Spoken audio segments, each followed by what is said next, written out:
So, dear friends, this is an opening session, and it is very special because you understood that we've been started working this morning. We kept the title and the quality of the speakers at the rostrum here today is such that we said we kept the word inaugural, but opening, but it is quite a fascinating topic. First, I would like to tell you all on behalf of the team of the Sex Economist, President, who Françoise Benamou, and the team of Mermoz, which organized the Rencontre d'Aix, well, to welcome you all and tell you that we're on track. It's going to be interesting. I'll tell you that in 2 words in a minute. I would like to dedicate this session, this 24th session of the Rencontre économique d'Aix en Provence, to our friends who passed away, Philippe Martin, that everybody loved there. And if you allow me, say, as we did this morning, we could give him a round of applause in his memory.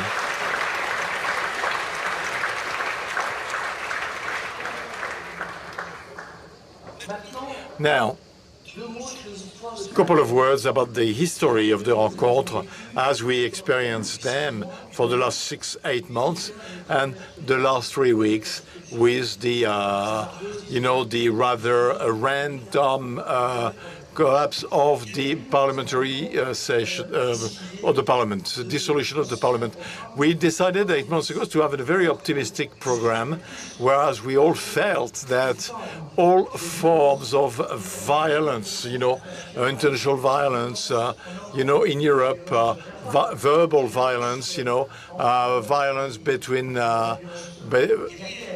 warring violence within countries. Well, we felt that problems were occurring, and I want to say it myself, but in a very unmodest way. I wrote a book called A World of Violence 10 years ago, but it is now depleted, but anyway, it's very good. And it was a very good book, nevertheless. Then we imagined with the Mermoz team and the team of the Marion and others, the idea of being positive. Then comes the dissolution of the parliament on Sunday, 8:30 p.m. And I have to say, ever since then, we haven't stopped 1 minute. We had to, it was an amazing work from the team. We had to reorganize the program. We had to get the politicians out of the scope because they did it themselves, because they were all candidates. They would rather been here because they've all been bit anyway. So. And then, well, they were not candidates. And anyway, we kept the unions, we kept the idea that we were going to talk in the way we can link worlds, and especially with a trend to talk about France. Sorry about that, sorry. We'll talk about France because, of course, there will be the elections on Sunday, actually. And as you're probably aware of, it's a bit of a mess. Well, anyway, let's face it, that's the way it is. So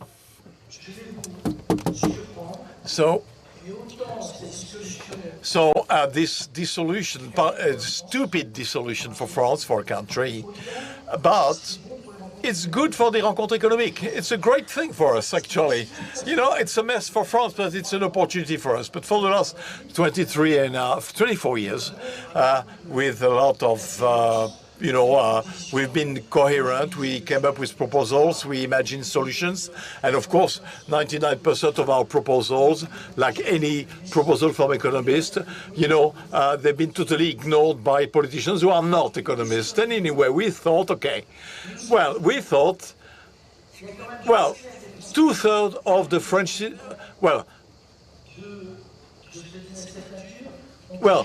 this has impacted the whole of Europe and has impacted also the US. So this trend, this movement of population, the change of population, which goes beyond France, actually. So why are people so angry? Why are people so unsatisfied? Why so much anger? And we thought it'd be great, actually, if we could identify, maybe not in an exhaustive manner, but if we could identify, single out the 12-ish problems unsolved, not treated, not addressed, except for bullshit, basically. Or for the last 20 years in France, you know, if we had leads that would, in the next 2 days, these 2 days with a report that will report all of this, then, you know, we won't be useful for Monday, except for the comment that the Cercle des Economistes will make, but we will be useful in a couple of months, 2-3 months, when maybe situation will have, dust will have settled down, you know, and we may be back to normal situation where we can discuss and the topics we will put on the top of the pile. Just one example. We got 1.5 million young people who are out of any social fabric. This is not justified. We got the same percentage of kids who want to have normal lives. We've been unable to solve that problem for the last 20 years. So this is part of the list of issues, problems to be solved. But anyway, and I do hope will be useful in this succession of this set of a few proposals that will be provided to those who will take over, maybe in a more rational, peaceful, and more civilized manner. They will be, trying to address the problems we face. Having said that, and now you're all convinced, I know, well, fully convinced about the interest of that topic. This session with the 6 speakers will be fascinating. You know, they're all great speakers. They will all talk about linking the worlds. You know, this is why it's a specific session. And I will give them all one word. They will have to dwell on that. And I've told them 5 minutes ago, so I've got plenty of time to get ready. Brace for it. And only Mario had 2 words, because Mario Monti, because he was a prime minister once. So he got 2 words. That's what you get when you've been a prime minister. So Mario, you know, former Italian prime minister, you know, high commissioner in Europe, you know, amazing character, personality. Elizabeth has an amazing history. She was a business manager. She was the first manager of Hewlett-Packard for 54 African countries, minister for 2 years, and now she runs a lot of entities, an association which is called the Power of the Link. The Power of the Link. Okay, that's the organization she runs now. Then there will be Peter Altmaier, who, as you know, is a former Minister of Economy and Climate and Energy in Germany. And he's great. He's great. Let's face it. He's top. He's great. When he came, we had the discussion. It was splendid. To my left, then Laura Tyson. Everybody knows Laura Tyson, and she's done great things all over the place. She's a professor in Berkeley and so on and so forth. But mainly, she was the president of the committee of Washington Economists, and this, for all of us, is absolutely fantastic. Then Mrs. Milan, Elsie Milan. So, between Mario, myself, and Peter, and you, I think we get about 45 years of age. You know, if we look at our average, so see, she's a woman who was the first woman actually to deal with issues of energy in the pre-COP26. So she's from Lebanon. She has prices everywhere. So we will close with our friend, Mr. Kennedy, Douglas Kennedy. You all know him. Well, he wants to be negative, he said. He says he wants to be negative. Okay, we'll give him a glass of rosé, he'll feel much better. Anyway, so Douglas Kennedy, you all know him. And I love this great book. He wrote 30 books, but the women of the 7th floor, or the 5th floor. So anyway, just to say that the 5 words are as follows. For Mario, rationality and peace. How do we get to that? Okay, three. You got 3 words. Okay, you know, because you were a great prime minister, so you get 3 words. Now, Elizabeth, it will be humanism, because throughout her life she devoted her life to that.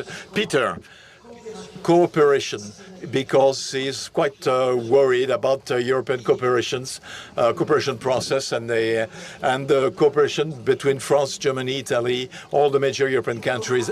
Laura, it will be, I can't remember what I said earlier on, Laura,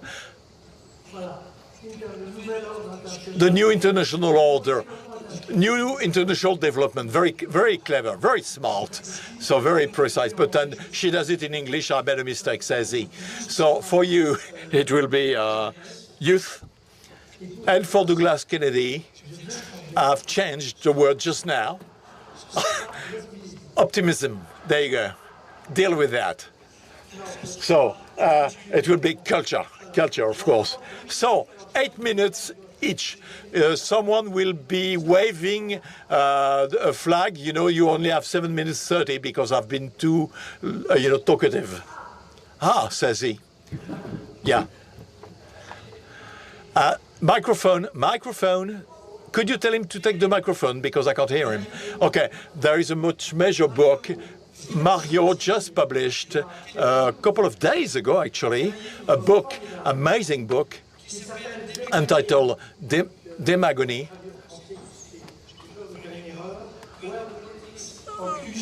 where the politics of illusion lies. How basically the speeches of politicians for the last 20 years is totally useless and announced the death of democracy. Are you okay with that? So this is a top, says he again. You know, he's rich in adjective, our friend here. So,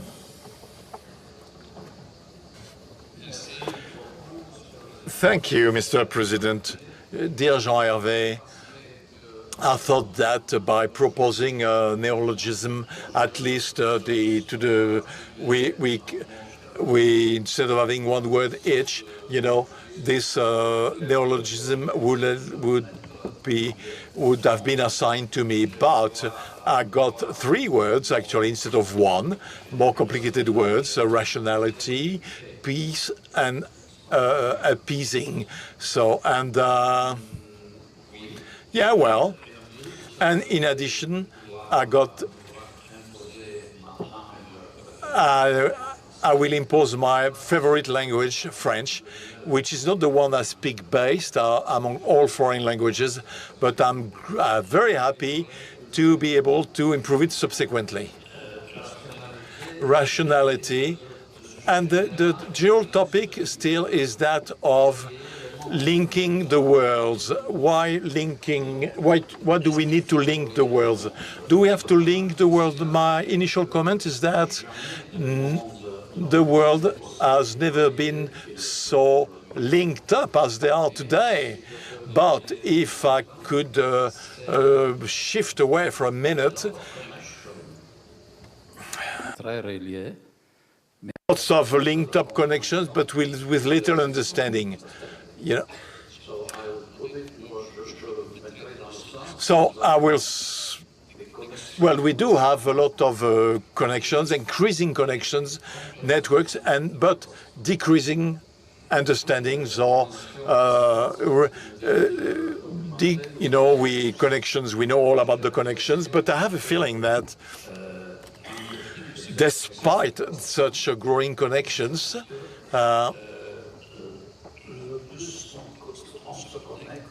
the more connected we are, the more we want to preserve our own identity.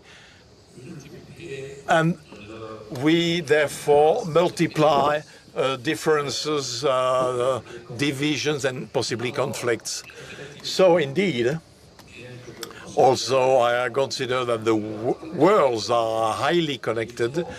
We still have to link up the world, but in the meaning of trying to make sure that in addition to the connection, there must be the understanding. because often we don't even make the effort to understand the others. We'd rather remain in our little bubble of convictions and hostility versus the others.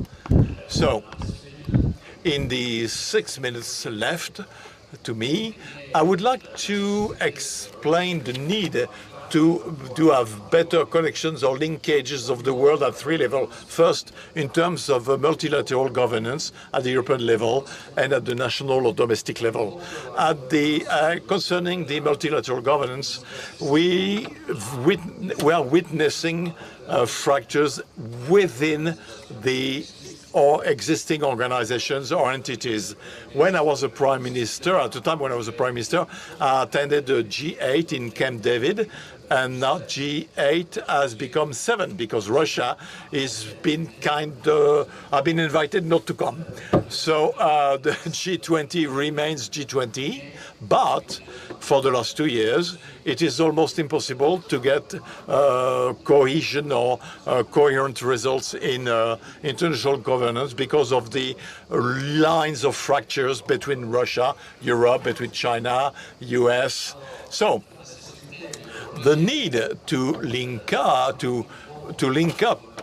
the level of multilateral governance, to link up this world that faces increasing fractures, has never been so high. That need has never been so high. Because if we look at the World Trade Organization or the World Health Organization, each organization needs a high level of cohesion to do the job in the various domains of globalization. But in addition, they all fulfill a function which was not recognized 10 years ago. They're all contributing. They all must provide global public goods, be it the fight against climate change, peace, coordination against migration phenomena, and so on and so forth. Second level, Europe. Now, the level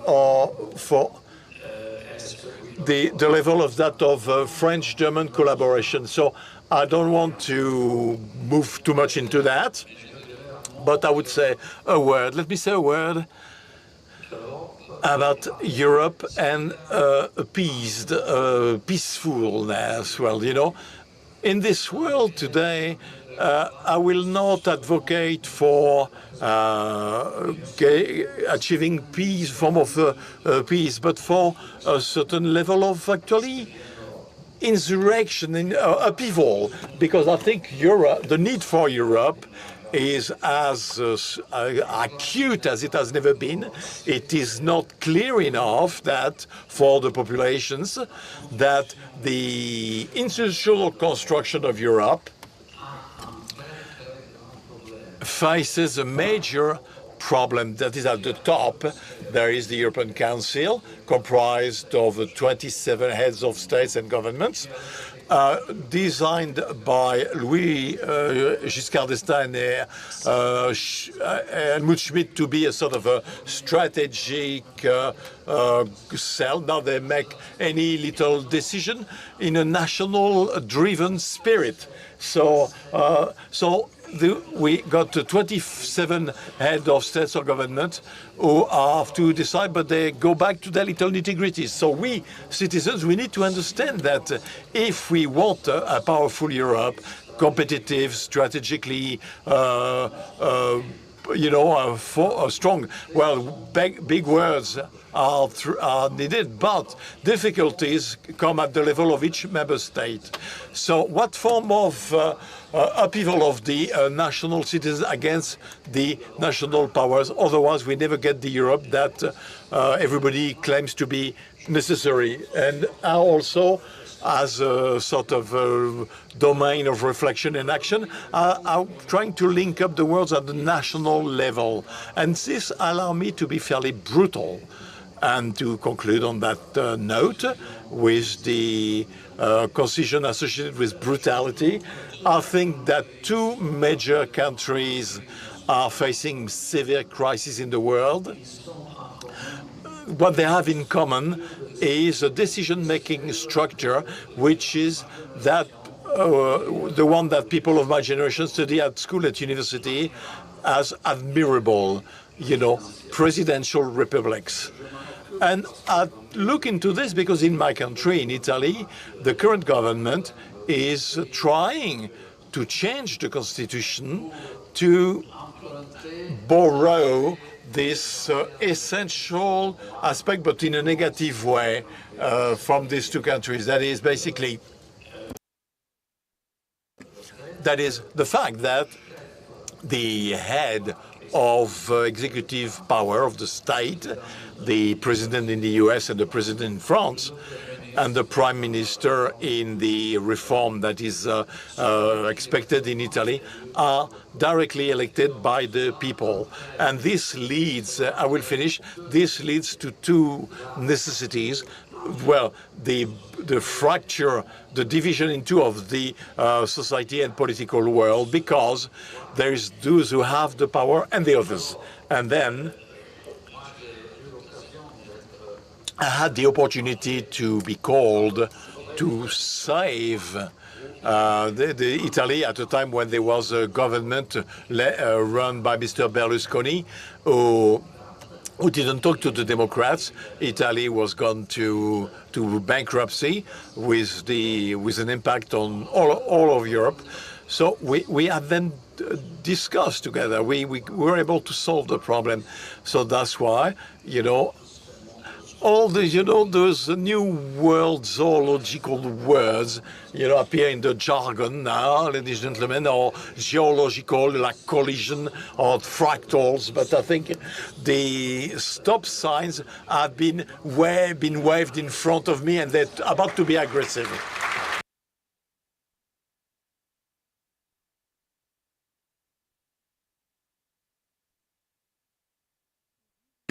Eight minutes now. 8 minutes. Elizabeth, pay attention, because when she starts, no ways you can stop her. So there you go. I'm controlling the timing of the others. Good afternoon. I'm of course very, very happy to be here with you, and as you probably seen, the 8 unfortunate minutes that Jean-Hervé gave me with the complicity of Douglas, I've decided, because the topic of humanity is so wide and we gave it so many space in public debate, that I could talk for hours, but I decided to write my message to be sure that we'll stick to the 8 minutes.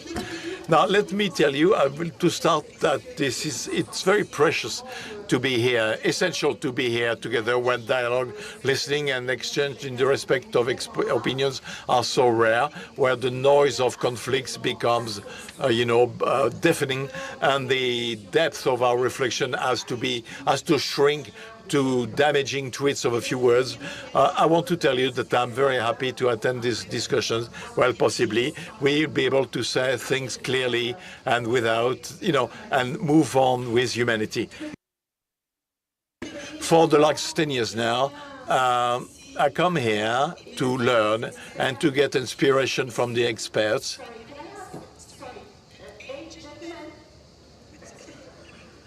Gentlemen, could you be quiet? The lady is talking.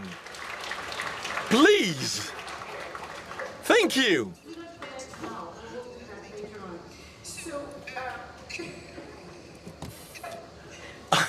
All right. This is getting out of control now. Remove that from my time. No, okay. So back. So for about 10 years now, I come here to learn and get inspiration from the experts who are not from my world. And it was a great pleasure to take the floor for the last 5 years here as president of the De Novo in France, or president of Hewlett-Packard Africa. And when I was a minister in charge of equality between men and female, I know diversity, equality of chances. This is probably why you want me to talk about humanity, Jean-Hervé. But I have to tell you something. I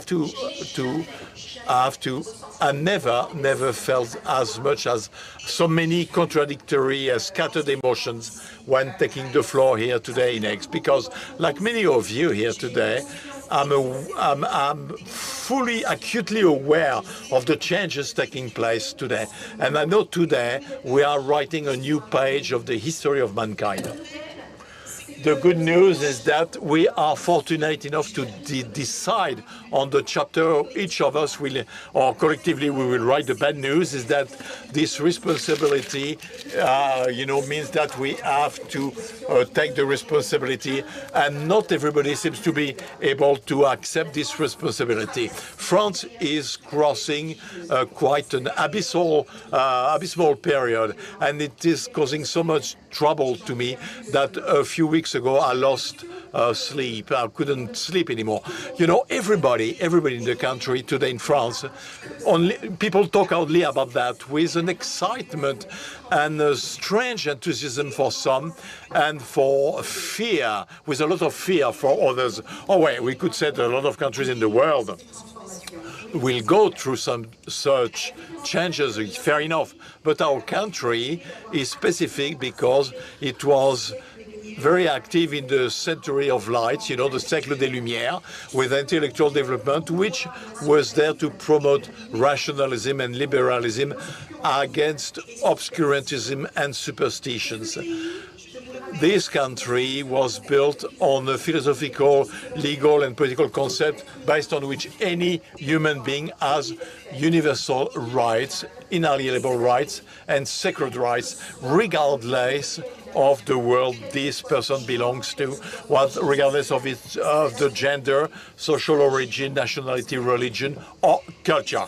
But if we talk today about the need to link up the worlds, it's because first, we are aware of the fact that such values or ideals have been eroded, and second, we juxtaposed so many parallel worlds, we're stacking up so many worlds that we're no longer living together. It's like we're like living in the same flat, but we've built so many partition walls that we no longer dialogue, we don't talk, we don't understand one another, and there's mistrust, and we fear each other. So some of us, men, women, young, senior, we've lost hope for possible reconciliation. So why am I talking about the relationship between human beings? Because I think we will never be able to link up the worlds if we cannot first link up human beings which constitute the world. Because the world, the planet, the inhabitant, the animals, the environment, more or less natural environment, only makes sense through the experience we gain from it. And mankind thought that progress meant that he had to dominate nature. And once nature has been savaged, man wanted to dominate living beings, animals, and women. Of course, we remove the hierarchy of human beings and we turn people into tools. We stigmatized different people like women. Women are considered as different, people who face disability, old people, poor people, only 80% of the planet. Now, to be back to the analogy of the flat, in 1967, the lean white historian said, except for human being, no creature has damaged the habitat with so much avidity and such a speed for exploitation and domination. So therefore today, progress and the power of nations can be summarized with only one figure. Tell me what is your growth rate, and I will tell you if you're important or not. Regardless of the means, only the results count. We don't care about the exploitation of natural resources or human resources. Only economic performance gives you the right to speak, and sometimes you get respect and consideration. A large part of the human population is removed from the global GDP. Doesn't matter. The inequalities explode. This is collateral damage. The planet is being depleted of its resources. We don't care. So how do you want to reconcile worlds in such a context? But, in fact, do we need to reconcile worlds? Well, I do believe that the world is fine as it is. I do believe that the problem is what we make of the world, and this is the question we should ask ourselves. It is our greed that leads us to crashing into the wall. I don't think there are worlds. I believe there is one world and multiples understanding, virtual or real, based on our education, our environment, our institution, the state of mind, and so on and so forth. But allow me to share just one element of my personal story, not just to talk about my life and my work, but to open new perspectives and illustrate the meaning of our collective existence. I was born in the Cape Verde Island during the Portuguese colonization. That was, it was a country where poverty was everywhere. And over 500 years of its existence, there were 143 years of starvation caused by drought and as a sort of precursor of climate change. In 1976, meant that we pushed us to leave the archipelago to Portugal and then France. Not a choice, but for survival. And this was the beginning of my voyage between several worlds. I was too young to understand the geographical differences, but I was old enough to understand immediately differences between my initial world and the arrival world. Running water at all the taps, electricity in all the rooms, cars in the streets, hospitals well equipped. I was almost traveling into the future. Then I started navigating between different worlds, Africa, Europe. Then I started working. I discovered Asia and America. Then I evolved in professional worlds different, such as building industry, new technologies, the legal world, political world, and the political world being the strangest of all. Those various experiences enabled me to establish links between different world, men, women, rich, poor, intellectual workers, the popular districts and bourgeoisie, intellectuals, and what I got from the various experiences is that human beings who compose them, regardless of their place of birth, their gender, age, are all the same.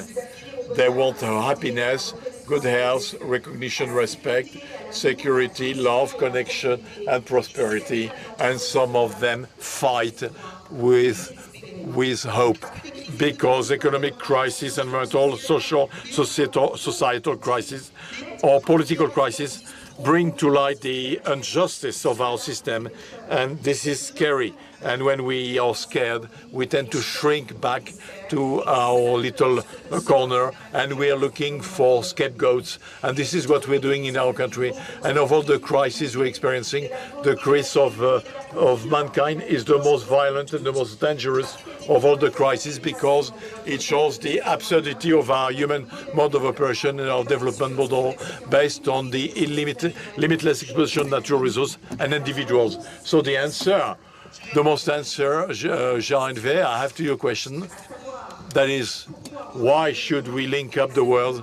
Well, simply because it is a question of survival of mankind, because we face too many problems, and not one woman, one man, not one state international organization is able to solve them all. So many of our challenges are global challenges. We saw that with the health crisis, and none can be solved isolated. So to link up the world, we need to give a meaning, concrete meaning to our decisions, and to do that, two conditions. First, through vision and formulation of alternatives based not on domination and on philosophy, history, and science. The construction of solid institutions, political and cosmopolitic institutions. It is time for mankind to think about the orientation we want to take for the future of the planet, the inhabitants, and the generations to come. It is said that behind each crisis there is opportunity. In such moments when the value of humanity, mankind, and charity are lost, but we have to hope that they will come back. And let me close with this quote from Camus, Albert Camus, who said that each generation probably think it is dedicated to redo the world. Mine knows that he will not redo the world, but the task is even larger. Our task, ladies and gentlemen, will consist in preventing the world from being undone.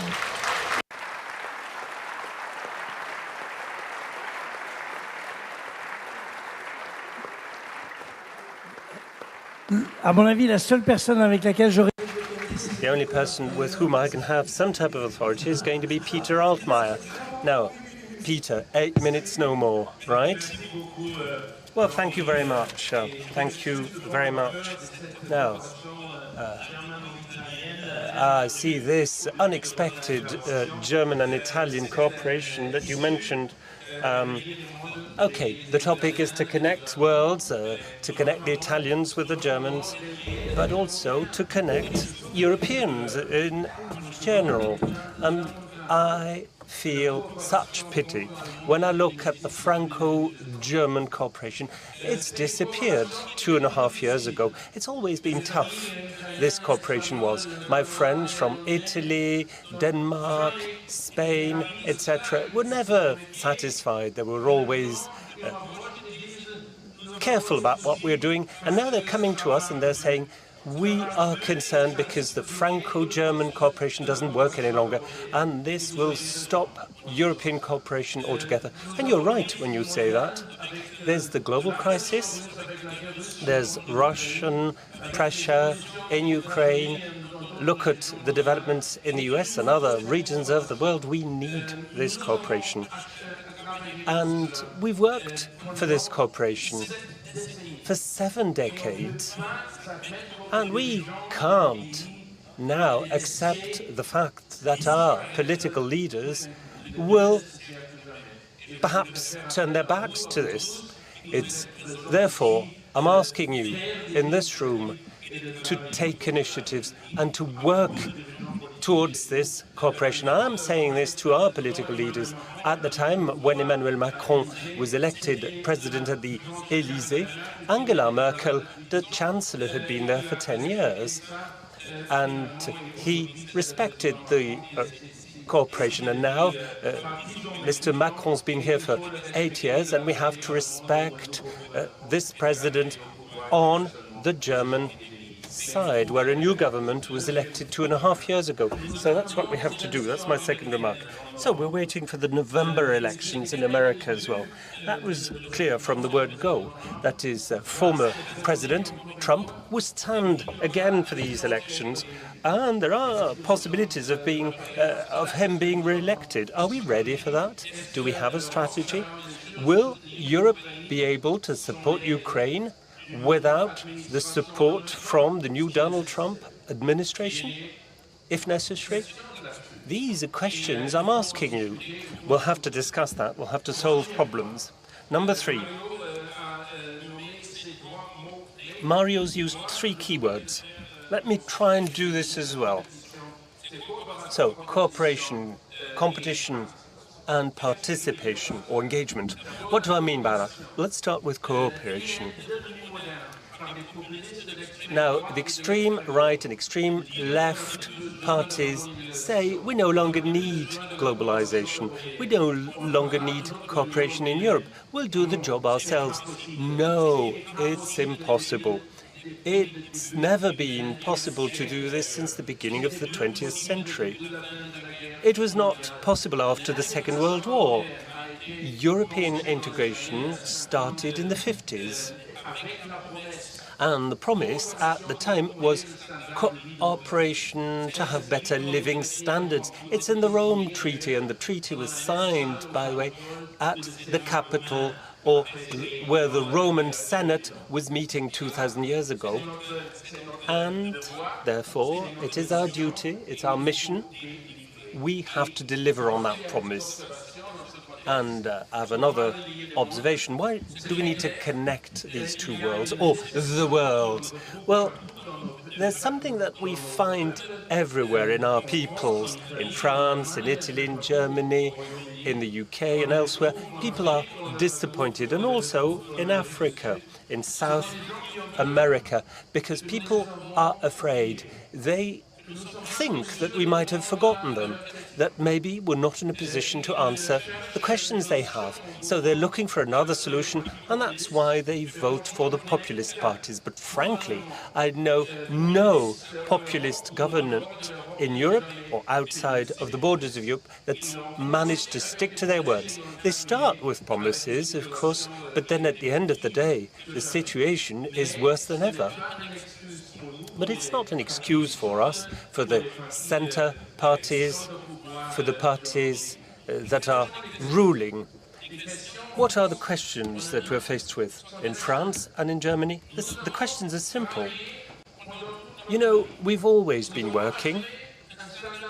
We have living conditions that are reasonable. Our children study, they're students or workers, and they know how to make a living. What will the consequences of our actions be? Our actions are necessary. It's necessary to protect the climate. Can we pay the bill, the electricity bill? Can we afford to use our cars? Can we have better insulated homes? Who's going to give us the money?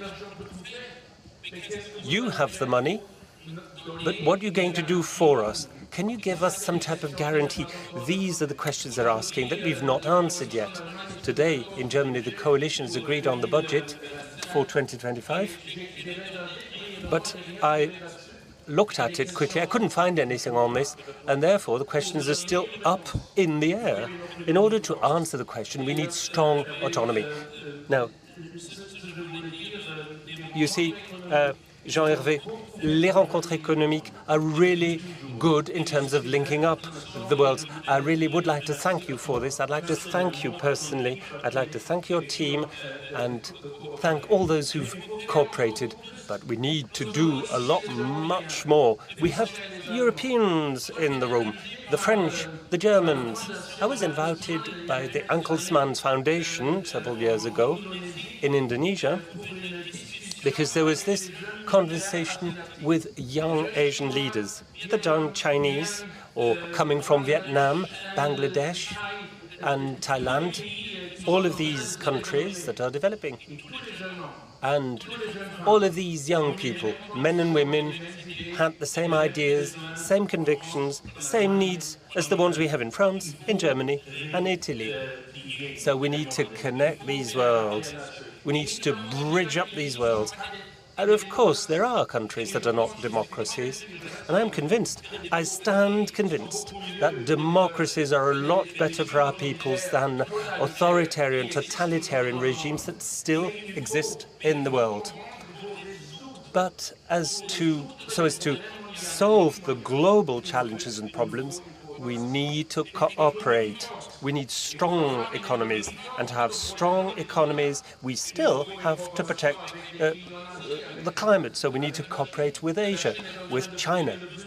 China is producing large quantities of CO2, and without China, we can't do anything in terms of climate change. And China imports and exports products. Without China, the living conditions will go down. And finally, my last point. Third and last point, if we want to give the impression, and more than the impression, if we want to give reassurance to the peoples in Africa, where the Russians and the Chinese have developed very swiftly in the recent years. By the way, why did they do this? Well, because they are disappointed with the Europeans. Mr. Macron and Mrs. Merkel said we need to have a compact with Africa. But what does that mean for us? What about our railways? What about the trains? We need railways because we have a growing population in all the African countries. Well, the Chinese came with the money. Well, of course, with conditions that are not really favorable. And the Russians, they gave them the weapons and military armament and protection. What about the Europeans? Well, they voted for resolutions. Resolutions is really nice, but it will not suffice. And Bruno Le Maire and myself have always cooperated in a friendly manner, and we agreed on the industrial policy that we defended 2 or 3 years ago here at the rencontres économiques, and we did that because the thing is that we wanted to merge Alstom with Siemens. That's for the railways business, and the objective was to be more competitive against the Chinese in Africa and South America. Unfortunately, the EC, the European Commission, and you had left, said no. What about the Chinese? Well, they built the biggest railways system in the whole world. They get the money from the Chinese bank. They do that. And what are we doing? What are we doing? And then, finally, the digital question, the digital. In France, we don't talk enough about this, but we have a project, you see, called Gaia X, because there's the economic cloud where the American companies are dominating, and the Chinese as well. They're all interested in that, but they're all saying, stop, stop. Of course I understand this, because there are arguments put forward, but you are the participants. You are the ones who should put pressure on the politicians so that we move ahead and we make progress. I know that some of us are still strong and we can win this battle, win this competition for a better world. Well, I do think I'll have more authority on my left-hand side. Let me have a look. 21 minutes to go, and we still have 3 speakers, 8 minutes. Well, it's going to be tough. Laura, the floor is yours. Thank you. Let me say in advance, I have written a set of remarks for this session, so I will not be able to make all of them now, but everyone is welcome to read them. I believe they will be translated into French by the Raconte. Let me also say that I'm going to talk a little bit about something called the Berlin Summit, and that the entire declaration was printed fully in Le Monde and fully in one of the main German newspapers. So you can read what I'm going to say, and I will definitely run out of time, but I will then suggest you read what I've done. Let me just thank you for the invitation. This is my 5th meeting. I have found these meetings fascinating. I have met many important, interesting people, and I've learned a lot about linking the world. So that's first of all. Second of all, X is one of the most beautiful places in the world, so thank you for the opportunity to visit on a regular basis. I am going to talk about how economic interconnections are actually, I use the word fragmenting. We might also say reconfiguring. They're changing. They're changing. The world is basically if you think about it, we had a very, some people call it hyper-globalization phase, probably ending in the 2007-2008 financial crisis. If you looked at measures of globalization at that time, they had never been as high in history, except, and this is really scary, before World War I. Before World War I. So the world was very interconnected when the financial crisis hit, by trade, by investment, by people flows, by intangible idea capital flows, by digital flows. Everything was flowing across borders. And the belief was a positive sum belief that everybody would benefit from globalization. And indeed, if you look at the world, you will see that many of the developing countries in the world actually grew quite well during that period. And of course, if you look at China, my goodness, historic amount of poverty reduction in the world in a very short period of time. Globalization did reduce inequalities among many countries,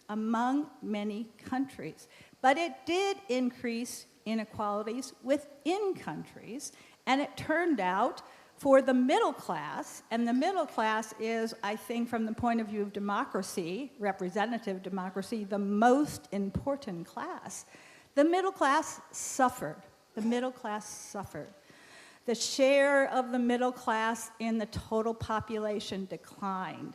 The share of middle class incomes compared to the top 10% declined. The share of middle class incomes, if you look at my own generation, I am what's called a baby boomer. 70% of my generation, middle class. My son is a millennial. Only 60% of his generation is middle class right now. So we have a large group of our societies who feel like globalization didn't work too well for them. It didn't work too well for them. They saw industries decline. They saw imports increase. They thought they were competing with low-cost labor from all over the world. They saw the jobs in their communities disappearing and not being replaced by good jobs, being replaced by rather low-income service jobs, as opposed to middle-income, middle-scale manufacturing jobs. Those are going away. They were going away. Now, I want to say globalization was part of the problem, but not all of the problem, because technological change was also causing this to happen. If you look at German factories, for example, highly productive. German manufacturing remains highly productive. German manufacturing employment, like US manufacturing employment, has been declining for decades. What's happened here? Robots, digital technology, the transformation of the workplace by digital technology so that you get more output per human worker. You don't need that many human workers. But then what's going to happen to the human workers if they're going to go to low service jobs? So that's the problem. I'm summarizing really quick. What's the voter response? Distrust. I don't believe you politicians. I don't believe the system. I've lost control. The control has been lost over my job. The control has been lost because of COVID. It's been lost because of the great financial crisis. It's been lost because I see the climate deteriorating around me, and nobody's doing anything about it. Nobody's doing anything about it. I don't trust you anymore. I guess I'm going to end with a cooperation point, but first a trust point.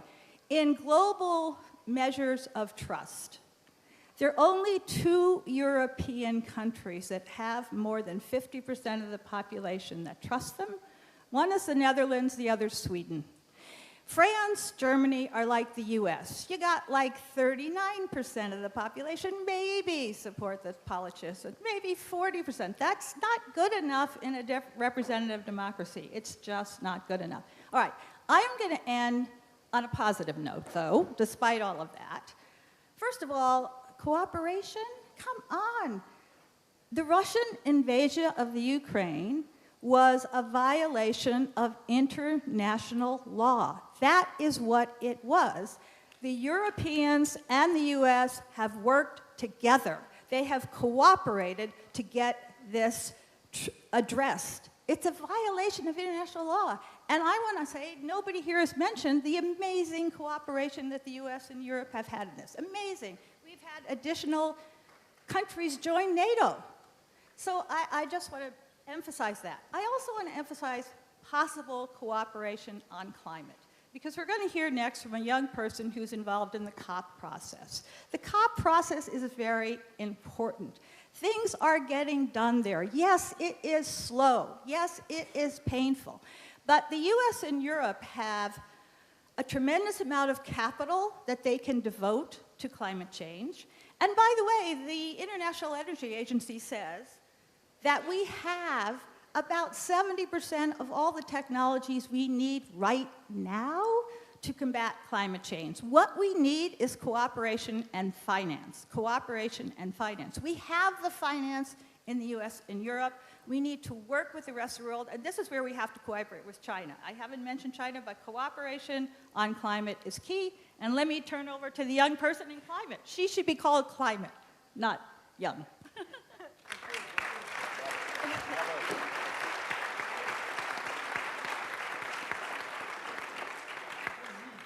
Oui, minutes.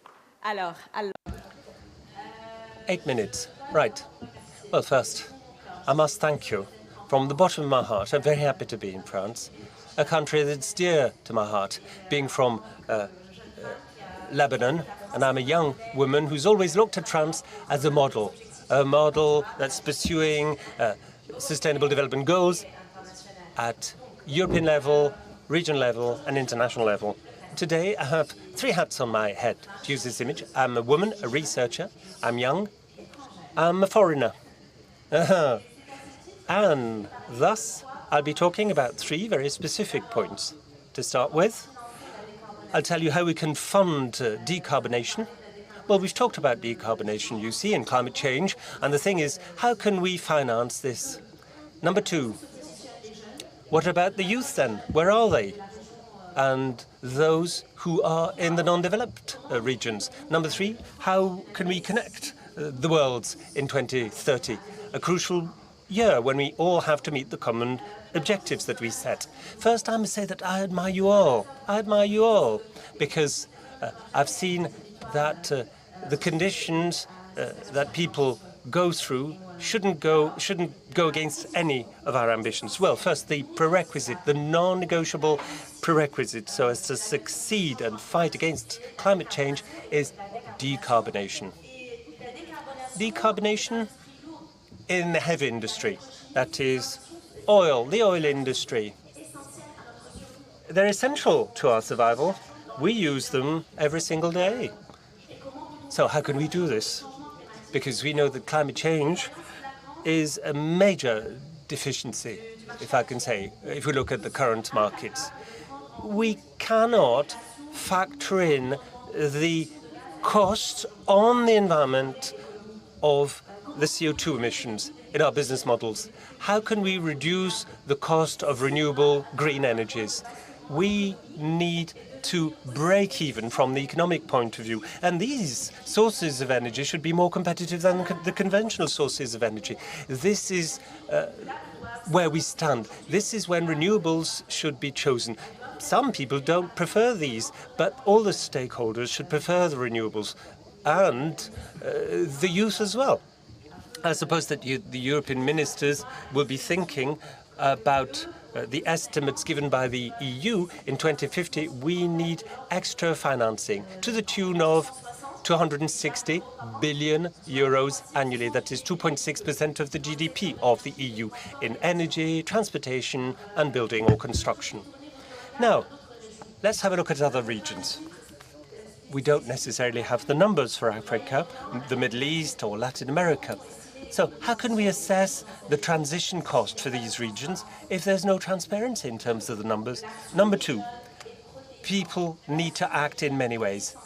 People and the youth have to act. This is essential. The youth have to be educated, should be in industry, should acquire the skills that are necessary so that they get the green jobs. We must encourage the youth because when they're engaged, when they're committed, what follows is their countries and their governments. Today, there's this opportunity, you see, to reduce gaps between the nations, to build a fairer and more lasting world for all. Number 3, together we need to meet the 2030 objectives. Ladies and gentlemen, we're in 2025. Soon it'll be 2025, the year when I joined the Lebanese delegation in Baku, Azerbaijan for COP29 to talk about a tipping point 10 years before 2030. It's a median point between 2015, when the Paris Agreement came up with global commitments to fight against global change, or climate change, sorry, climate change. So it'll be a very important year. Let's think about progress in the world. Well, I think that we have different views that have been expressed about progress in the world, but all the new developments in the field of international development are important, yet there are still major issues. There are geopolitical tensions. There's war at our doors, at the doors of Europe. There are humanitarian crises in the Middle East. And today, there's interconnectedness between world instability and global change. the geopolitical tensions are in our minds. We're thinking about the elections in France. Now, if you're French, please do something on Sunday and vote. But also in the UK, in the world as well, all over the world, please vote. I count on you so that we can meet the objectives set for 2030. So we have to meet the objectives for renewable energies, and that's still something we can do.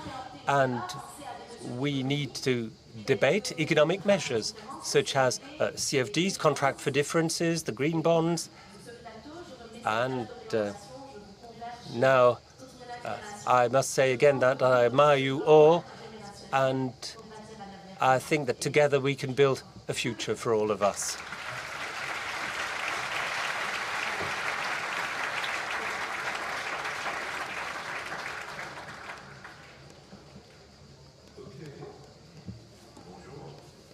Right, hello. I lived 23 years in London. My 2 kids were born in London. I woke up this morning and I saw a smile on my face. The end of something. By the way, I'll start with a quote from an Irish poet. American and Irish, that's really good to have 2 nationalities. W.B. Yeats. The Second Venue, 1919, just after the First World War. A very important quote. The best don't believe in anything.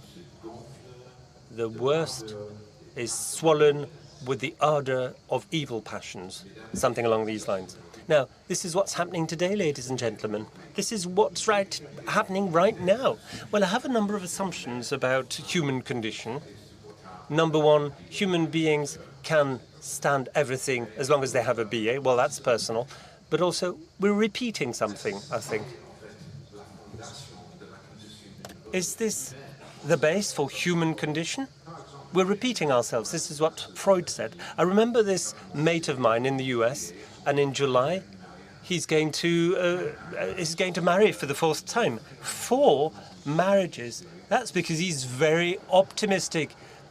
Optimism prevails over experience, but it's always the same woman. Well, but it's the props, the decor, the style that's changed, but it's always a passive-aggressive woman. And what I told him recently, I said, hey, mate, before you marry for the 5th time, because this is bound to happen, you'll have to find another woman, another passive-aggressive woman, and give her the house before you marry her. Because you know how it's going to end. Is it the same that we're facing today when we're looking at the world? The world's repeating the same political errors. For example, at home in the US, my country, which is so stable and happy today. Well, in the US, everybody's forgotten that, even though during the Second World War and after this, things changed. But it all started as a religious experience. The Puritans that arrived in Massachusetts were the Talibans in the 17th century. Frankly, it was a theocracy. And the reason why the Enlightenment people who wrote our Constitution, Adams and Jefferson, insisted to have a separation between the church and the state, because they understood that in the very soul of the Americans, there was this trend towards theocracy. Okay, right. Now, since the 80s, Reagan, and unfortunately, Reagan arrived, well, after Roosevelt, was the president who had the most influence in the 20th century, unfortunately. So, when Reagan was there, he started signing an agreement, a Faustian agreement with the evangelists. And then Bush 1 and then Bush 2 did the same. He was a real Christian, like all the drunkards. Oh, yeah, well. And a friend told me, he said, the problem with Bush number 2, he always wants to have a drink. That's his problem. He was right. But then, and now we have Mr. Trump, who's paid for 20 abortions. who is trying to pick up the porn stars, but he's the Trojan horse for the neo-Christians. And little by little, what are we seeing? We're seeing a secular state which is going down, with homosexual marriage and contraception that'll be targeted. It's bound to happen. But there's something else that my compatriot said not long ago, is that what we see as well is the end of the middle class. I was born in Manhattan at a time when there was a middle class in Manhattan. Both my parents were born in two districts in the Brooklyn, popular districts, and nowadays Manhattan is like Monaco. It's an island for the wealthy ones. Okay, history might repeat itself, but look at the Weimar Republic, the end of the middle class, the death of the middle class. What's the result going to look like? Well, we all know what the result is, but the good thing is that today we're talking about culture. And let me show you, I think, what is the most dangerous thing in the world today. It's this. This is the most dangerous thing.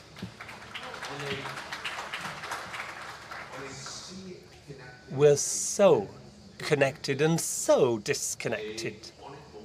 And frankly, what we're seeing more and more is a crumbling down of things. Culture is going down the drain, as well as intellectual life. And with Trump and the Republican Party, but that's the same as well with the far right. The intellectuals are the elite, and culture is for the elite. When, well, in the 60s, I was a kid, and my grandfather on my mother's side, he was Jew. I'm Jewish as well, and he never reached the equivalent of the baccalaureate, or never got to university or the A-level. But he was very proud because every single day he would buy the New York Times. He read everything. And he afterwards joined a readers' club and could read 2 books a month. And I'm proud about this. I remember that my great aunt and uncle fled from Germany after the Crystal Night, and then all Saturdays, they were going to the Metropolitan Opera and they were listening to the radio, and that's one of my best memories when I was a kid. Anyway, frankly, who reads nowadays? Who reads? If I look at people, well, I live in Paris, and when I look at someone who has a book, I'd like to give him a hug. And if we don't have a new generation of people who read, let us be careful, very careful. By the way, my grandfather told me once, I remember, he said, and I'll be over, I'll finish, I read to travel, because he'd never been given the chance to travel. And when I read, he was saying, I discover that we, human beings, we continue to repeat the same silly mistakes. By the way, what my grandfather would say, that's a joke, that's New Yorkie's joke. What's the difference between being sensual and perversion? Sensuality is with a feather, and perversion with a full chicken.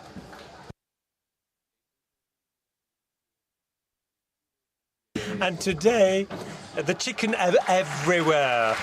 Thank you.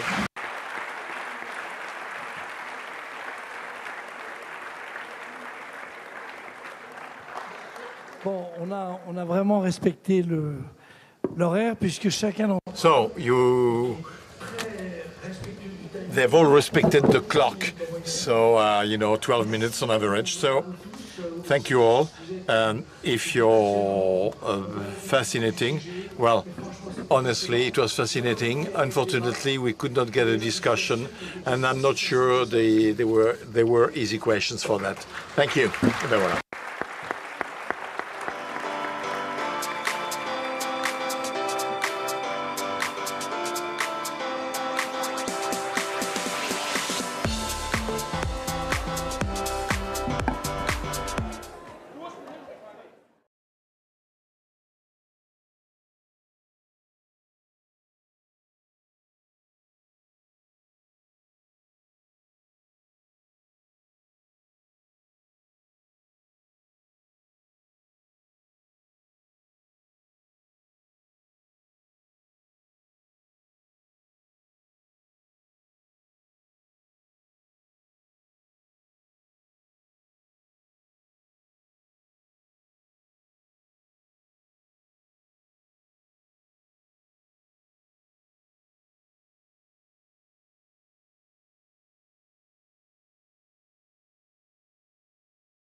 Merci beaucoup.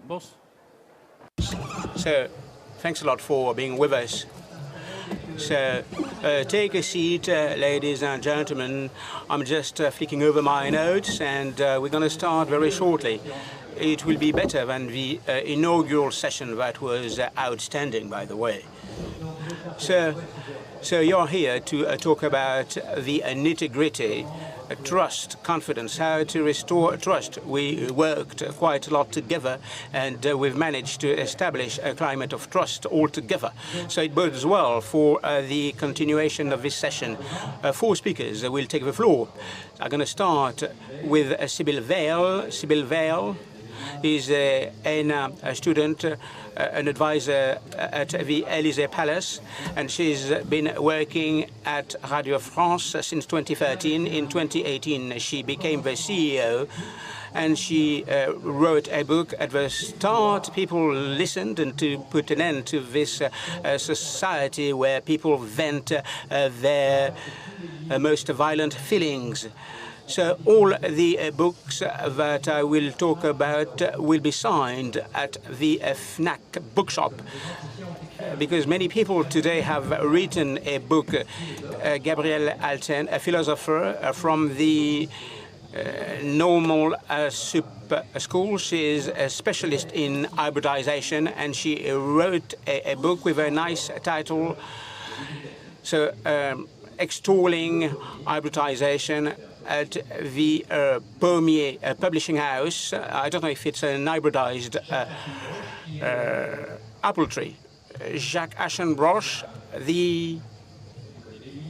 who was at the École des Mines school, he held a position in a ministerial cabinet, and then he was at Saint-Gobain, and he was the CEO at Saint-Gobain, and with some executive functions at Orange. Dominique Carlac, now a former athlete, 400 meters, not the 400 hurdles. She will be talking about performance as well. She created a consulting firm in innovation. She worked a lot for female football, women's football, and she's a member of the executive committee of MEDEF and chairwoman of the female network at MEDEF. So these are the 4 guests with Yann Algan. Yann Algan will deliver an introduction from a society based on distrust to a trust-based society. Thanks a lot. Good afternoon to all of you. It's a great pleasure for me to be with you. It's an honor to be with you as well. I'd like to thank all the speakers, high-caliber speakers. Allow me to introduce this session. So we've distributed our roles. I will be talking about distrust, and the atmosphere will be grim. Then we'll be talking about trust. We will come up with some optimistic and sanguine solutions. So for past 10 years, as part of the distrust society, for the first time ever, we've put words and figures to a feeling of discomfort. The French people didn't trust the companies, the institutions, the governments, and they didn't trust one another. Asked what would you do if you meet someone for the first time? French people will tell you, we don't trust this person. And it was really a negative for growth, for prosperity.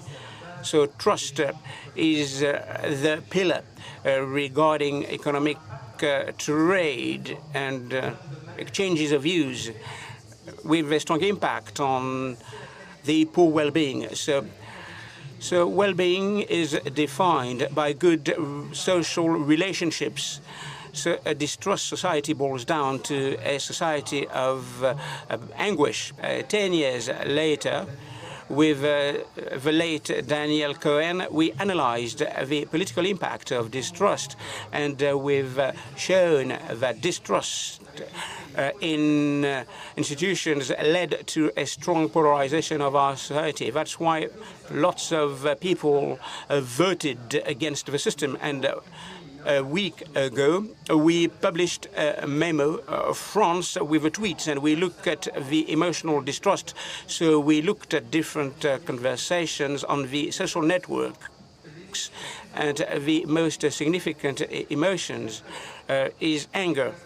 And anger has increased by 60%, especially following the Yellow Vest movement. And people are very angry.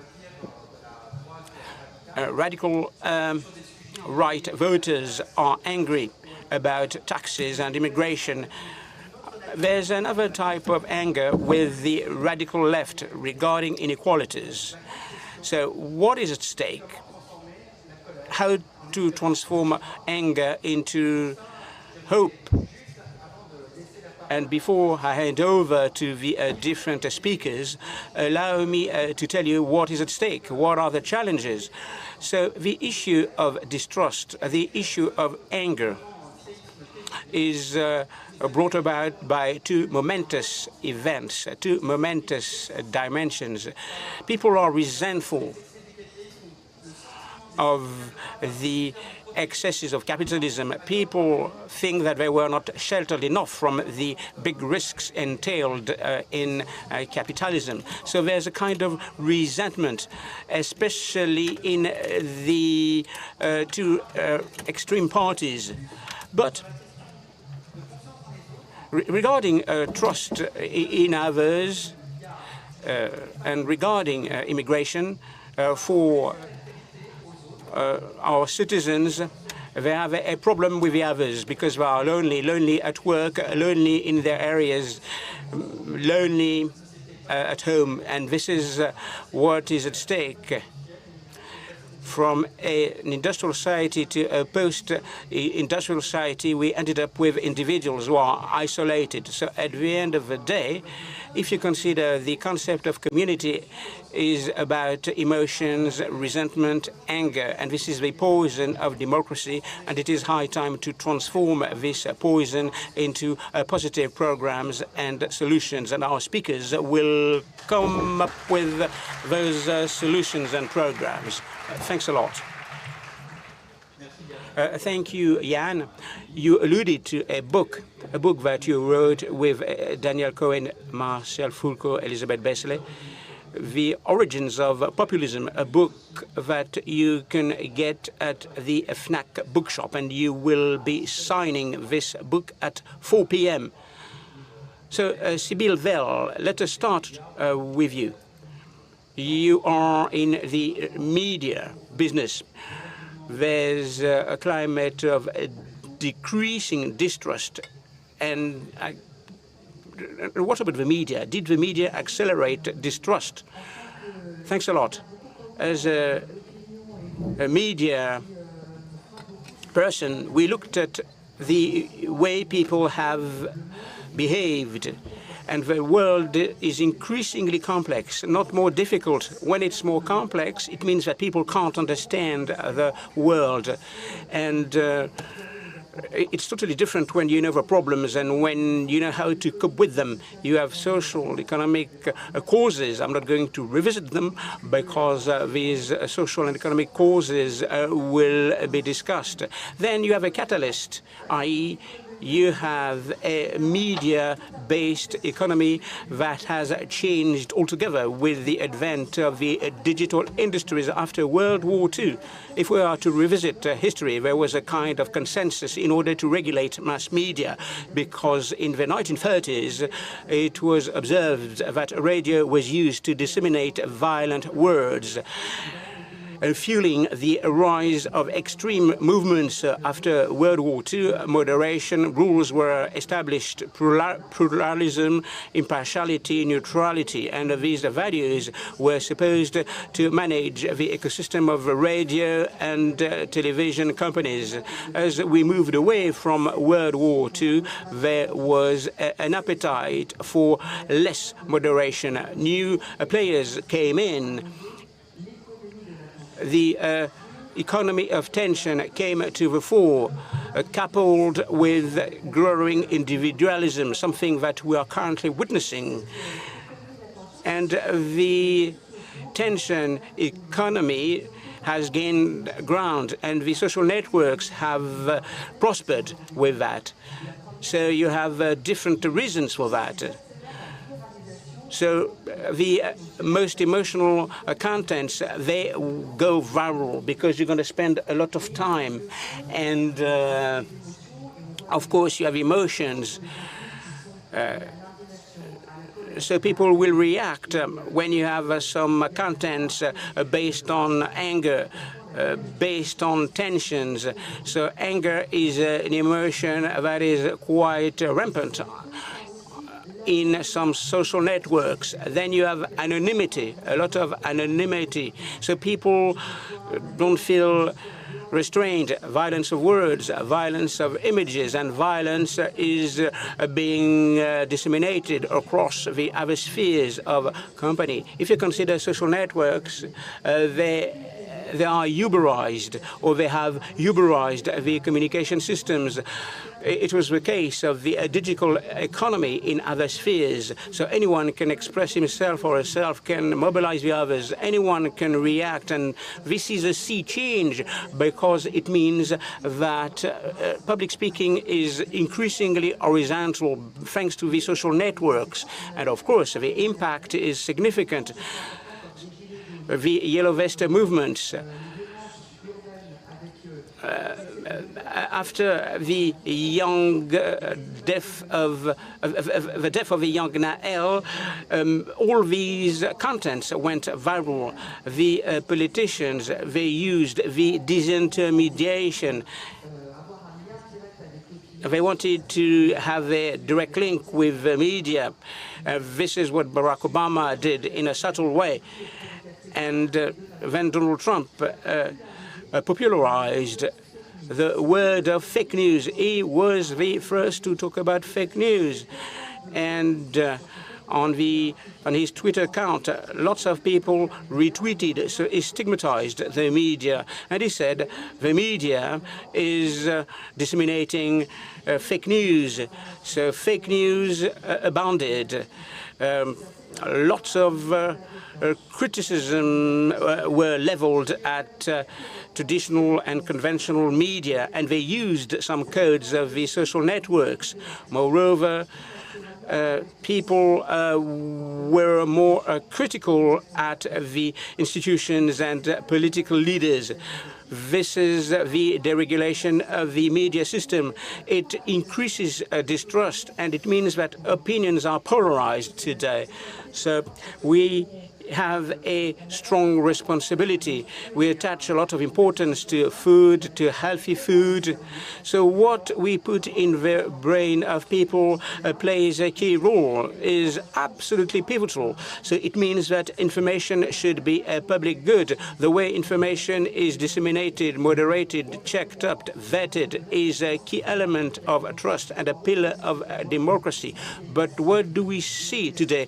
Asymmetry of regulations between what is happening in the media, in the social networks. Moreover, a part of the population has decided to use the networks because these people didn't feel that they were conspicuous in the media. And we know that in France, the media is based in Paris. You have lots of national media, but in other countries, you have some local media that is more present. So basically, people have a sense of belonging, not a sense of belonging to feelings, but a sense of belonging to some places where people meet.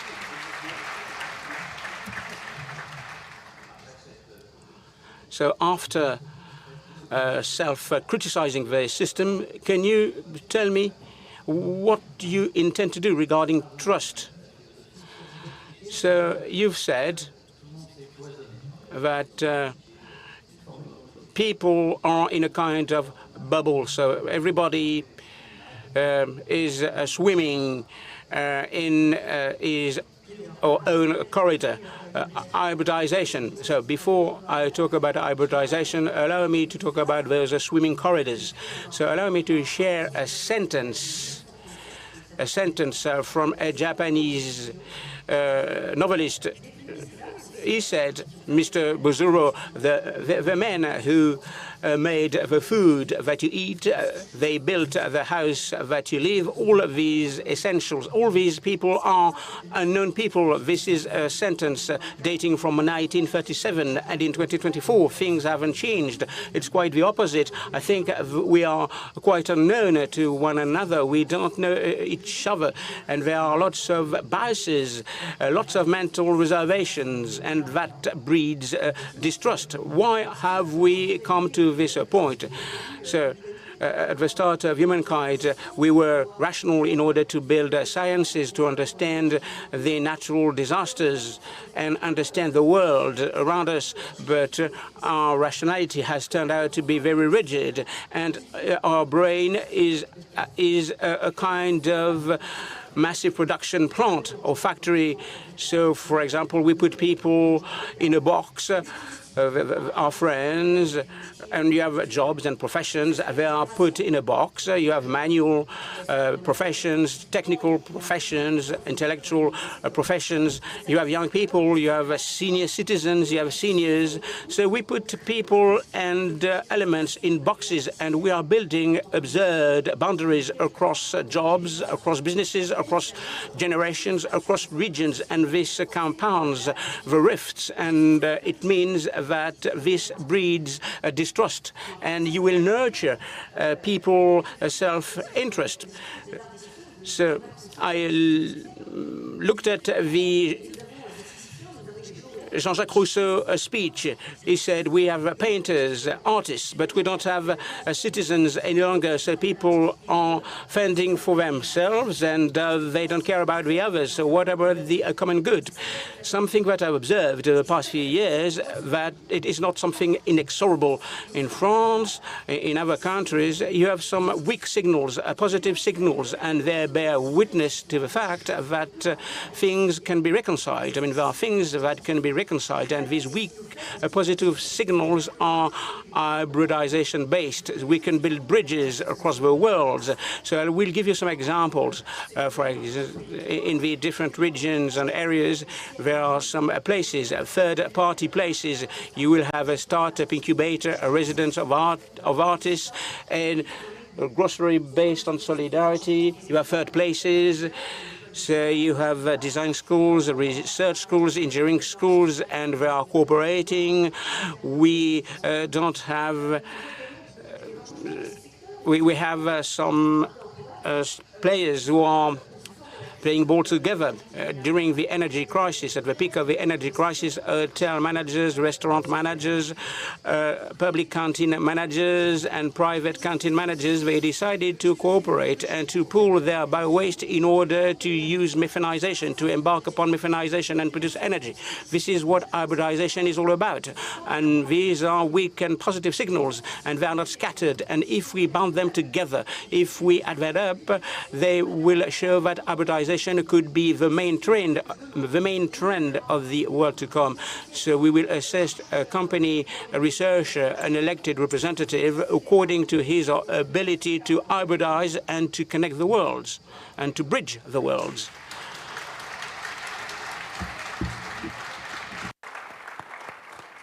Et qui va être jardinier? Who will be the gardener? That's an interesting question. because Aristotle said that the role of a politician is to create a friendship between the members of a city. It seems to be mundane. It seems to be murky to a certain extent. But if you look at all of the political programs, you could think that politicians have a role to play on many fronts. But whatever the shock, whatever the big program, it's important to get some friendships with the members of a city. But I disagree with Aristotle. But it's not the role of the only role of the politician. The organizations, the associations, the different people, the different players have something to do in order to nurture friendship in this society. So this is what I would call a shared responsibility. So allow me to talk about civil society. Civil society has to wake up. So Jacques, let's talk about companies, the corporate world. What is the idiosyncrasy of the corporate world regarding trust? So there are different words. You have trust and distrust here. So I had in mind, trust boils down to rational, distrust boils down to irrational, and distrust boils down to politicians, and trust boils down to people. So if there is no trust, there is no trade. And why the company is a world characterized by trust? You have rational dimensions. You have lots of people who can exchange. The board has a role to play with people from all walks of life, and they talked about different topics with some specific and precise data regarding technologies, markets, competitors, and from these data, with the executive committee, they try to find the best solutions for the company. So you have the role of the board, the role of the executive board, you have the role of trade unions as well. There are some discussions across different bodies, and you have to consider the role of the general meeting and the stakeholders, or amongst whom the shareholders, the customers, the clients, and everything is based on high rationality. With a permanent analysis, it's important to understand the trends and the developments. It's a matter of striking a good balance between the short term and long term. This is very difficult to achieve in a company, especially when you have some technological disruptions, as it is the case today in many jobs and businesses. You've seen that skills have changed. It's important to recruit people. We've noticed that the world is increasingly globalized. You have some geopolitical problems, and everything is based on rationality. But at the same time, the politicians or the political community, political world, I don't want to be bad with them. They are not with us this year. They were not invited, but I could add other people as well, people who are speaking. So I may have a lot of foes, but the economists, the sociologists are in the same bag, i.e. the irrational world. So Sibyl made the same comment. We've moved from a nuance to a motto. It's easier to sell when you are provocative, instead of having a wise judgment, instead of debating, assessing the pros and cons, the dangers and opportunities. So I can tell you that we are in a kind of dual world, whereby companies continue to operate in a rational, positive fashion, and the people who are in the company, 2/3 of French people, voted for the extremes in the last elections, and 2/3 of the employees, voted for the extremes, especially in the company that have managed. But this is something that is not tangible in the daily workings of the company. So regarding trust and distrust, this trust-based world in the company, will it continue to exist in a world where there will be distrust? The answer is yes, because the modus operandi is well structured, but at the same time, the extreme extremes shouldn't grab power. And there are some people who want to destroy companies that are considered to be places of exploitation. I will tell you an anecdote, but a socialist elected representative, she wanted to visit one of our factories and she wanted to talk with the trade unions. I banned that. You will be able to meet them when you visit the company. And at the end of the day, she told me, your employees seem to be happy and the factory is clean and modern. This is what she told me, and she had an obsolete Zola-type perception about the corporate world. But companies invest in the future and they cast a future-oriented eye. And there's a toing and froing process, the balance between the present and the future, the balance between the short-term and long-term, and the companies try to streamline and rationalize the decision-making process. And if you consider the political circles, people are living in a kind of irrational world. I'm going to carry on now with you, Dominique. The first thing that comes to mind for me is the fundamental question, is that social question that was around in the 19th century and kept going in the 20th century, which was a question of total distrust. Has this been resolved, partially at least, by compromise and discussions with trade unions? Is that what perhaps might be lacking today in civil society, where we are seeing the opposite? There isn't any compromise or trade-off. Perhaps compromise isn't quite the right word, but have businesses solved this problem of trust, Dominique? Thank you, everybody. I'd first of all like to thank the organisers of the Rencontre d'Aix, because they've been very agile as teams. I want to thank Jean-Hervé Lorenzi in particular. Yes, I would say that I share this view. Our society is fragmented, our society is broken, and the software that is operating in our society is a Shakespearean software of sound and fury. We've seen it in the street, we've seen it in our politics, and we're seeing TikTok-based civilization, whereby any posted opinion becomes a public opinion, and there's no perspective. We're seeing a civilization of the immediate, of the temporary, of the evanescent. So buzz and clashes are the key thing. Conflicts are becoming the norm. Societal conflicts are becoming the norm, and in the end, the general interest is losing its place to antagonism. So when I think of these two words, trust and distrust, distrust seems to be winning. Trust is seeping away.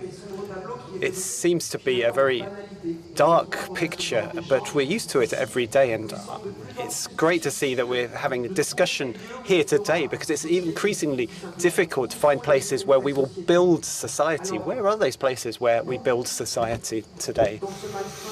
In the midst of this maelstrom, many institutions and organizations are trying to withstand. Many of these organizations are shaken, are trying to survive.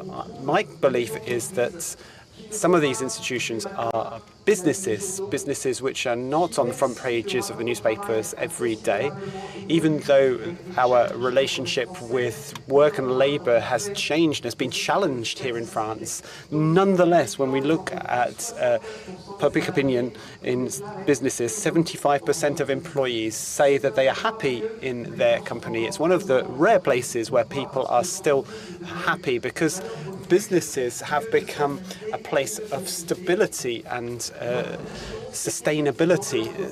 My belief is that business is a key stakeholder in rebuilding trust in our society. Why do I say that? Because business is an economic solution. It focuses on creating value. It's a place where we can still move up in society. It's a place of ecology where we're investing massively in the transitions. It's also a place of discussion and dialogue where there is a structured form of social dialogue within the companies and between companies with the trade unions and employers associations. In order to summarize what I want to say, I want to tell you a fable that you might have heard before, La Fontaine fable of the cat and the fox. The cat and the fox are walking along together, discussing, arguing, talking about their fears together. And the fox says, I've got lots of solutions to face our fears, and particularly the fears of the dogs that are going to attack me. And the cat says, I've only got one solution. A dog comes up and the boastful fox gets eaten because he hasn't found the right solution amongst all of his many solutions, and the cat just ran away and climbed a tree and escaped. We have no choice. We have to make the right choice, and I think my belief in any case is that business is the correct choice. We need to go further. What does businesses need to do? Just after the Second World War, 1948, after the crises of the 30s, there was a Hungarian thinker who talked about reinserting business in society. And I think that's where we're at now. Businesses no longer have the choice. When they set their strategies and their policies, focusing on their missions, their purposes, that's what we're talking about. We're talking about businesses reinserting themselves in the society, in a society of trust. Business needs to go further, of course. It needs to go even farther. In Luke's Gospel, Jesus said to the disciples, go out into the open water. And the first thing we need to do is let the businesses have a free hand to discover and express themselves. I have the personal conviction, and I hope that all business leaders will one day share it, and that's that we need to invest massively in training and education, not just training people and educating them in maths simply because we're falling behind in the PISA rankings. If we want to build a society of trust with business, we need new talents based on human sciences. We'll need philosophers, sociologists, psychologists in our businesses in order to build trust and to put people at the heart of this fragmented society, because that's how we will redefine our social contract. Thank you very much.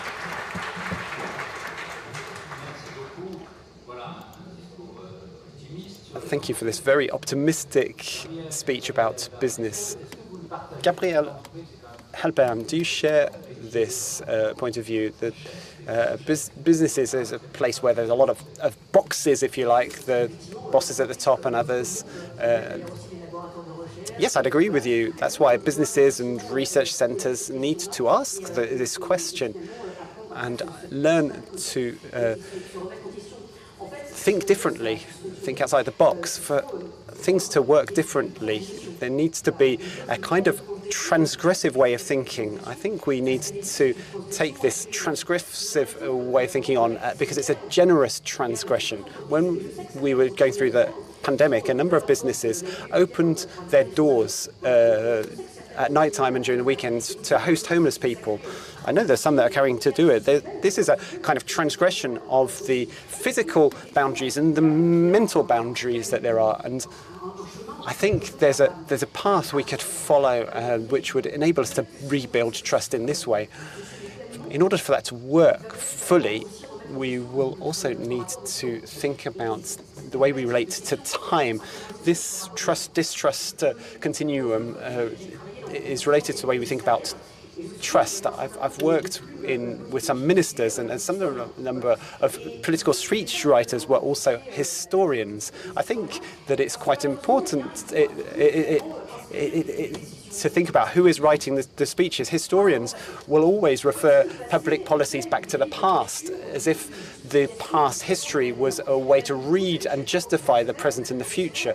As professionals, we always take decisions based on the past, as if we need to be consistent with our own selves. So I'm not talking about drawing a line under the past, but we should question whether we need to be faithful to the past or whether we actually need to be faithful to the future. If we want to build a full sense of trust, we need to think about what the future is going to mean.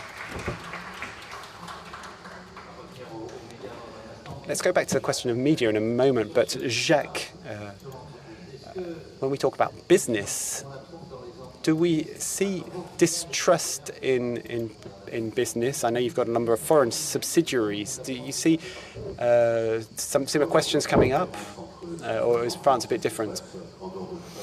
I would say from our point of view, there's no difference in what's going on in France and other countries in terms of the way our business operates and the way our staff operates. Something was said about the way businesses are very hierarchical and everyone in box. I think it's a bit of an old-fashioned view of businesses. There's been a lot of change in the management methods used in business. There's lots of collaboration between teams in different countries working as a project, and they're trying to take businesses out of these little boxes. And the businesses that achieve this sense of getting out of the box are the ones that move fastest and furthest in this fragmented world, which has a lot of challenges. The businesses that will succeed are those that are able to manage the technology and go faster than their competitors. It's just like in a 400 meters race, you need to be faster than your competitors in order to win. There is a permanent competition. Permanent competition doesn't mean dislocation. Permanent competition does not mean theft of natural resources. It doesn't mean failing to protect the environment. It takes all of these elements into account. We see that businesses, and sometimes perhaps pushed to a greater extent by their customers than by NGOs or politicians, are taking these considerations into account. Internal issues around competitiveness, but also all of the societal concerns around training, around the environment, around respect for human rights. And this is all happening in a world where what politicians say starts to seem meaningless. Let me give you two recent examples. One is this expression that we hear around recently around simplification. We talk about simplification, but we've created two monsters. One is a duty of vigilance, and the second is a whole set of 1,000 indicators that businesses have to track, and they're really difficult and complex to understand. So at the same time, we're talking about simplification, but we're making things more complex. And what we're expecting from politics is firstly to protect citizens and businesses, but unfortunately, to the contrary, through the rules that are put in place, we are increasing the legal risks on our companies in France and in Europe. These legal rules are completely asymmetric with what's going on in other parts of the world, in particular in the big competitors, the USA and China. I think the words of politicians no longer are very meaningful, but in business, the words can still bringing people along. As Dominique said, 75% of workers agree with the company strategy and policy for the company they work for. Thank you very much, Jacques. Let's go back to the question of media. You talked about the deregulation of the media ecosystem. Sybil Verveil, what can be done? What are you doing? First of all, the first thing that I want to say is that we are on the foothills of a revolution, a bigger revolution that is to come, the AI revolution, the artificial intelligence revolution, is going to have a major impact on information and news. When ChatGPT takes in new information, chews it up to printing a new text, we all know if we do any cooking that good ingredients don't necessarily make a good recipe. Many things that come out of ChatGPT are wrong, are false, and so we are likely to see an increase in biased, poorly contextualized or erroneous information. This can take us in bad directions or in good directions, and this will happen because we haven't learnt all of the lessons about the societal dynamics that have been generated by the increase of social media. Social media, we think, is responding to a desire for human connection, but it actually breaks down human connection. Anonymity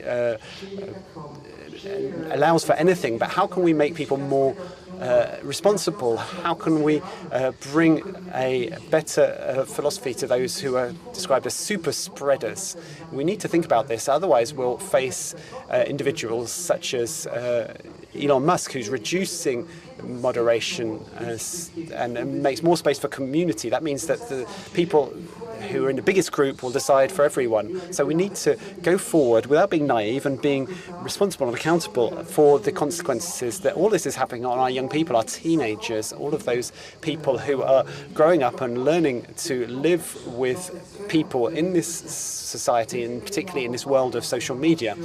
My second point, and speaking specifically about media, is that media sometimes are inclined to talk about controversies and what is buzzing at the time, particularly when their business model is fragile. So there's always a question of a sustainable business model. In order to have strong national media outlets, there needs to be an ecosystem which promotes a sustainable business model, because producing news requires teams, it requires people on the ground, and it requires rules about concentration, about integration that feed into a media ecosystem which is economically strong, which will allow it to be independent and will not be subjected to the pressure of the new competitors.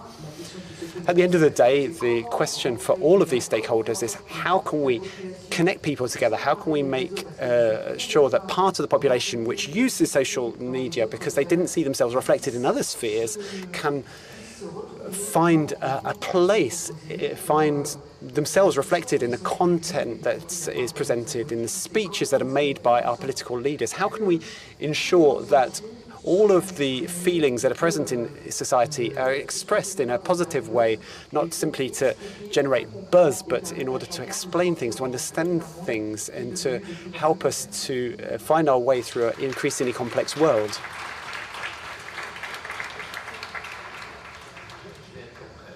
Let me be very concrete. I'm a journalist. Journalists love to add to controversies and create the buzz, sometimes even create controversy. At Radio France, we are sometimes part of this. How can you manage journalists' tendency to add to controversies or the scorn and mockery that you find in the media? You're absolutely right. We're not perfect. But we do continually question ourselves. We question one another. What you've been saying is correct. So over the last few days is that over the last few years, we've been saying we need to not lose our biggest asset, which is the public's trust. So we've been working a lot on the ethics of our journalists. I've taken some fairly tough decisions with regard to people who didn't comply with these roles. A comedian and some journalists from our team. It's led me to question the way we operate and explain how we operate. We've opened up our editorial teams, brought in members of the public to understand what we're doing. It helps the public to understand how we operate, but it also requires us to think about and question the way we're doing things, how we're choosing our subjects, not just the latest controversy, but being balanced. We are lucky enough to be a public service media organisation. We don't always have the same pressures in terms of achieving audience numbers. We can be guided by the role that we play in the media system in order to build trust. So we've made trust our number one priority in the choices and the organisational structure that we are putting in place. Thank you very much. Dominic Carlac, you were a great athlete. I'm sure you still are, actually, by the way.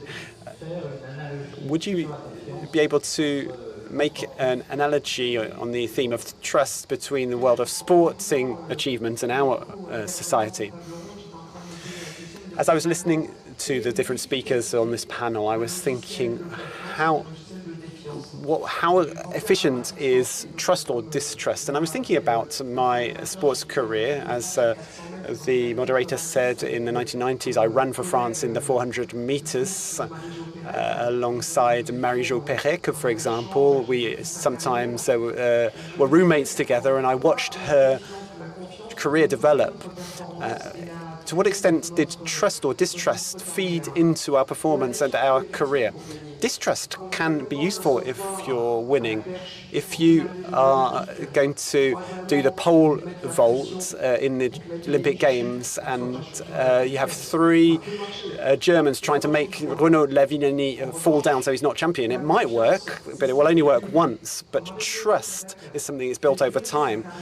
Marie-Jo Pérec was Olympic champion 3 times, once in 1992 and twice in 1996. Why did that happen? After 1992, Elle didn't believe in herself anymore. She didn't know what to do, but she took another step. She moved to the USA and decided to trust someone and rebuild her career. So with this analogy of sustainable performance, I'm trying to say that trust builds a sustainable performance, whereas distrust is good for one-off performance. Before I hand back to Jan for the conclusion of this session, I want to open up to the floor. I want to remind you that we're asking you to ask questions rather than making long speeches or tell your life story. Let's give the microphone to the lady at the back of the room. Let's start with the lady. Ladies first, please.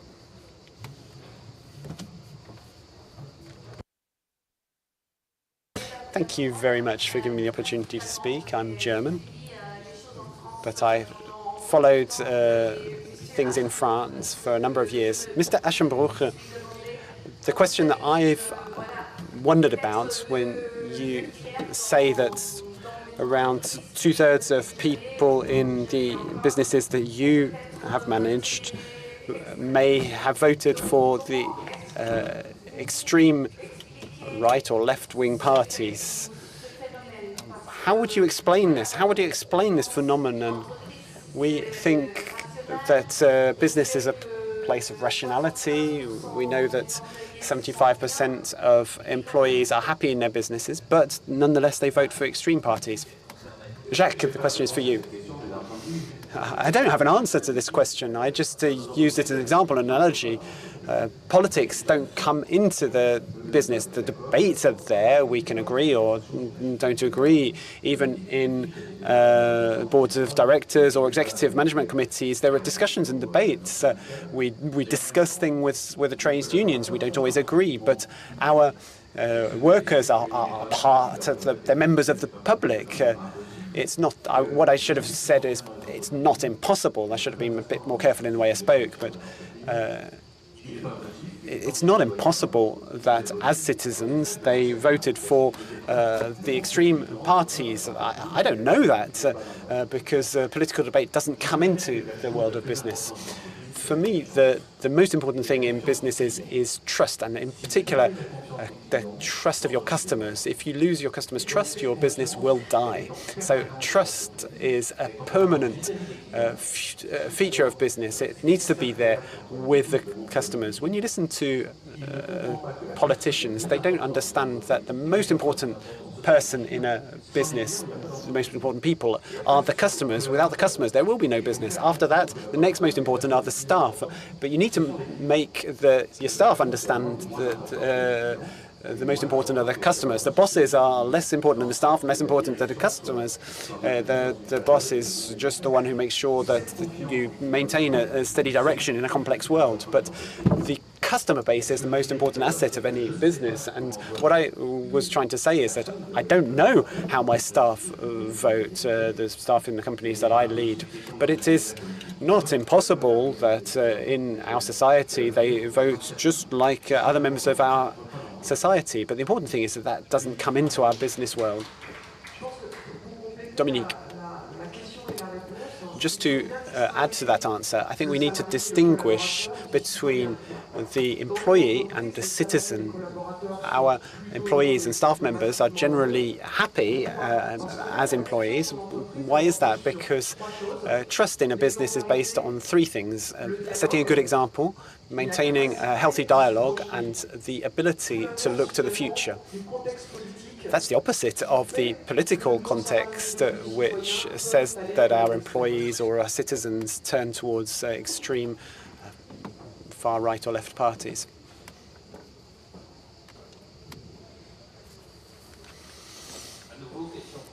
Another short question, please. Yes, a very short question to the business leaders here. You talked about these 2/3 of people who vote for the extreme parties. I don't recognize that classification. I do hope that 2/3 of our population will avoid the worst case scenario. But I've got a different question. We can ask the question of distrust. Is that not a result of the failure of our elites, our economic elites who have sinned through their greed? Jan, do you want to respond to that? Dominique, perhaps? I think when I explained this theory of reinserting business in society, it was a way of saying to you that Milton Friedman is dead. The purpose of a business is not only generating profit for stakeholders. It isn't anymore in any case. Since the advent of corporate social responsibility, obviously not all businesses don't do it, but it's a key aspect of the competitive aspect, the attractive aspect of business to take into account these things. But people don't believe in it. Which people? People who are voters and who distrust capitalism. They don't believe that corporate social responsibility is going to save the system and that their lives are going to get better. I think the message that I'm trying to say is that distrust is not exclusively something in businesses, much less in businesses than with regard to our politicians.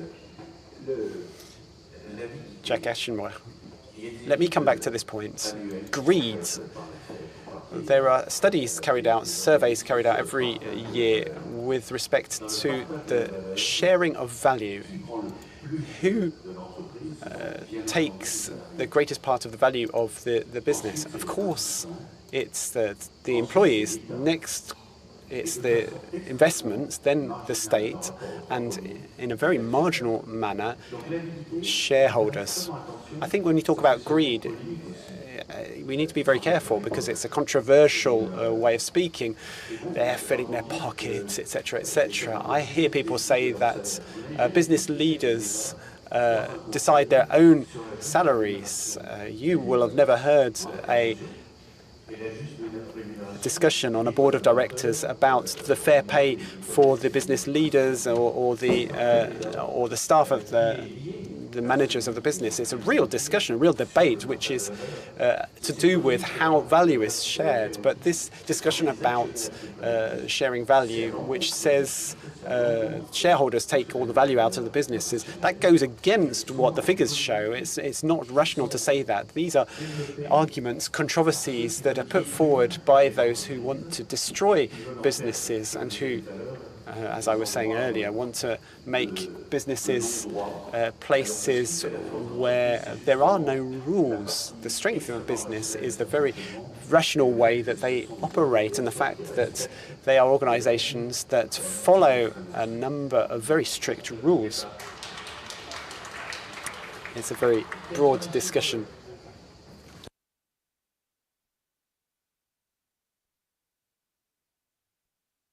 There's a person here at the front.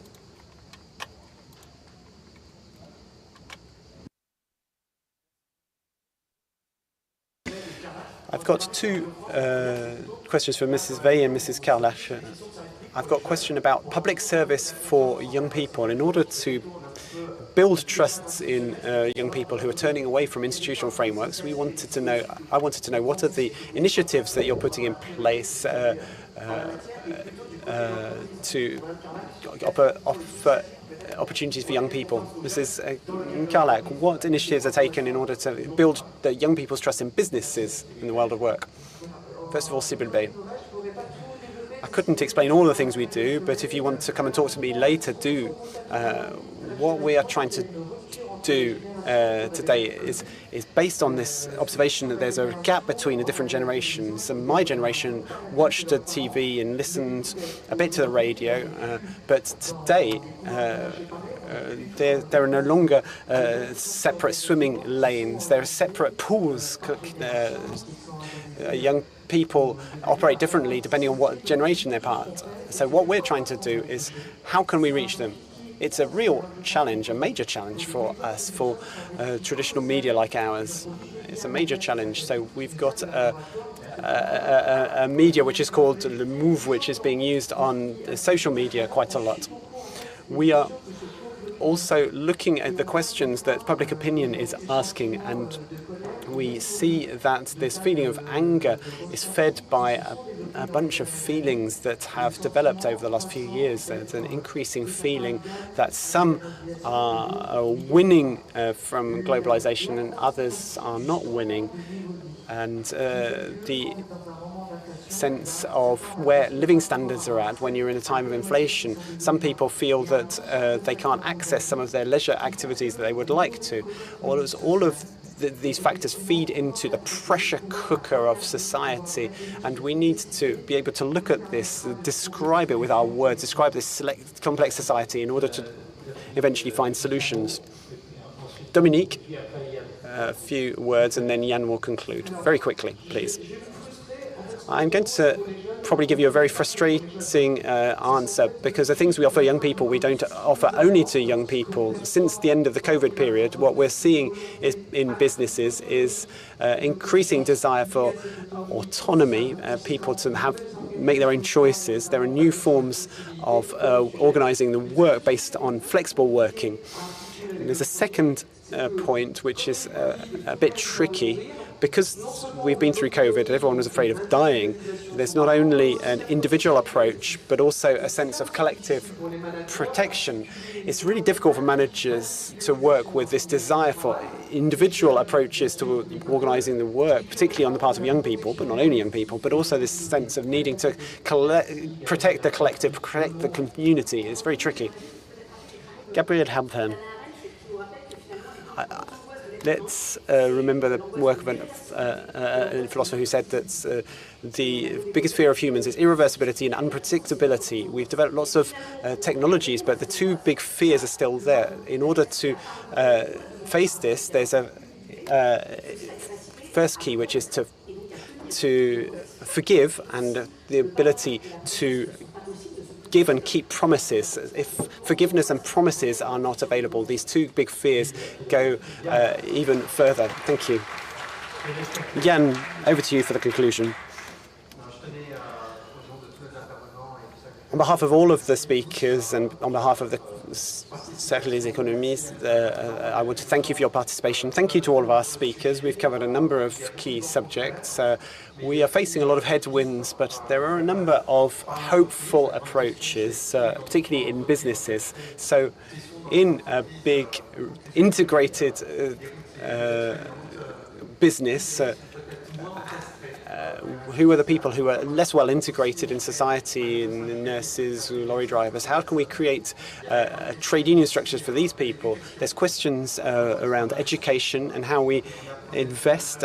We need to teach the youngest generations how to work together, and how in a digitized society where digital media is playing an increasing role, can we regulate We didn't talk very much, and it's maybe symptomatic. We didn't talk a lot about public policy, public services. They may have a role in the more remote areas in bringing people together in this very lonely and isolated society. Thank you, Jan. Thank you to our 4 speakers. Thank you, everybody.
Mesdames, Messieurs.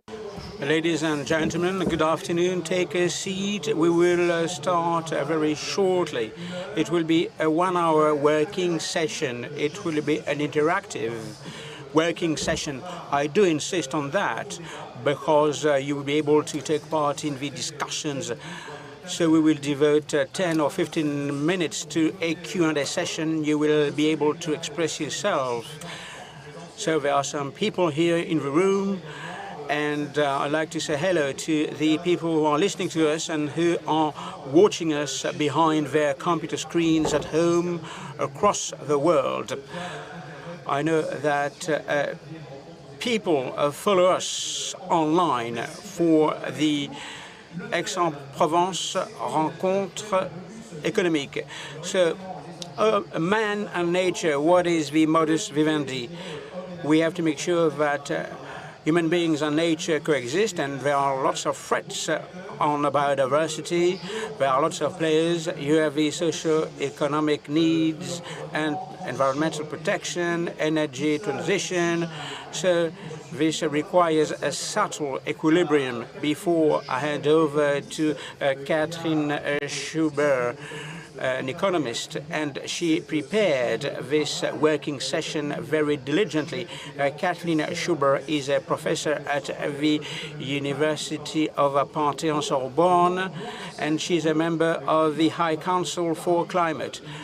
Amongst her different tasks and duties, we have different speakers. Marie-Pierre de Baillancourt, she is the executive director of the Institut Montaigne, a liberal think tank. Adil Najam, the global president of the WWF, the World Fund for Nature, co-author of the third and fourth assessments of the IPCC. Then Arnaud Gangloff, the chairman of Kia Partners, a consulting firm in strategy. I think that you are based in 4 countries with 200 employees. And Jean Ornin, who is next to me, the chief executive officer of CTO. CTO is a purpose-driven company developing some eco-solutions, eco-packaging solution, eco-recycling solutions. So you do many things. So I will give you 4 minutes, 4 short minutes. Of course, I mean, the stakes are high, so 4 minutes, it might not be enough, but we'll have the opportunity to talk about these different topics, so you can deliver some short introductory remarks. We're going to start with Marie-Pierre de Baillancourt, the Executive Director of Montaigne Institute, Biodiversity, Economy, Environment, Social, Societal, equilibrium, so it means lots of challenges. So you have 4 minutes. Go ahead. Oh, Kathleen, I haven't fulfilled my objective. So, Kathleen, can you deliver an introduction in order to set the background to our discussions? I forgive you. Don't worry. Regarding my introduction, I'd like to tell you that as part of the development of humankind, we've worked against nature. There are lots of examples to develop ourselves. We trim forests, we killed the big mammals, almost all of them have been killed. So we exploited the non-renewable resources, we exploited the renewable resources on a very large scale. So this is a common thread. And today, we are just wondering whether we can continue along this path regarding biodiversity now. And this is the iconic part of nature. I will mention a few figures, if I can. So regarding biodiversity, the assessment report, the Global Evaluation Report of 2019 shows that the abundance of species on the Earth has diminished since 1900. And there's the Living Planet indicator following the abundance of mammals, reptiles, birds has shown a drop of 70% between 1970 and 2018. So a drop of 70%. I mean, that's huge, colossal. 90% in Latin America. So if you consider another example, so there's a red list for the International Union for the protection of nature, 150,000 species and 50,000 species are under threat. So it means that it's an unprecedented destructive process. I could talk about the reduction, the curtailment of primary forests. So it's a concerning, a disquieting trend that we are witnessing. Why is it of concern? Because from an anthropocentric viewpoint, nature will provide irreplaceable services for humankind. So pollinization. In some countries, you have ladies. Most of the time, these are women. They are like cosmonauts, and they will pollinate the trees with their hands. They will do that manually. And it's the perfect example of the services being delivered by nature. So these services could be replaced, but to skyrocketing cost and other services cannot be replaced. Regarding concrete examples during the COVID pandemic, we've seen to what extent we had to consider the interface between human beings and nature. The link is being curtailed. The animal species, they have fewer places to live on their own. They are quite close to human beings now. So it is indispensable to keep biodiversity. And clearly, it's not an easy task. So if you consider the current discussions about the current political situation, if you look at the political manifestos of different candidates, they don't talk about this issue. They talk about climate to a certain extent, but they don't talk about nature or biodiversity. The farming crisis that we underwent recently has shown that short-term concerns prevailed over nature concerns or nature-related concerns. So it is extremely important, to take stock of the seriousness of the situation. There are some economists, they had been worried about the scarcity of fossil fuels. We will be short of oil, we will be short of gas, but it's a different debate now. Then we focused on renewable resources and climate change, and now we are going further. There's a debate about the planet limits. These are the physical limits beyond which humankind can't develop themselves. So these are obstacles to the development of humankind. So you have 9 barriers or 12 barriers or limits. So you have different limitations. Some of them have been overshot. For example, biodiversity. But living species, they are the bedrock of life. Just one word. Please, quickly, imagine what would be a world with men and pets that would give food to human beings. It would be nightmarish. Thank you for talking about that. Thank you for your introduction. So, Marie-Pierre de Baliencourt, what is your take on the different challenges the Montaigne Institute has talked about? That there's a report. You are not going to unveil the ins and outs. So what is your take on that? Thanks a lot.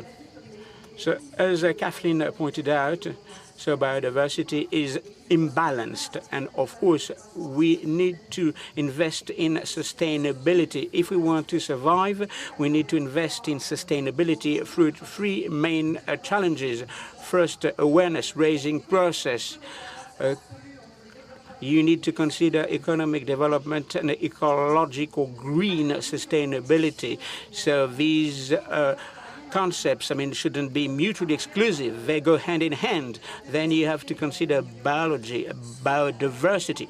These are key elements in terms of value. It is not a new field of constraints, so it's important to value biodiversity, to raise the profile of biodiversity, and then means of action. We need to be pragmatic, efficient, action-oriented. We shouldn't be ideological because you won't achieve your objective. So we need to change tack. We need to look at things in a different way. So the very first change is to move away from a dead angle, from a blind spot, something that I can illustrate. Today, you have more value to exploit immediately, to consume immediately biodiversity instead of investing in biodiversity. I will give you an example. We know the price of a fish, of halibut, but we don't know the value it represents in the maritime ecosystem, in the marine ecosystem, even though it is the first place where you can capture carbon. I would give you another example. We know what is the price of a cubic meter of sludge, but we don't know what is the worth of a forest for plants and fauna and flora. So it's important to value biodiversity, taking into account economic, human types of rationale. There's a second change now that I would like to highlight, the systemic approach, as it were. When we talk about biodiversity or climate, we have a silo-based approach, and climate and biodiversity were in a position, bear witness the development of wind farms and solar panels. There's a competition for the available land for biodiversity purposes. So it is pivotal as part of a management and use of land and resources. It's important to have a systemic approach, and we shouldn't be entrenched in our positions. Third element that is also important, we need to know what people want. When you question populations, 95% of populations will tell you that they are in favor of biodiversity. However, in France, the applications that are downloaded the most shine and tenue. These are fast fashion applications, low or cheap consumption, and if you consider these two apps, they don't pay attention to biodiversity. So we don't want to choose between the water resource in order to produce carbon-free electricity and tap water. We need to move away from these silo-based approaches. How can we do that? We need to trust the economic players. We need a regulatory framework, but above all, we need actions. And today we've realized that companies are ahead of the public authorities. Lots of initiatives were launched. Business for Nature initiative. During the last COP meeting, the companies didn't wait for the regulator in order to take action. That's important because the solutions will be scientific, technological, technical, based on innovation and common progress. So this change means that we need to trust the economic players who will reward the virtuous circle and punish those who cheat. So we'll see what the different players think. Of course, you can step in if you want. During the Q&A session, Adil Najam, president of the WWF, this is the Global Fund for Nature. This is a non-governmental organization. Everybody knows that, an international non-governmental organization created in 1961, dedicated to sustainable development and protection for the environment, of the environment. So the question might be broad, but in a nutshell, today. We are all players in nature, so we are a full-fledged species as human beings. So what is your take on the way we can respect one another? We know that nature will respect us, but we need to respect nature. So what is your take on that? And of course, we need to do more, much more than we do. Very much, and my apologies for not being able to speak in French. I hope my translators will do a better job than me. But thank you for having me here. I'll take your question as, where did we go wrong in terms of our relationship with nature? And your micro, please. My short answer is, if I think as the question, where did we go wrong? I think we went wrong in some moment of arrogance when we stopped believing that we are part of nature. At some point, very recently, this is not old, in the last 100 years, we started acting as if nature was other than us. This is why I like this conference. I can see nature, right? I'm not behind concrete walls. I can see the tree. I can feel the heat. But at some point, humans as a species became so arrogant that we thought we were something other than nature, and our job was either to use it, consume it, as a resource, or to protect it as if we were God.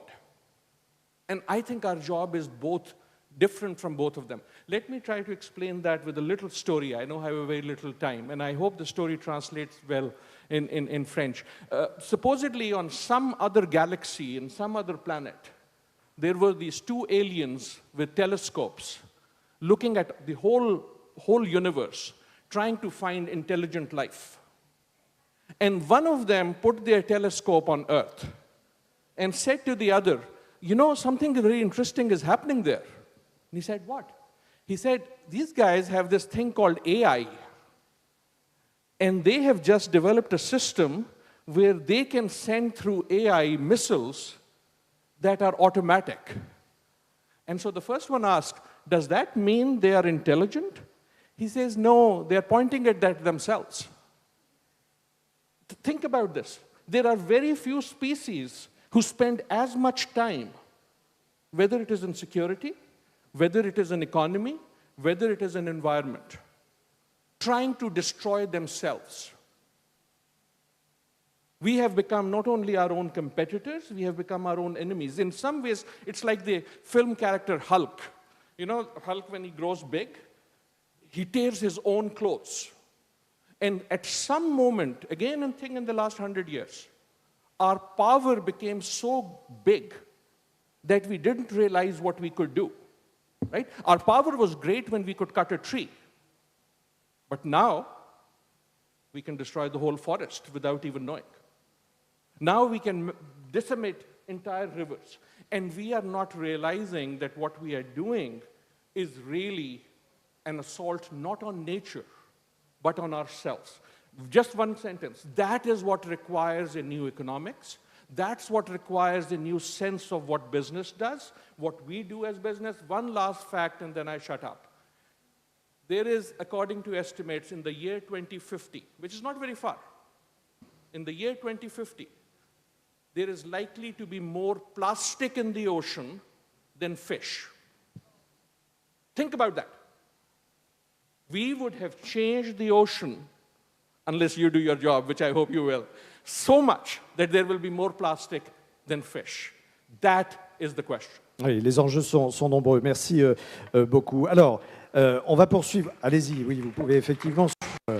Thank you very much. Yes, you can certainly give a warm round of applause to Adil. We're now going to hear from Arnaud Gangloff from Kia and Partners, and we're going to hear from a consultant. You work with businesses day to day in helping them to go through these major transitions, environmental transitions, digital transitions, energy transitions, transforming businesses in order to change the world. We know that businesses have very little room for maneuver. There's a lot of international competition, but transforming business to transform the world, is this something that is really possible? Can they really transform themselves in order to change the world? It is a big challenge. Yes, but that's why they're there. It's a good thing. Let me just start with the current affairs. We've been very shocked by French politics recently, but I think we've realized that the French state is going to be less present in the future, either because of the political colour of the next regime or because of the high levels of debt. But I think it might be an opportunity for businesses to take on their societal responsibilities by getting more committed to the movements that we're talking about. I'm quite positive about this because the business people that I meet are capable of doing so.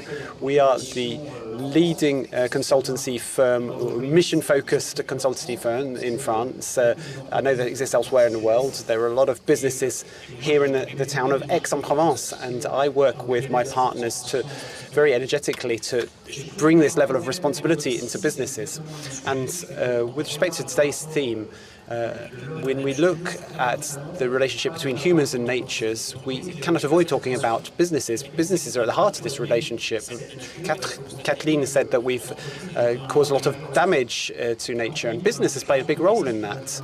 When I say that business is going to play a big role in this transformation, I might be annoying some of you because you may think that we've done a lot of dangerous and damaging things to our planet, and we haven't given ourselves the means to create the change necessary. I want to read out a sentence that I heard from the Indians. When the last tree has been cut down, the last river has been poisoned, only then will we realize that money can't be eaten. We need to keep that in mind. Businesses need to change. And I think that we are at a turning point, a tipping point in our modern economy, and the viewpoints that we can have on this overall business-based economy. We've all become increasingly aware of the value of nature and the value of the resources in our world. The previous speakers have mentioned this. They are limited, they're finite, and for that reason they are very valuable. The second point to say is that we can no longer consider that human beings and businesses are outside of nature. We are within nature. We're part of nature. We need to be aware that all of these changes, businesses have brought us material benefits which we like, we don't want to let go of. So I think the real issue is to rethink our business models and stop putting a business-centered approach in opposition to a society-centered approach. Businesses can work with other stakeholders, but how can we do this? We're going to need to think differently about values of business. This movement requires us to stop thinking about things in terms of EBIT and GDP. We're going to need other measures, other indicators, not to look at value, but values, plural. There are three key things: material value, of course, human value as well, and environmental value. So talking about business, we'll move on to Jean Ronin. When we hear all the different speakers, so it sounds like we've got the sword of Damocles hanging over our head, and that is there an issue around survival today? Yes, even in the title of today's session, we're talking about a modus vivendi, but that's not the right expression. It means living side by side, and there's a conflict. No, that's not right. We're in nature. We're within nature. We need to live in it. And previous speakers spoke about our arrogance, and I agree with what's been said by Adil Najam. The idea that we have people on one side and nature on the other. I very much agree with what's been said. My business, Sitio, is a mission-focused business. It's a non-profit business created by social entrepreneurs to recycle household packaging. I'll talk to you a little bit more about that in a moment. The issue that we are discussing today is that our linear economy devours biodiversity, and some of the figures that have been mentioned highlight that. It's clear 50% of world's GDP is based on services that the planet provides free of charge. Our costs are artificially low. we have artificially low costs because we're not taking into account the cost of the planet. That's the simplest way of expressing it. And we're being caught up by that because we're seeing materials crisis, even sand, which we think is infinite. So there are 50 million tons that are extracted from the nature, and we're starting to say we might run out of sand. So we need to move from a linear economy to a circular economy.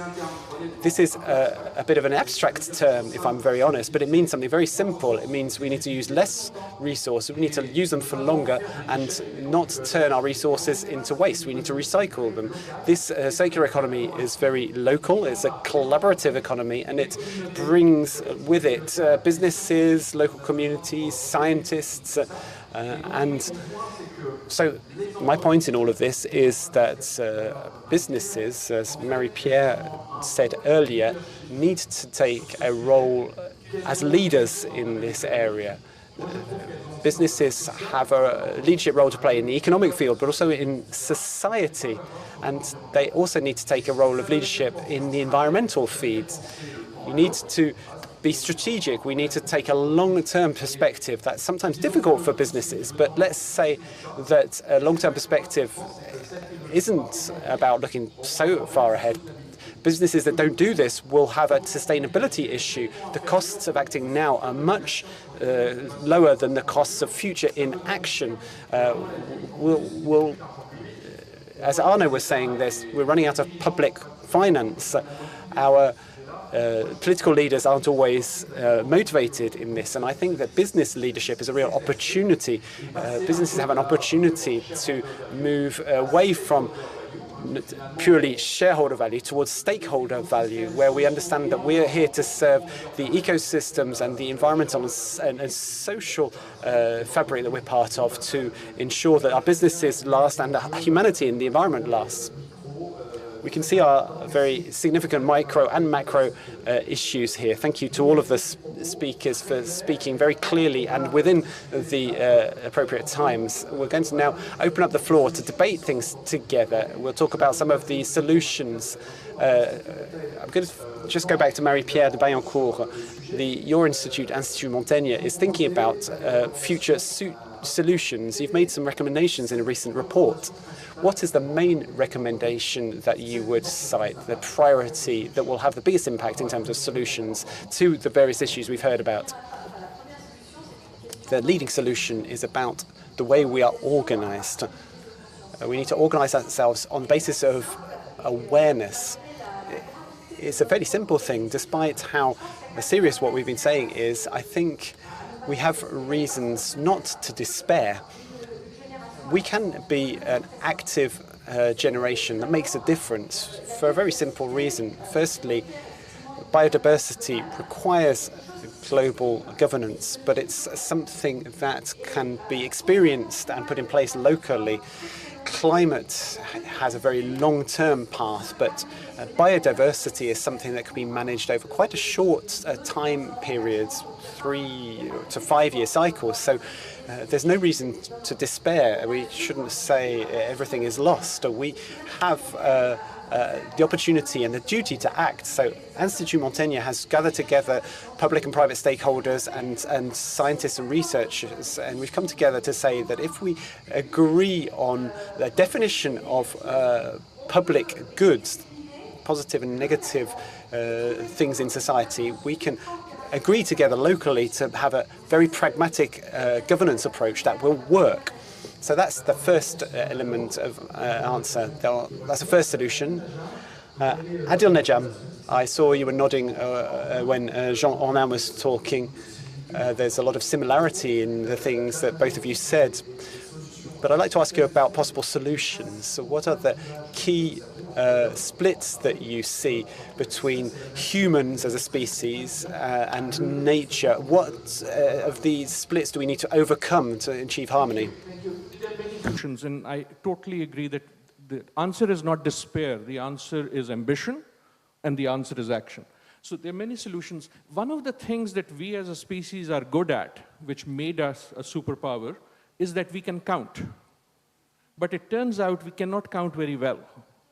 right? And that's where what Jean was saying is exactly right. We need to, I think the solution is we need to learn how to count better, including by counting nature, whether it is through conservation or putting a value, a proper value on nature so that the dynamics of business will themselves be unleashed in trying to manage and capture that value. Let me give you a very simple example. That tree, right now, its value is negative. It is a cost. There is a gardener who has to take care of it. There is water you have to spend on it. Someone has to come and clean it. If I cut it down, suddenly it will become value, because then it will become wood. That's a very simple way of how you change things. We have been talking all morning. It's been wonderful being here. We've been talking a lot about the shift in economic power. You know, I'm here to tell you it's no longer the US, the greatest economic power on earth. It's not China, the greatest economic power on earth. I'm sorry, it's not Europe either.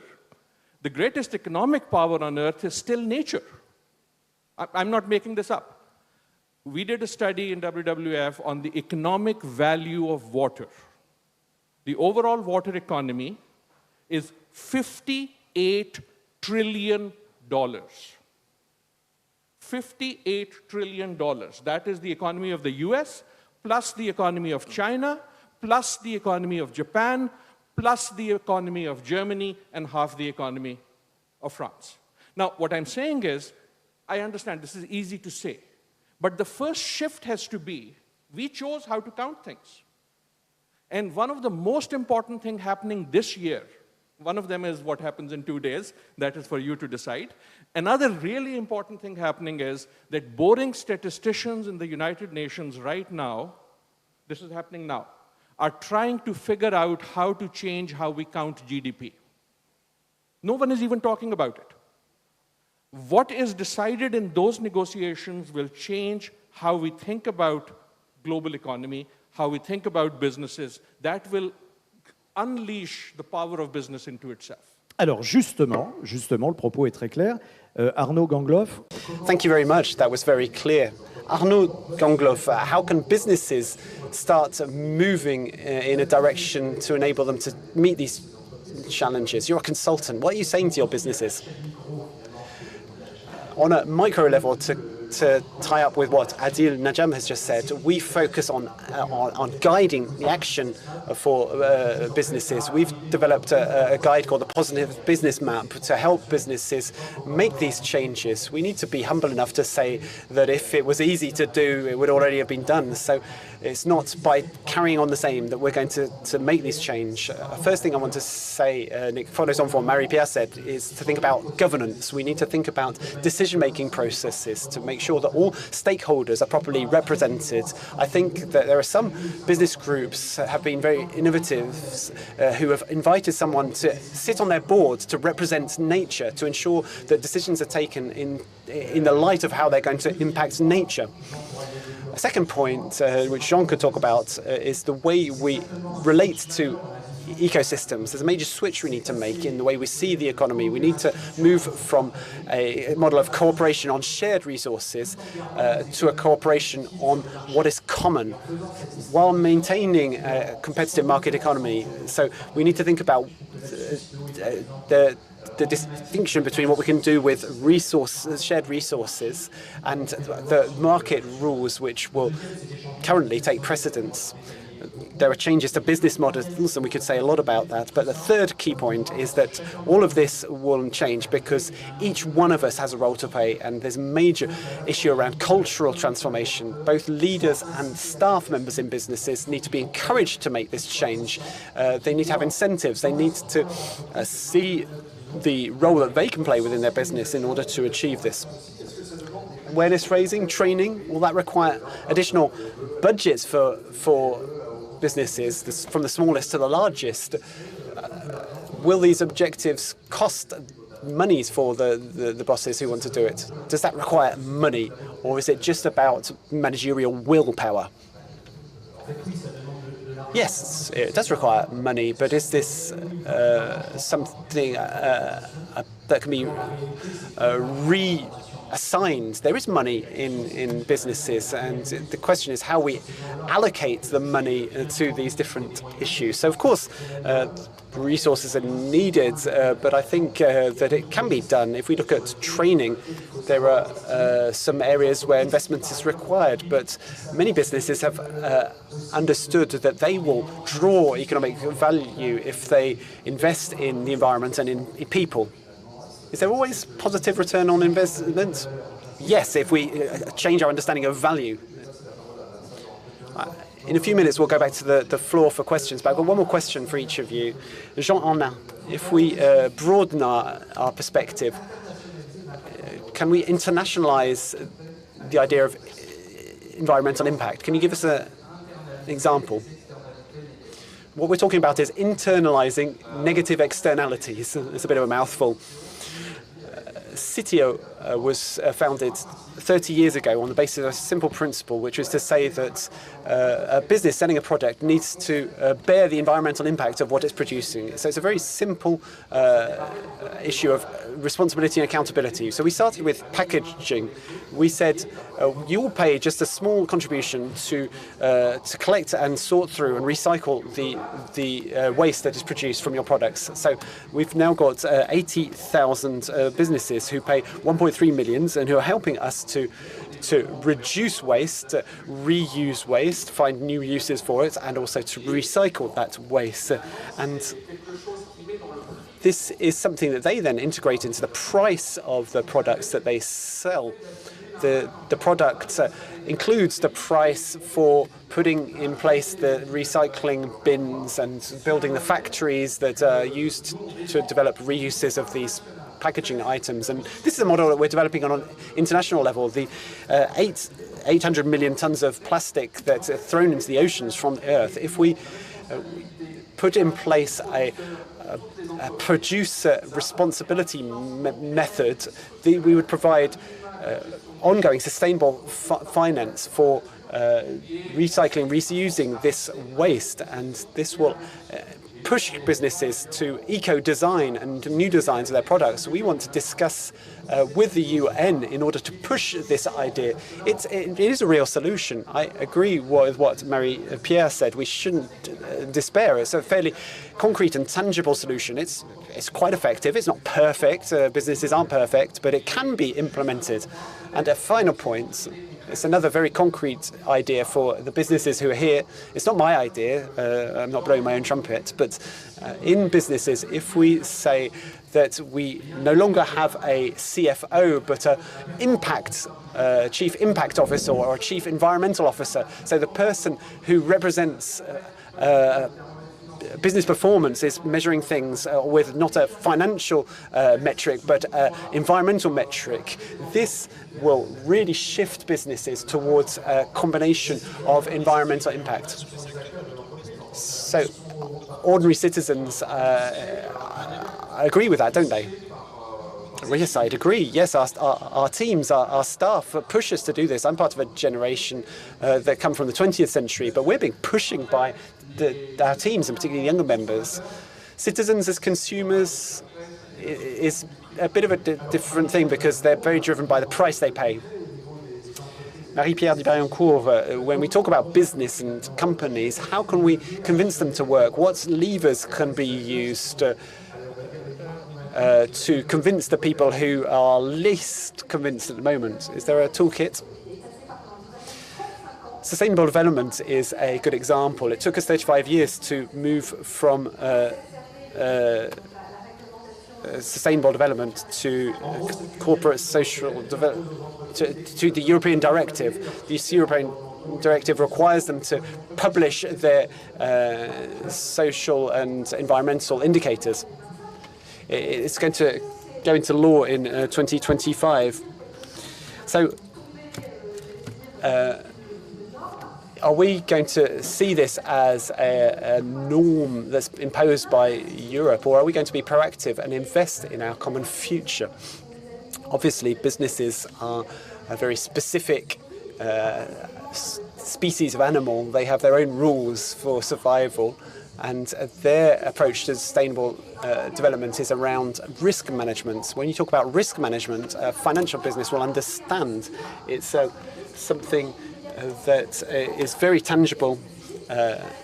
When we talk about physical risks, droughts, floods, we read about them every day of the week when we read the newspapers or turn on the television. When we talk about lost assets, stranded assets, they become a real risk. There are regulatory risks with the risk of legal action. There are health and safety risks.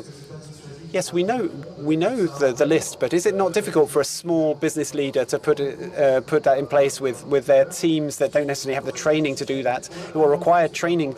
It's okay for a big corporate behemoth, but it's difficult. Bosses are entrepreneurs. Entrepreneurs prefer to choose things rather than have things imposed on them. So the question is whether we're going to continue to choose things or be rule takers instead. That's a great discussion. Adil Najam, what are you expecting from businesses and multinationals in particular?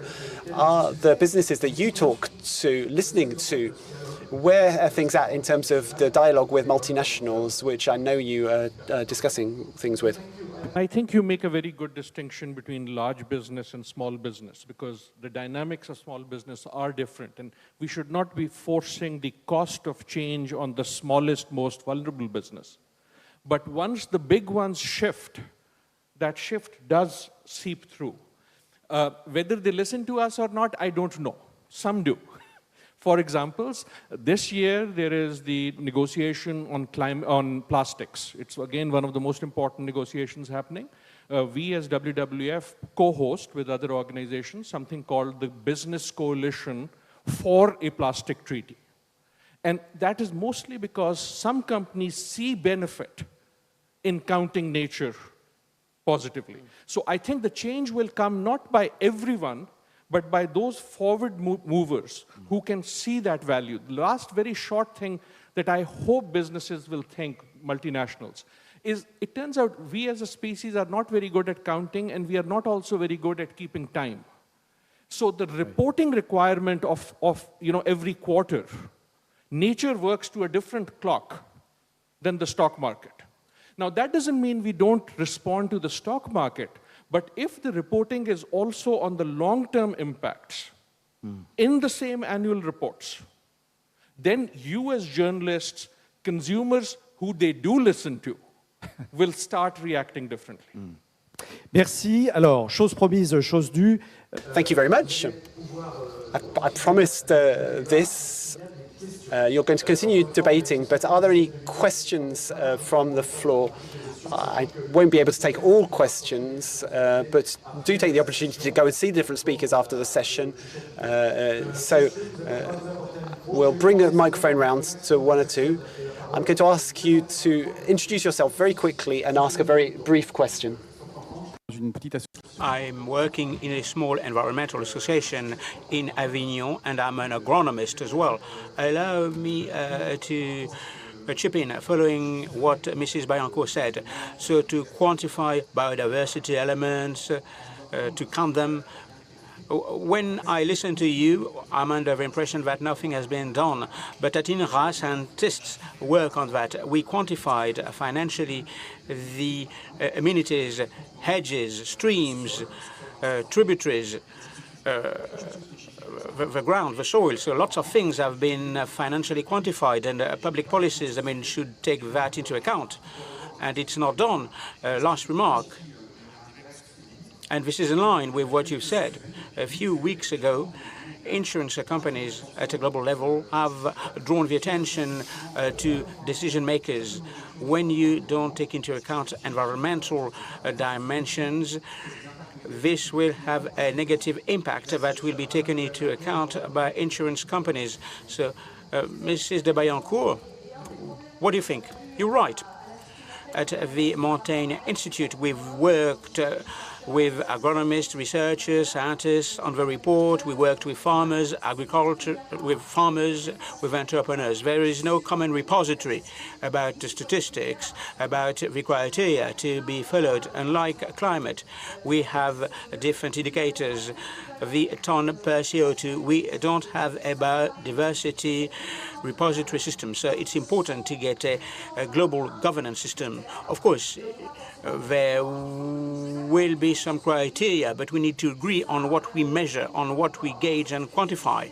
But we haven't yet reached that objective. But it is of critical importance. Arno, we need to agree on what we measure.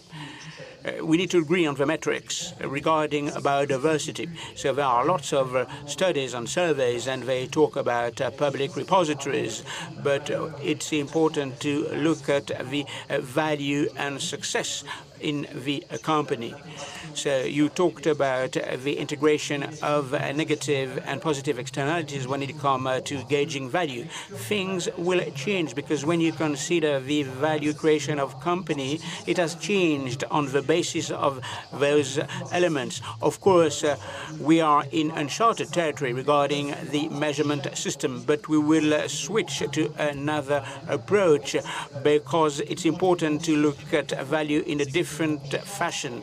When we change our perception about value, we change our modus operandi. The market rules should be applied, and we need to focus on shared resources. We need to develop an economy based on cooperation. We need to change the rules of the game, and this shouldn't be embedded in the appreciation of the corporate value. Thanks a lot.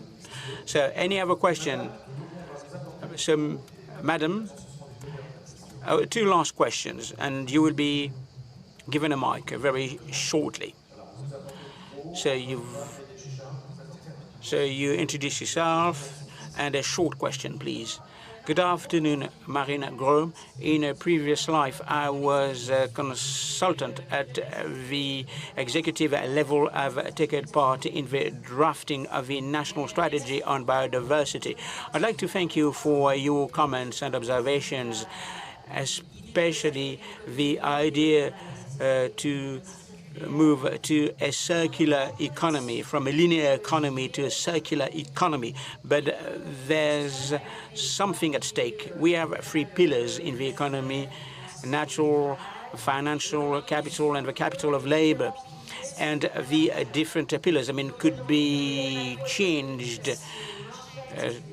So if we inject a biodiversity destruction, the systems won't react, or they will react positively, because this will create some value for the future and for biodiversity. Isn't there an interest in changing our economic rationale beyond the economic models? So, Jean Ornin, go ahead. You have 2 minutes. I'll try to provide an additional comment. If I had a magic wand, I would say there is no financial report on the one hand, or an extra financial report on the other.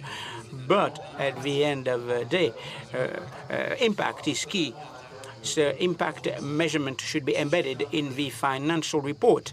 So, for example, if I destroy the planet, so I will pass on a big provision. The provision will impact the accounts. The stock market price will be impacted. I'm not quite sure that I've answered your questions, but this is my contribution. Adil, maybe you want to add something to that. A very short thing. I think what all of us are saying, none of all of this is possible. None of this is easy. If it was easy, we wouldn't have to sit here. I think there's a race. I've been talking of us as a species. We are a very smart species. I think there is a race between human knowledge and human wisdom.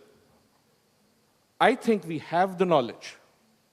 We have the information. We have the ideas to do this. I'm not sure we have the wisdom. I hope I'm wrong.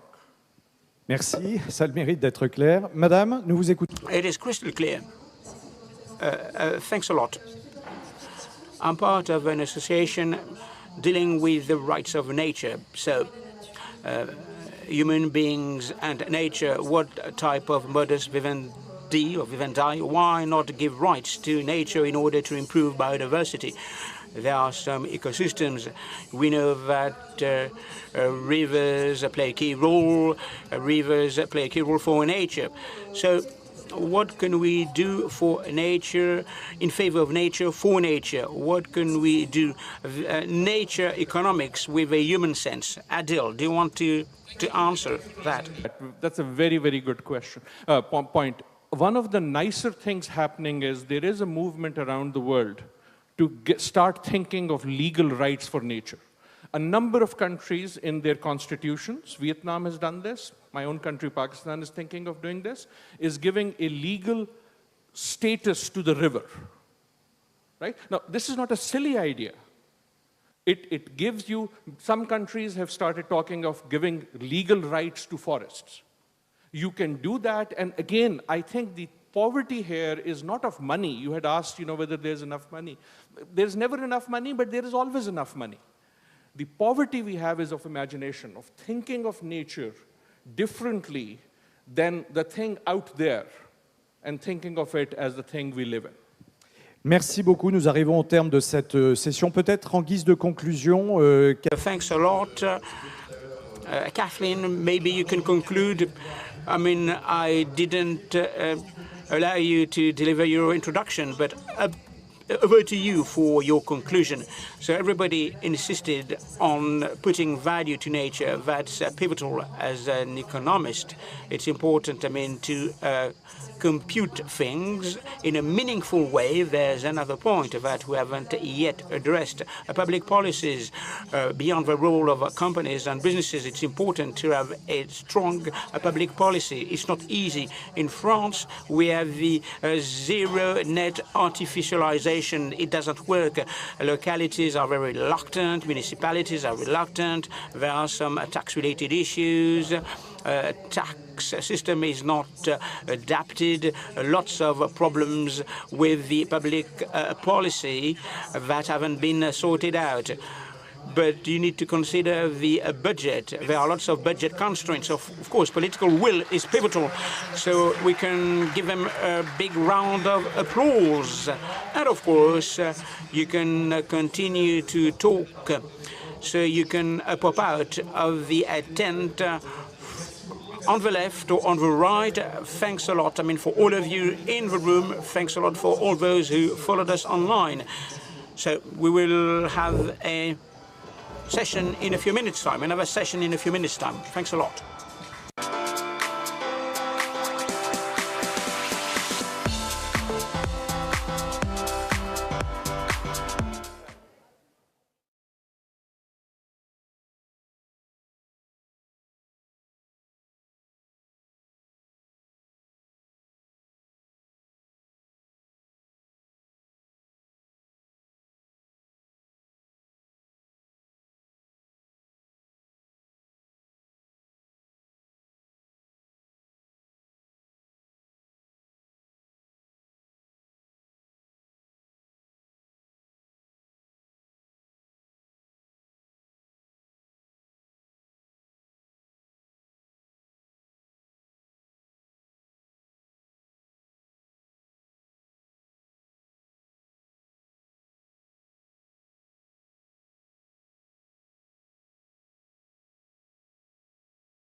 Bonjour à tous. Good afternoon to all of you. Let us start without further ado. So it's a controversy. It's a specific controversy. We're going to talk about love. We're going to talk about the Franco-German couple, a love and hate situation. I will come up with a paradoxical stance. So it's a complex, complicated relationship, a difficult, contradictory relationship, and the Franco-German relationship is solid and pivotal in Europe because at the end of the day, if two powers, however much they are different in political and economic terms, and if they can get along, if they can make decisions together, trade-off is possible in Europe, and the European momentum is feasible. I'm not a specialist. I'm delighted to welcome Florence Parly. Good afternoon, Florence Parly. Good afternoon to you. So you are an expert in this relationship because you held a specific position, the Minister of Defense from May or June 2017 to May 2022, and next to you, Ambassador of Germany in France, Stefan Steinlein. Good afternoon. Good afternoon, Ambassador.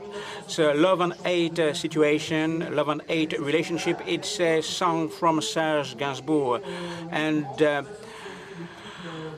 it was a scandal. And then we had Willy Brandt at the helm in Germany in the past when the song was written, Pompidou and Willy Brandt. So what is the situation regarding the Franco-German relationship?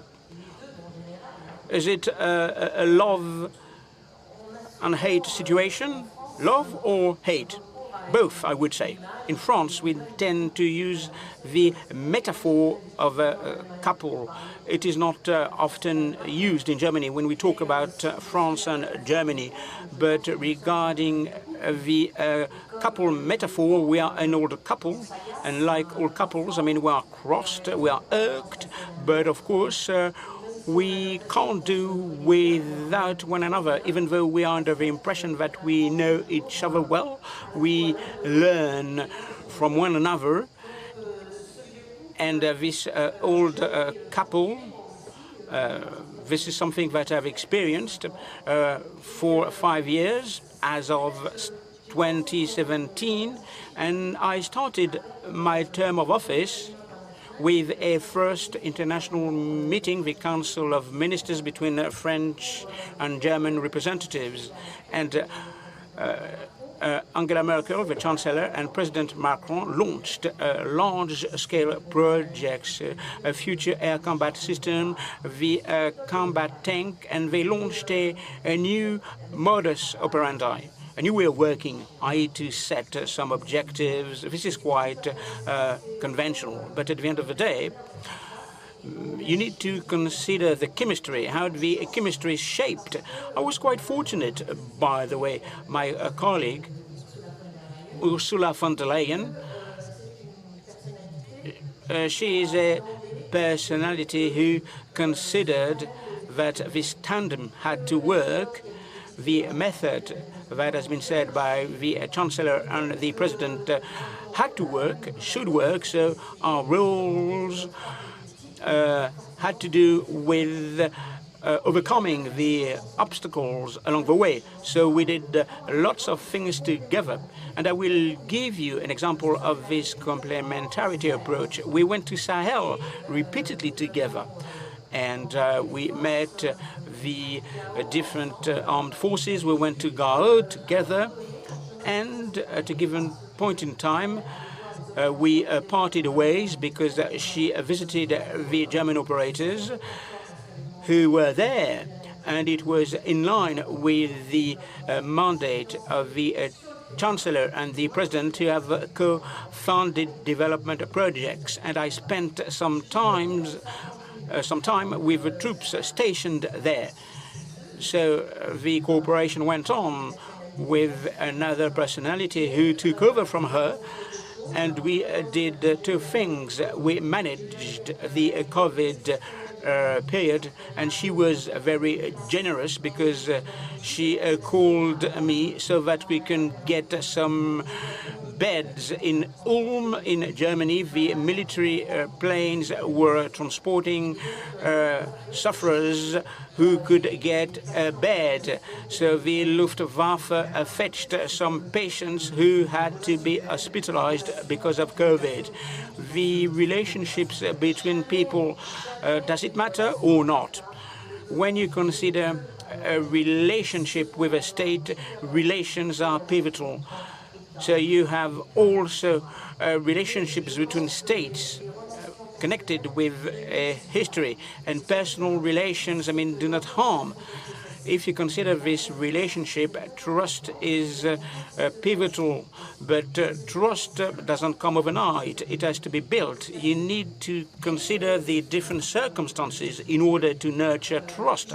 Moreover, the Chancellor and the President were on the lookout. In Toulouse, we had a Franco-German Council of Ministers, and there were some stumbling blocks regarding the future air combat system, and the Chancellor and the President did attend the meeting in order to surmount the obstacles, to overcome them.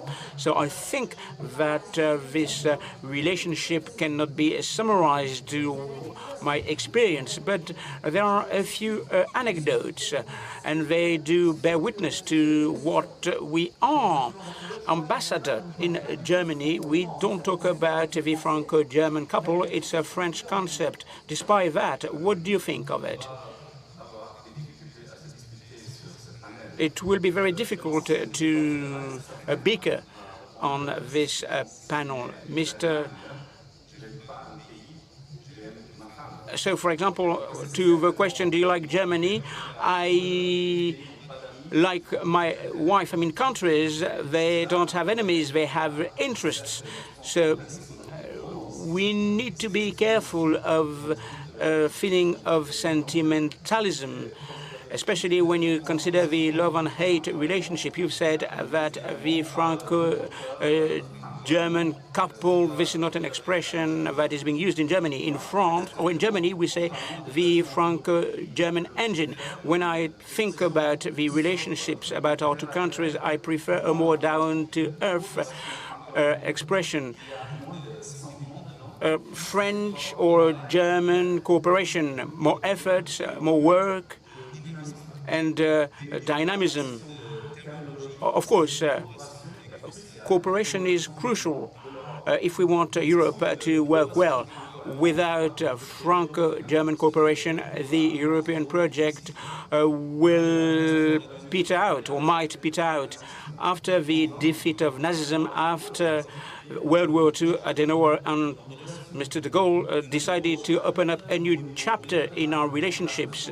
And there's a founding moment, the Aix-la Chapelle Treaty. It was a new chapter of our bilateral relationships as part of a European momentum. It's a relevant point. Our relationships are intertwined for the future of Europe, the future of a common Europe. Of course, we have a common responsibility beyond the Franco-German cooperation. The Franco-German cooperation is at the heart of European integration. The peace project of the EU can't be achieved if there is no Franco-German cooperation. The Germans and the French are different. Our positions are not automatically aligned.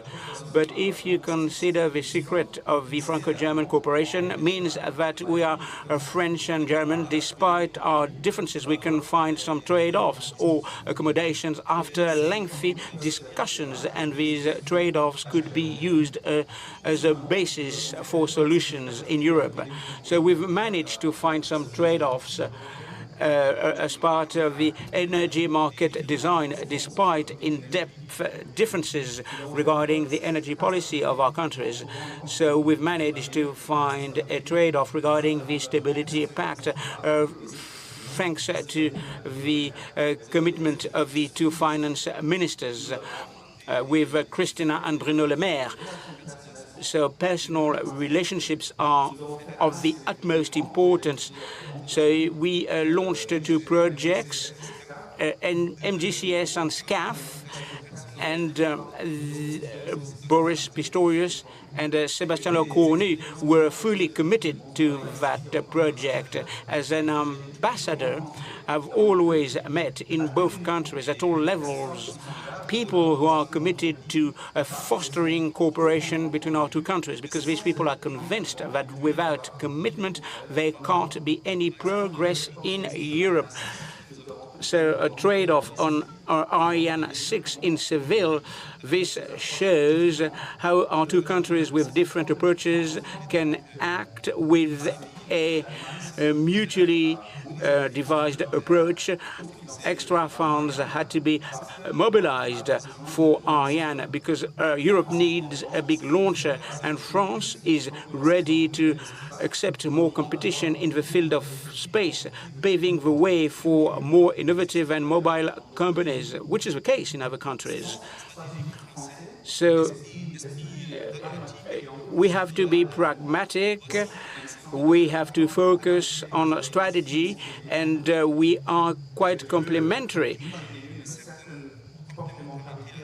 And complementarity is a key in the field of defense on energy. We underwent symbolic moments, the state visit of President Macron, the invitation of Mr. Scholz during the landing ceremonies in Normandy, or the commemoration of the Oradour-sur-Glane massacre. And of course, we look forward to the results of the elections. Of course, I'm not going to talk about the elections, and I don't want to speculate on these elections, but I can tell you that Germany will respect the vote of the French voters and will cooperate with the new government with a European mindset. We need a strong French partner, especially at the present time. The war in Ukraine, lots of uncertainties regarding the American presidency, competition with China, the need to improve growth. There are lots of reasons in order to beef up cooperation between France and Germany. And as Ustav Armain said, by the way, my wife is French. Thank you, Ambassador. You spoke about the SCAF, which is the combat plane of the future. You spoke of the NGSCS, which is a tank, a combat tank. And so I'd like to turn to you, Florence Parly, because you know this relationship best. It touches our sovereignty. What touches our sovereignty the most is defense. Other projects didn't necessarily work, and there's a lot of pressure with the war in Ukraine. Can we say that this project is moving forward? Can we be happy with the cooperation between France and Germany in terms of weaponry, in terms of arms? Well, we can always look at the glass as half empty or half full. The ambassador and myself, we've always decided to look at the glass a half full, at least today. We have a good reason for that, because the title of this is to bring the world together rather than separated. And the economic and political world is very uncertain today, and this leads us to try to really focus on what is working and what allows us to build, what allows us to move forward with European construction that our 2 countries feel so strongly about. We could also draw up a long list of all of the obstacles, all the problems, everything that's not moving forward, all of our misunderstandings, the reciprocal misunderstandings. To not frustrate the audience, I would remind you that during the Council of Ministers between France and Germany in 2017, we launched 5 projects. We've only mentioned 2 of them. There were some other ones that, at least 2 of them that were eliminated. A new maritime patrol plane, Germany made a choice to buy American planes, and the new standard for combat helicopters, the Tiger, we drafted the first two standards together, and we're alone in drafting the third. So not everything is rosy, not everything works in the way that we would hope. But there are things that are working, as well as in the past there were.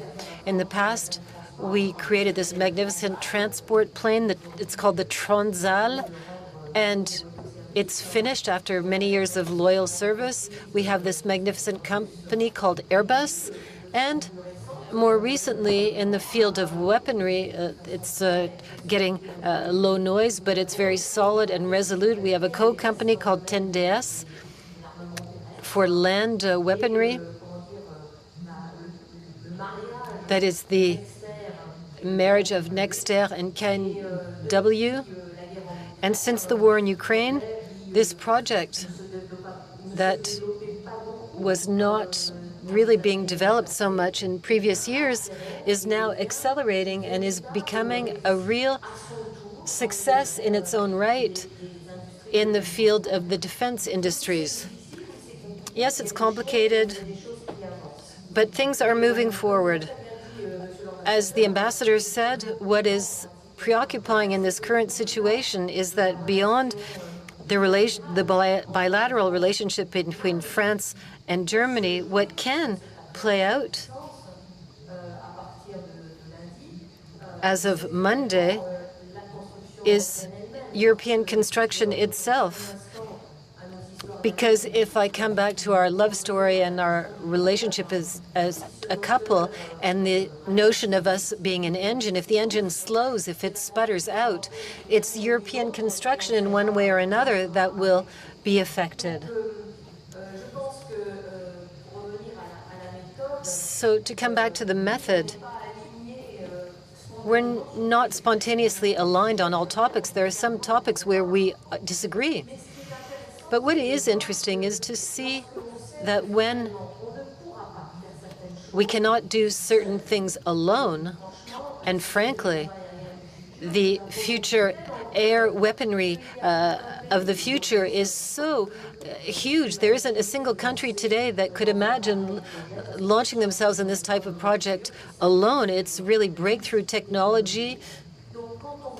So when we know that if we do not succeed in finding an agreement, we will not do it alone, this, respectively, even if it takes time, puts us in positions where we're learning step by step to build pathways to understand each other better. The problem is the parameter of time, because when we have equipment that we know will soon be at their end of life and no longer be able to function, we cannot allow ourselves to lose or waste any time.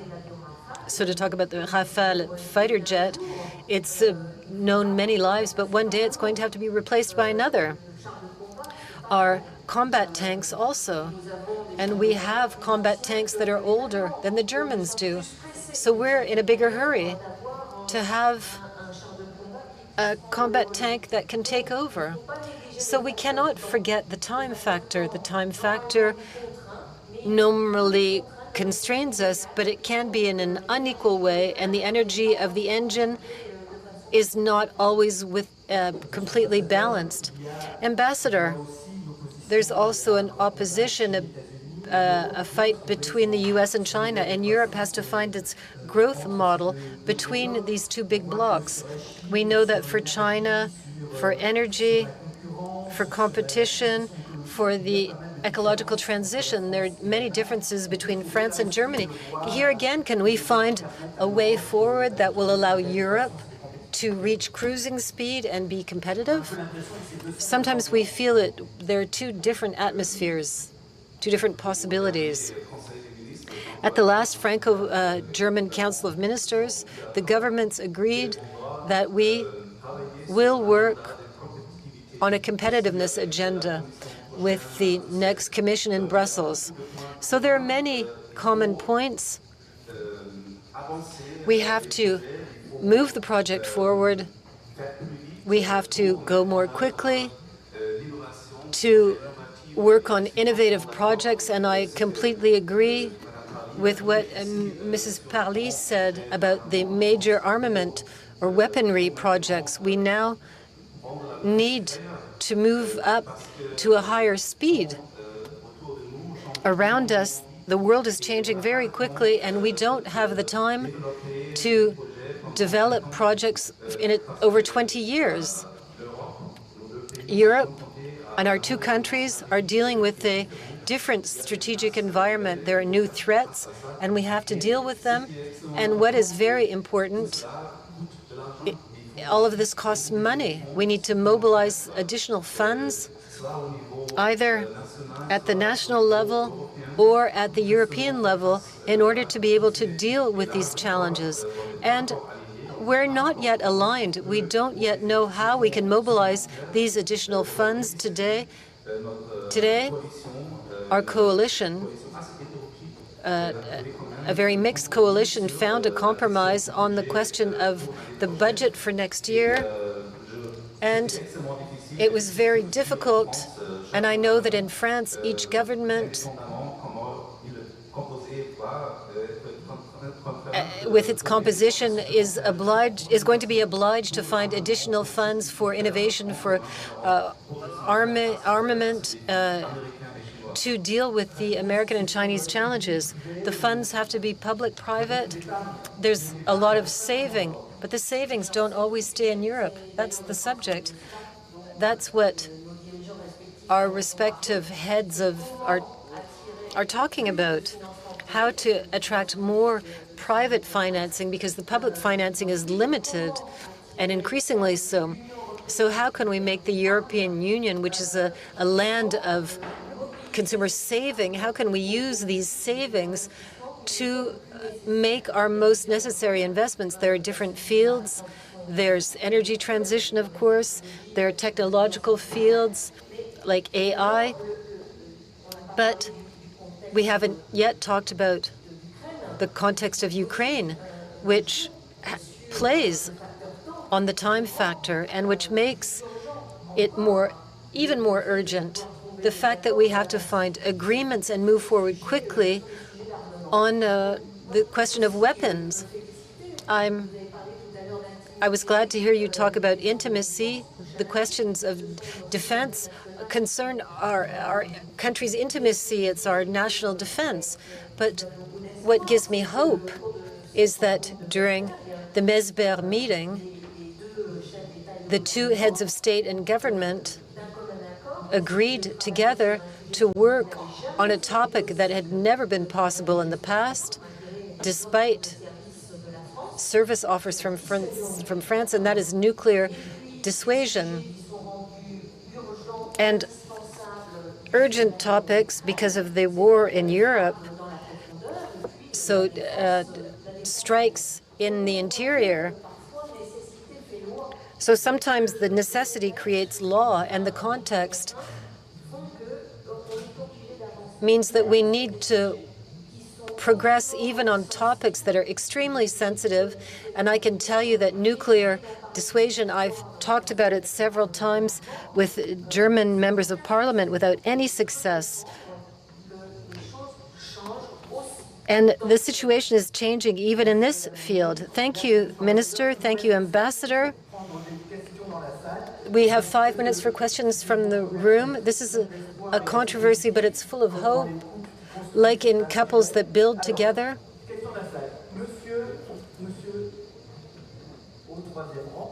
Sir, in the third row. So please ask just a very brief question. We only have 5 minutes. I'm a citizen. A European defense industry will require a huge investment. We thought of a big loan like the one that was taken out during COVID, but France and Germany do not agree on this. What do you think? Ambassador? It's a real observation. We do not agree. And this is true, often true in the Franco-German relationship, we're going to talk, and I'm sure that we'll find a solution. I think that there's a difference in our approaches. We did succeed where we thought it was going to be impossible to succeed on the financing of COVID and the plan to stimulate the European economy. Commissioner Breton launched an idea for a 100 billion euro investment fund at the European scale, and we know that we have problems with debt that have to be managed, and so we have to find solutions. Once again, I think we'll find them, but the question is, how long will it take? And during this time, will Ukraine hold? And during this time, will European companies know how to grow quickly enough without losing ground? Where our leaders agree and our countries agree is that it's not acceptable to observe that in 30 years we've had twice as much growth in the US than in Europe. And if it has to continue this way, then our companies, our jobs would be threatened, and our technologies also. So I think in this objective, we need to talk about the means of reaching them and doing it in the most consensual way possible. A last question? The FAMAS was replaced by the HK 447 that was produced in Germany to comply with NATO calibers. So in the disagreements that exist in the Franco-German partnership, do we have the Americans in the background trying to get involved? The Germans are preferring to buy American rather than buying French or working with the French. This is my question. Is the U.S. behind this separation? So you have 1 minute. The U.S. are the biggest exporters of weapons in the world. In Europe, the U.S. is a supplier of security through NATO. It's just a fact. But we're also producers of weapons. The French, like the Germans, and if we want to develop European cooperation and ensure that we are exporting more, both of us in Europe, then we need to take some steps forward. And so we need to be able to buy German rifles when we're French, and when you're German, to buy French equipment. There are weapons that we need now, the Patriot system that Germany bought, but then nothing says that we will not be developing European systems later. So I believe that Germany agrees to discuss with the French and other European partners about developing and producing the weapons that we're going to need in the medium and long term. Thank you, both of you, Florence Parly, Stéphane Steinlein. Thank you. Thank you, everyone.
Bonjour à tous. Good afternoon to all of you. Delighted to be with you for this session designed to a society dominated by males. I'm delighted to welcome you. I'm Aurélien Vess. I'm the editorialist of La Provence, the regional magazine of reference. I will hand over to Emmanuel Auriol, who is a professor at the University of Toulouse. Welcome to all of you. It's a great pleasure for me to be with you. And we're going to talk about a thrilling topic. We have great panelists. So the question is, what is the cost of a male-dominated society? And by way of introduction, allow me to mention some figures. In 1945, no country in the world where men and women have the same rights. So this is how it started. According to the World Bank, 12 countries in the world have exactly the same rights as men, but according to the law, they have the same rights, and in other regions of the world, the situation is worse. In some regions of the world, there's an apartheid against women, and the women are discriminated against in the law, and this has an impact. Patriarchy, this structure of society has a key impact. So 2.4 billion women don't have the same rights as men. The other point that I wanted to highlight before I hand over to the great guests and panelists that we have today, allow me to talk about wage inequalities. And you have lots of inequalities between men and women. In 1990, wage inequalities, women will earn 50% less than men. Today, the figure is 30%, but the figure hasn't increased. It is capped. Women are penalized on the labor market, the child penalty, in fact. So we expect women to care for children more than men, so their career choices will penalize them. Why? So they will have a job next to the childcare facility. They will have a part-time job. I will refuse a promotion because I will have to move out. In the short term, it might not be mortiferous, but in the long term, this has an impact. And regarding the wage inequalities, the child penalty is high. Even though you adopt a child, I mean, you will get a child penalty. It's not a matter of biology, and the child penalty will change from one country to another. In Japan, it is quite high because if you consider the Japanese culture, it is quite traditionalist regarding the role of women and men, and in Finland, it's different.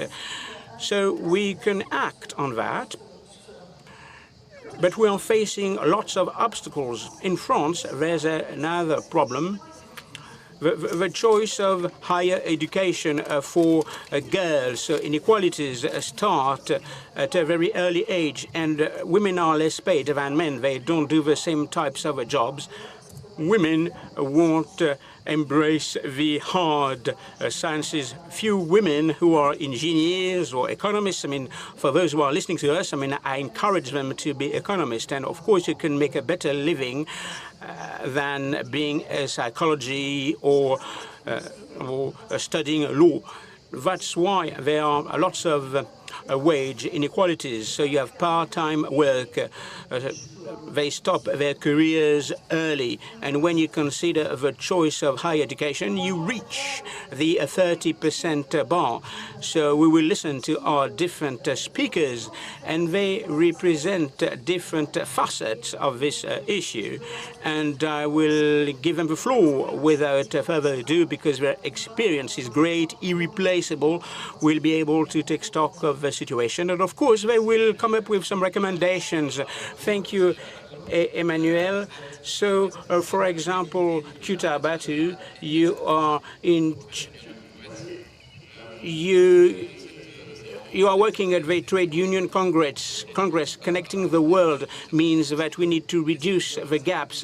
What needs to be done in the company in order to put an end to inequalities between women and men?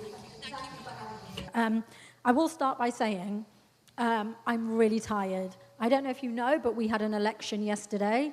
We elected a new government overnight, and 14 years of some of the worst inequality that we have seen against women, against workers, will hopefully begin to be eradicated. So if I can't speak, just go with me. I'm a little bit delirious.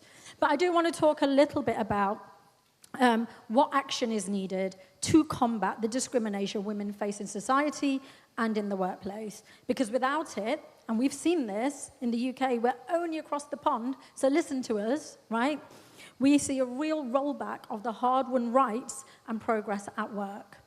So I'm going to just remind you of the pandemic, right? That happened a couple of years ago. We're still coming out of it. And that taught us some real hard lessons. And it showed us the deep structural inequality which cuts across our country and our labour market, and highlighted basically the lack of equality women have. So whatever awful thing was happening in the pandemic, for people at work, it was worse for women. It highlighted that women were stuck in low-paid jobs, that women, there was massive occupational segregation, like Emmanuel mentioned, and many women workers, particularly those in the vital jobs that kept our country going.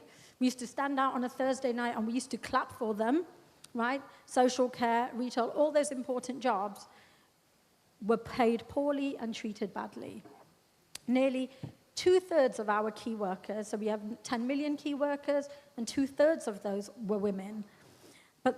And they kept the country going. However, and this is a matter of deep shame for us, that 2.6 million of those women were paid less than £10 an hour, less than the minimum wage in a pandemic.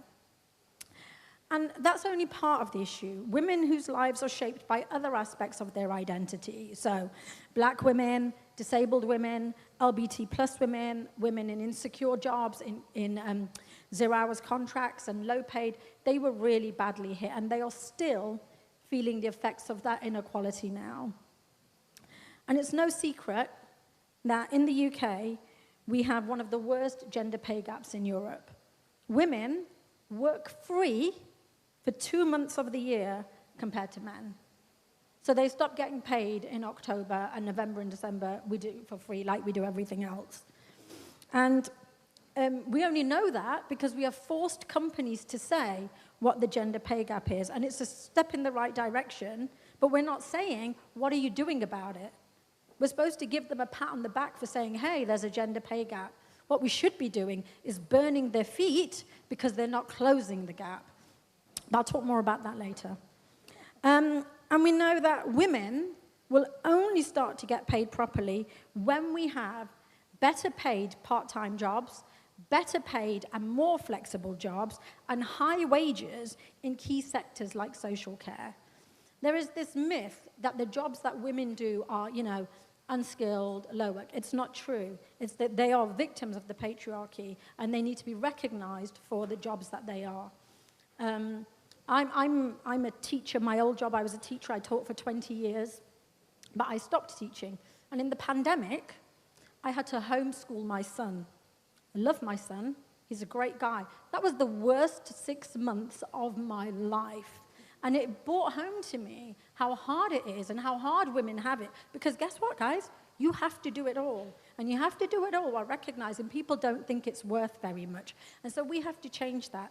Yes, by hearts and minds, but really by money in people's pockets. But it's not just about money. I'm not just going to talk about money. I'm going to talk very quickly about the other things that we need to address if we're serious about this. Women bear the brunt of all the care. Your kid is sick, you do it. You have to homeschool for 6 months, kids here, no matter how much you hate it, you do it. Your parents are sick, guess what? You do it. And it's at the beginning of your career, and it sets the inequality, then you'd manage to claw some of that back. And guess what happens at the end of the career when your parents are a bit older or your partner's parents are a bit older? Then it's your turn again. And guys, this is a really depressing story, but I promise you it gets better. I promise you. We know that women also are at an increased risk of domestic abuse. They face restrictions to access their sexual health and family planning services. We've seen that happen in America. Whatever happens in America, we like to follow them a few years later, and we're seeing the trickles of that.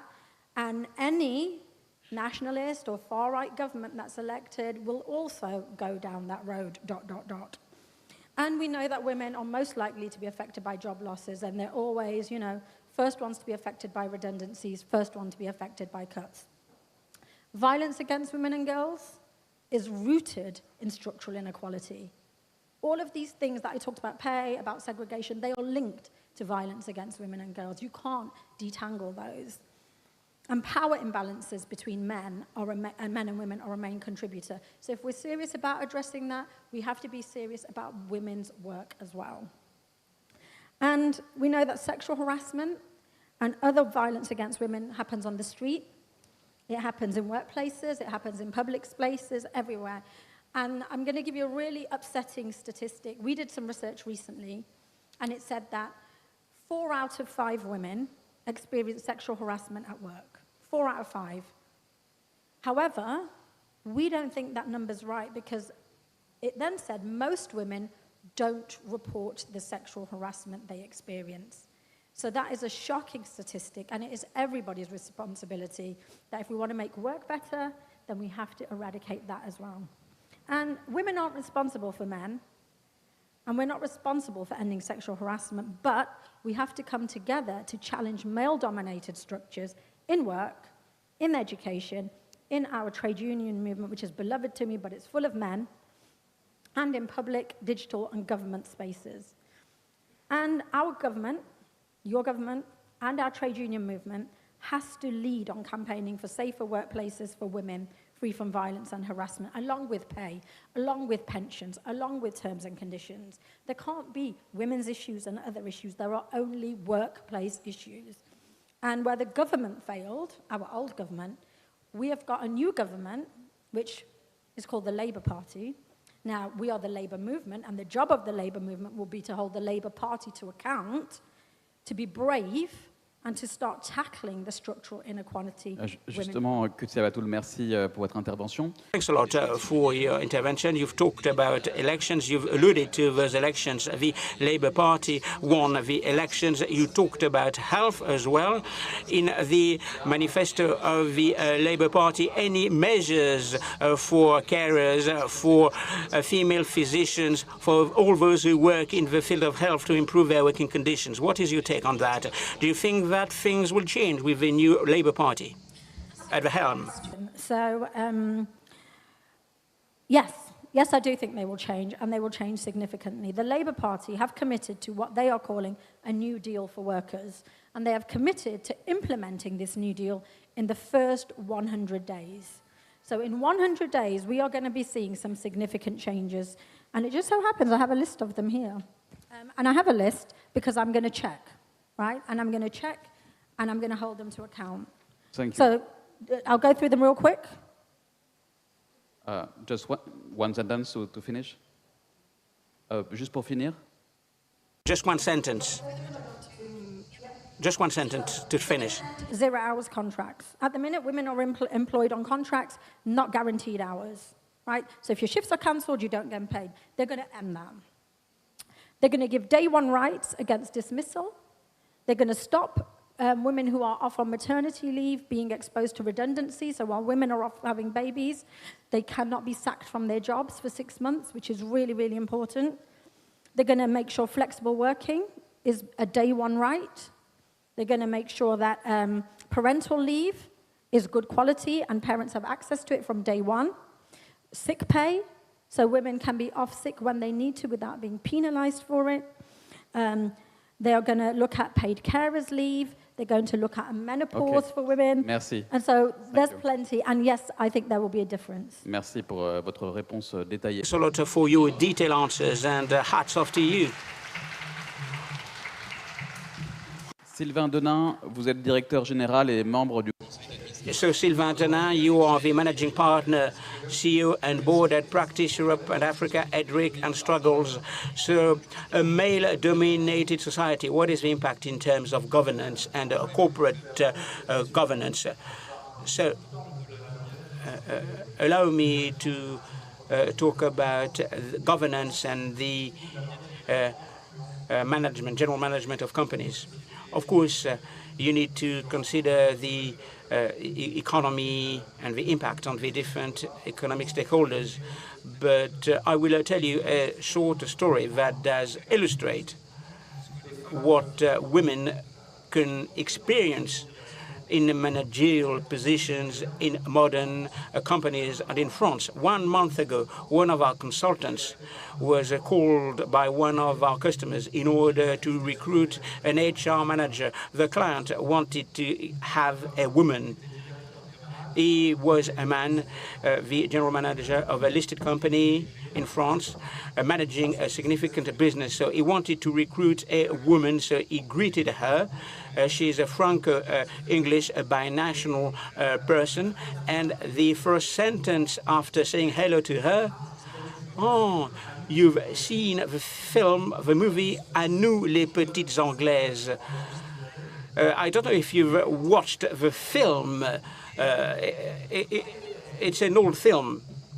For us, the little English girls. This is the title of the film. So she felt undervalued, and she felt destabilized by a comment by a man who was 20 years older. And the second thing that she told me, she didn't want to embark upon this mission. So basically, no woman would like to accept this type of position. And I think this is about cost. There are lots of biases generated by unbridled masculinity. Today, we have a majority of women educated, talented women managing significant teams in companies, and I think that they don't want to go into environments that are unpleasant at best and at worst aggressive against them. So there are 3 trends that are being shaped.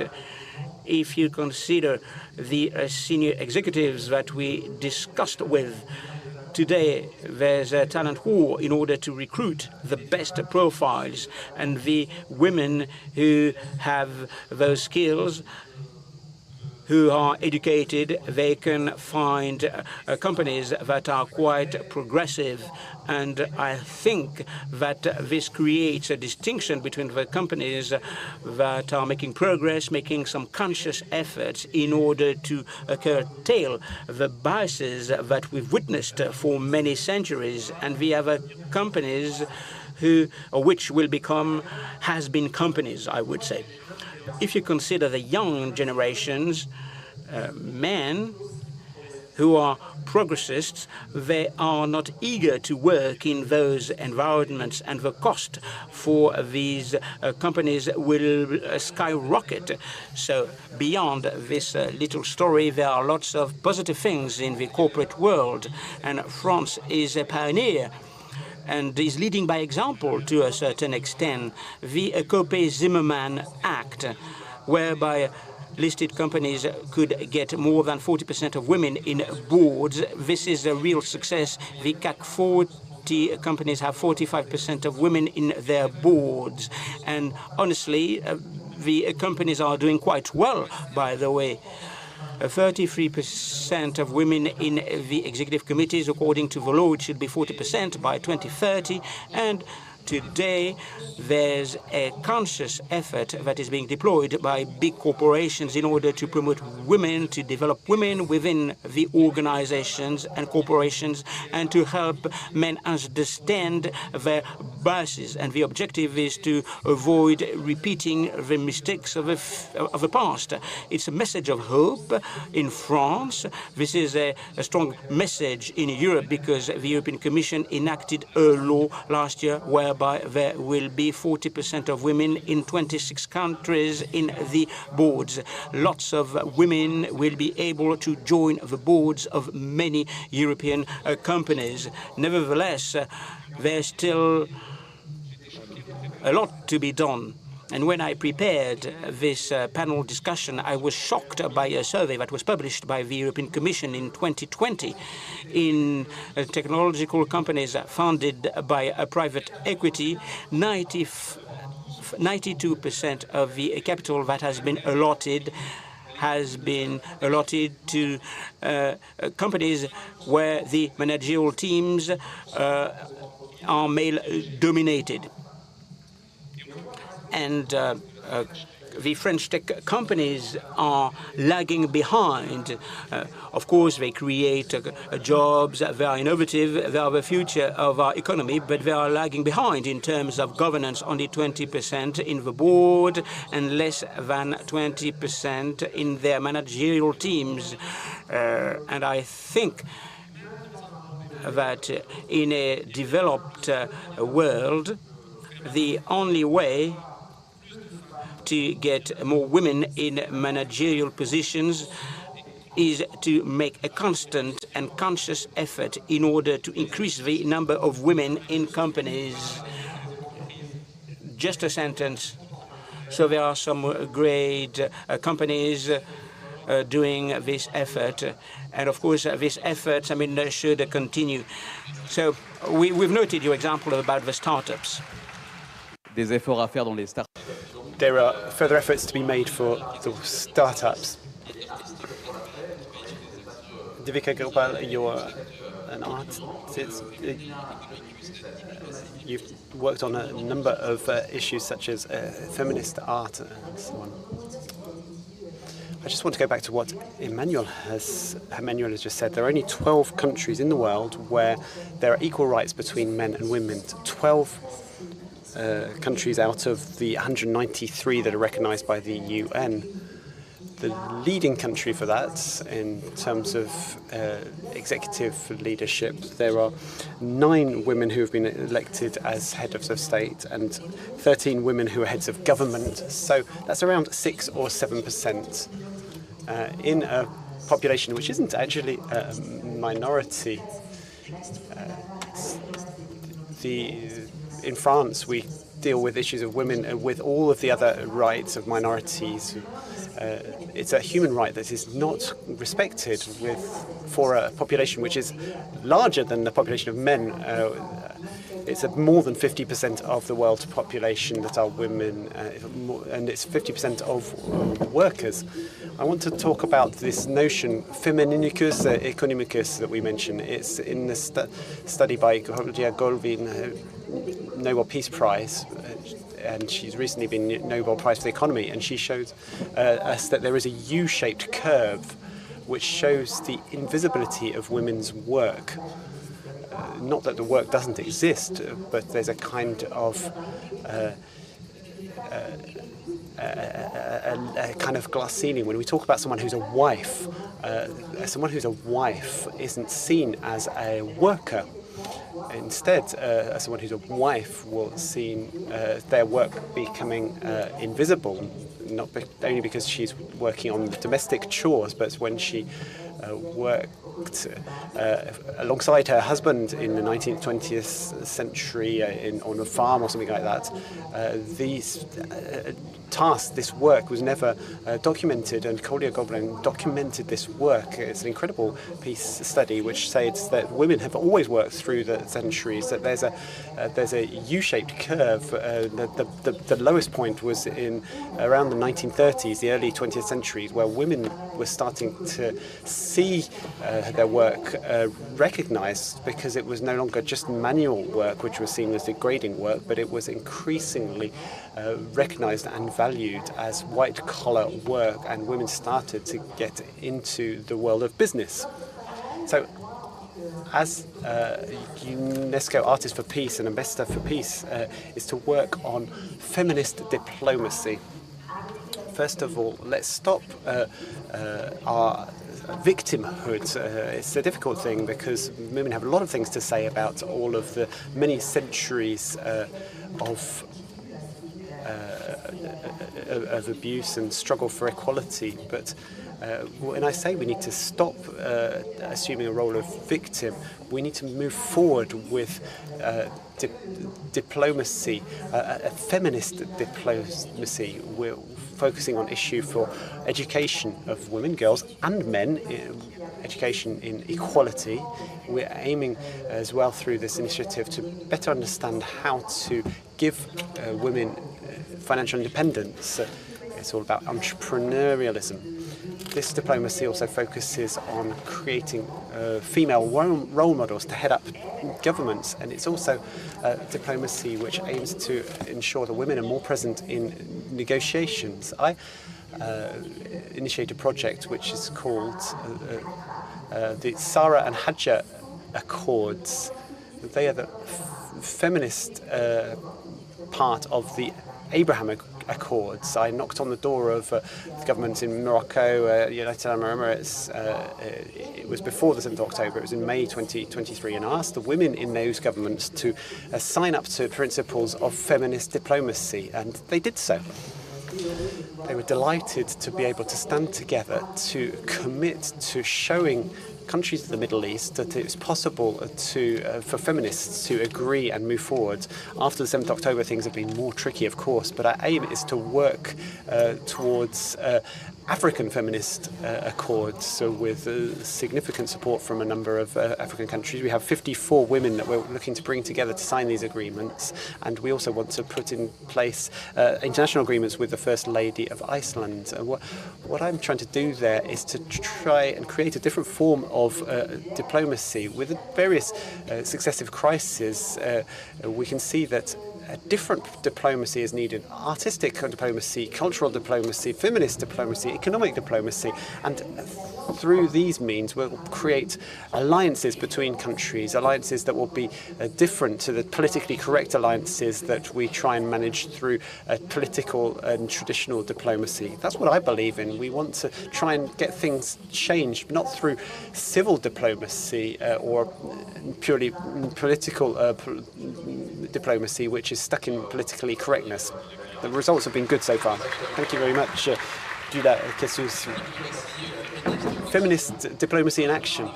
Let's now hand over to Devika Gopal-Ag. You're Vice President of the New York Women's Foundation, and you have carried out some very interesting studies into inequality between men and women, and you showed us some very interesting figures. You calculated that the gains for a more equal society would be $28 trillion. How did you calculate that? It's a fascinating figure. Number, we shouldn't be sitting here talking about it, right? Just get those women out into the labor force. And yet only 2% of the entire global contribution of philanthropic funds goes to women funds and organizations. Of that, only 0.5% goes to women of color. The statistics seem overwhelming, and yet I come from a very small but mighty foundation. So I'm hoping that what happens in the States gets ported over. The New York Women's Foundation was set up 37 years back. We're a public-funded foundation, and we were set up by women, very forward-thinking women who believed that, you know, when you invest, that the problems and solutions live in the same place, and then when you listen to and invest in the solutions of women, we create the just world that we want to see, and all communities thrive. So you've heard all the problems. So I want to share an example of something we did, which I think had very positive implications for the labor market, for policy, and for creating a deeper bench of women of color to take the positions that we all want them to take. You know, back in 2015, President Barack Obama announced an initiative called My Brother's Keeper. On the heels of it, our mayor, Michael Bloomberg, announced Young Men's Initiative in New York. The idea of these funds was to elevate and opportunities for young men of color. No one was talking about women and girls. So the New York Women's Foundation partnered with the city government and partnered with one of our grantee partners, Girls for Gender Equity, and we set up the Young Women's Initiative. And because we're a philanthropic organization, we also set up the New York City Girls and Young Women of Color Fund, so that the initiatives of these young women would have a funding pool with which they could invest in. We set it up as a 21-year fund, an intergenerational fund. The first 7 years of the fund, we did a study, and the idea was to invest in economic opportunities. We've invested 12 million in over 60 organizations, which has benefited on an average of 3.8 million young women and girls of color. But the bigger victory of the fund was that other women's foundations and organizations actually were willing to trial this model with their own city governments and with their own grantee partner organizations. So we supported them in doing it, and today we lead a national philanthropic collaborative of 16 women's foundations who are replicating this successfully. So what was so good about it? What was good was that we practiced what we call participatory grant making, and in the popular, I hate jargons, but the popular word in philanthropy is trust-based philanthropy, which means we trust our grantee partners and the young leaders of color and the Young Women's Initiative to tell us what this fund should invest in. We have a participatory table which is made up of donor partners, grantee partners, community, and they decide how to invest this fund. We have less burdensome reporting, because philanthropy is notorious for its reporting requirements, because we believe that because we, again, believe in the participatory and trust base, so when we give the money to our grantee partners, we give it for 5 years and unrestricted. Some of the most positive results were a lot of emergent, women of color-led leaders. What was fascinating for us was that a lot of these leaders collaborated on their own across organizations for policy change. And we saw, and this was also a very fascinating time to set up a fund, right? This was the drama time of COVID, followed with Black Lives Matter, followed by political unrest, war, you name it, and we had all the spices in the mix. But despite that, these leaders managed to get immigration law. We have a very interesting law called DACA, where immigrant children would be separated from their mothers and given the same treatment. They forced the city government to revise DACA. So a lot of Asian and Pacific Islander groups who had been suffering from sexual abuse, they got a special act of 12 million with the city government actually setting up a special unit for them to address these concerns and to protect them.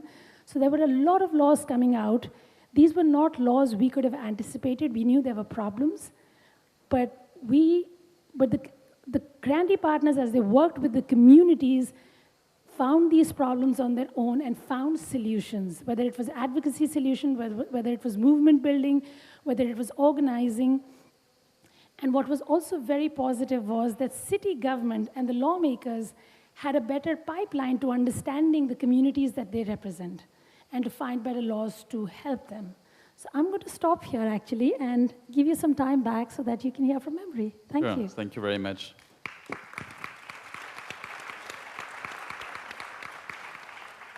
On va passer à Memory Kachambois.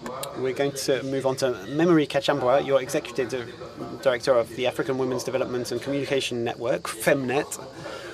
Why does men's domination contribute to reproducing a world of oppression and of inequality and violence? Can you explain why you see that? Thank you so much for that. I think I'll start by really framing how the whole male dominance of power reproduces very oppressive but also very regressive kind of system. And I will really frame and center my contribution to the current broken global financial architecture system. So I think the first point is that we see how what we call toxic dominance patriarchy being reproduced in the extension of the colonial agenda, and how we see now in countries, for example, on the African continent, we still have countries which are still paying back to their colonial masters. So their financial monetary system in most Francophone countries are still using the franc, for example. And we see this, I think this is something that we need to constantly be challenging. And as African feminists, we have been doing a lot of work around the impacts of financialization. The second point is really to look at how, this patriarchy, toxic masculinity, if I'm to phrase it like that, is also impacting the cost to democracy.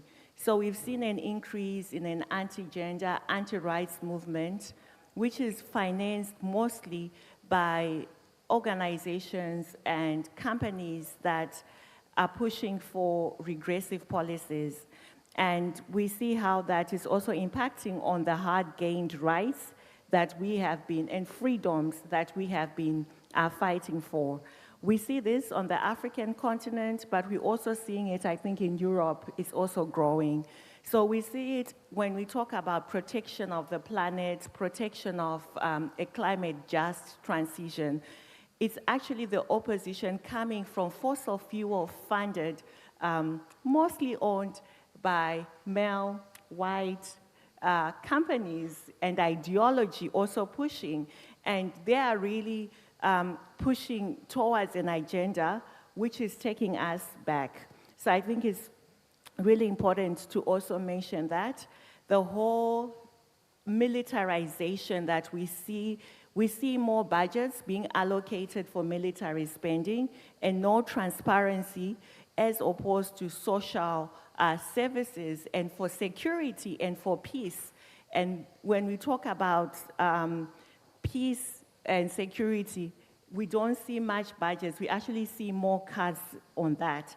And on this, I also want to talk about how the impact of these international multilateral financial institutions, and I'm speaking this because I think we're at a point where we see how the global financial architecture really is functioning and how it has effects.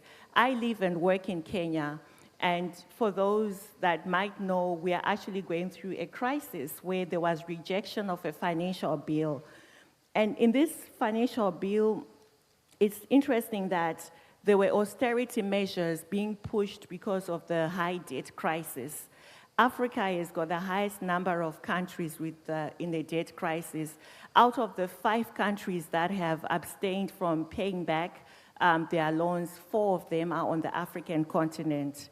And what we have seen is really how men who sit in decision-making seats are looking for costing at all costs, introducing and costing sanitary pads, introducing costs that are actually going to double. For example, levy on land. So if you own land, whether it's ancestral inherited land, you have to pay a fee. And we know that most women do not have land, but they have access but not so much control. So what that means is that when there's a levy and a tax, and they're unable to pay, it's repossessed by the government. So this is going on the levels of the impact of such macro-level policies that we see.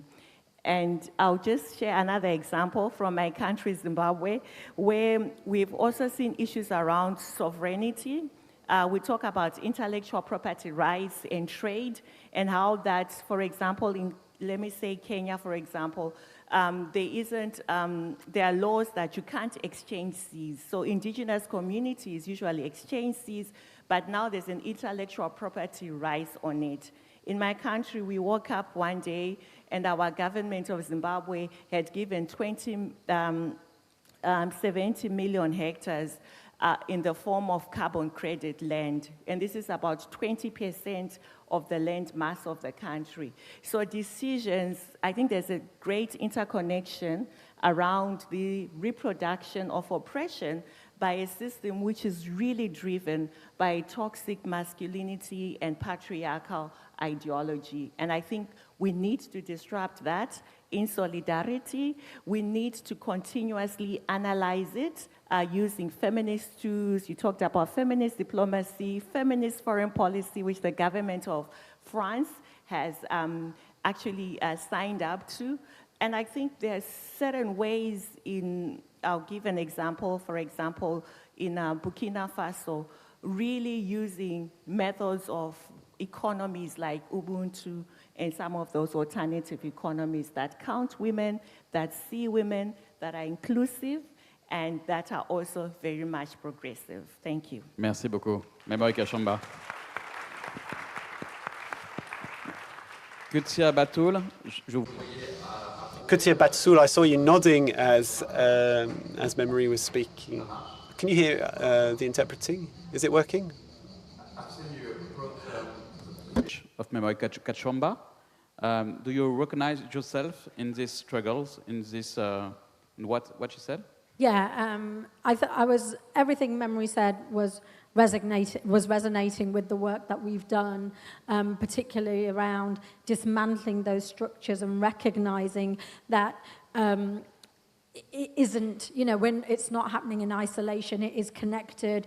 The roots to it they're well funded, particularly when the oppression against women does come from the right, against women's reproductive services and health, against women's rights. You can pull at the string of where that is happening, and a lot of what Memory said we have found in our research as well, and we are beginning, we see the language. I mentioned we've had an election, and as you will know, elections are very fraught, and ours, was played very dirtily, a lot of right-wing elements, and that language was very consistent with what Memory was saying and what we have seen in other countries as well. Merci. Oui, moi j'aimerais...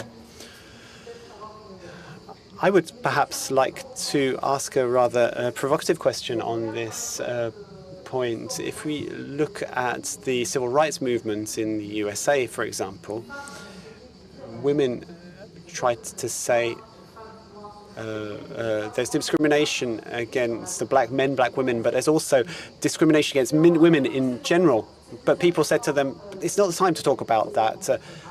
Racial equality is more important, so we'll look at women's rights later. So I'm slightly unsure about this decolonial approach. Is it good for women? I'm wondering whether in some combats we're saying there are some priorities. The first thing is to renationalize economies in Africa, but we'll see about women's rights later. I'd like to hear what you think about that. I'm curious to hear what your point of view. I'm not sure whether these two combats are actually the same. Who would like to respond? Devika Gopalag or Memory Kachamba? Would one of you like to take the floor? I think the deeper underlying thing, which is it's not about women or black women or men are bad. I think the bigger thing that we're all talking about is how do we change the culture and shift the narrative? We've all been brought up in these zip codes or postcodes, whatever you call them, of our birth.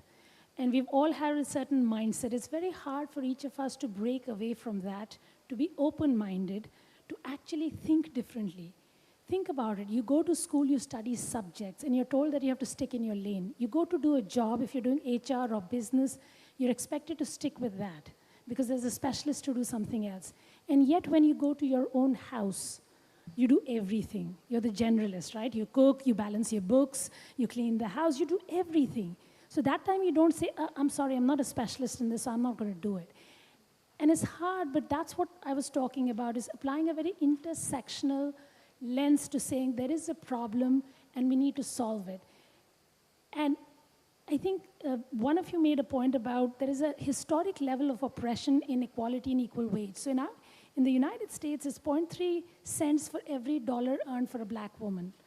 It's 0.4 for a Latina. It's 0.76 for a white woman. I mean, it's ridiculous, right? So there is a distinction by race. And we have to address it. You talk about reproductive rights. There is a difference. There is reproductive rights in general, there's intimate partner violence in general, and then there are certain communities of color who face more problems. So during COVID, that was the highest turnout. So I think you have to address it as a common thing. There has to be funding lines, but all of these narratives need to come together. It's not about either or, it is together. But I'm going to let Memory address it as well. Yes, we'd like to hear you on that. Yeah, I think for me, the first is to really recognize that societies are not homogeneous, and within that, there are different layers. In South Africa, for example, the apartheid government actually was borrowing, and that debt was passed on to the new government. And this is across most of the global South economies. So economies, even if they gained independence, there are still racial structures which still affect them in terms of participating equally in the global market share. And I think another issue is to see how different aspects affect different people in terms of social services.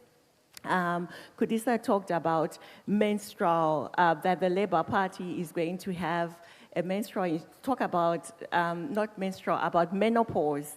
And for me, it's because we have women who are in those spaces, and it affects people differently, people of color differently.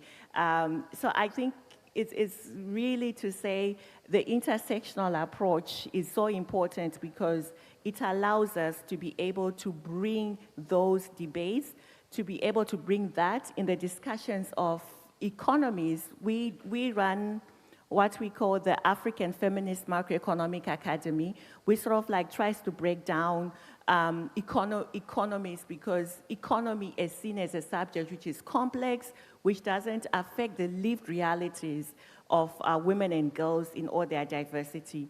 So within that is to also bring some of those lenses in the analysis. Laetitia Bateau, vous vouliez réagir? Après, peut-être prendre une question dans la salle. Perhaps one question from the floor. We've only got 5 minutes left. Kudsia, perhaps, first of all. Quick, and I just wanted to echo what my fellow panelists have said. It isn't about either or. And one of the traps we do fall into is, you know, women's struggle against the struggle against tackling racism, or black women's struggle against white women's struggle. That's absolutely a trap we cannot get into. Deepika talked about a really important element around organizing, around solidarity, and around unifying our struggles. And the fact is, if we can dismantle the systems that oppress one group of people, that is going to begin to have an impact for all groups of people.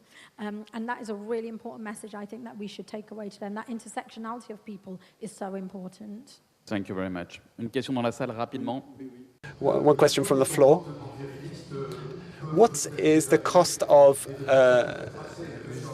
virilistic behavior? I think it can be seen in the political world with the behavior of our French president, but I want to know that whether the behavior of people like President Trump or Mr. Putin or Netanyahu might go beyond socio-political analysis and be interpreted from a feminist point of view.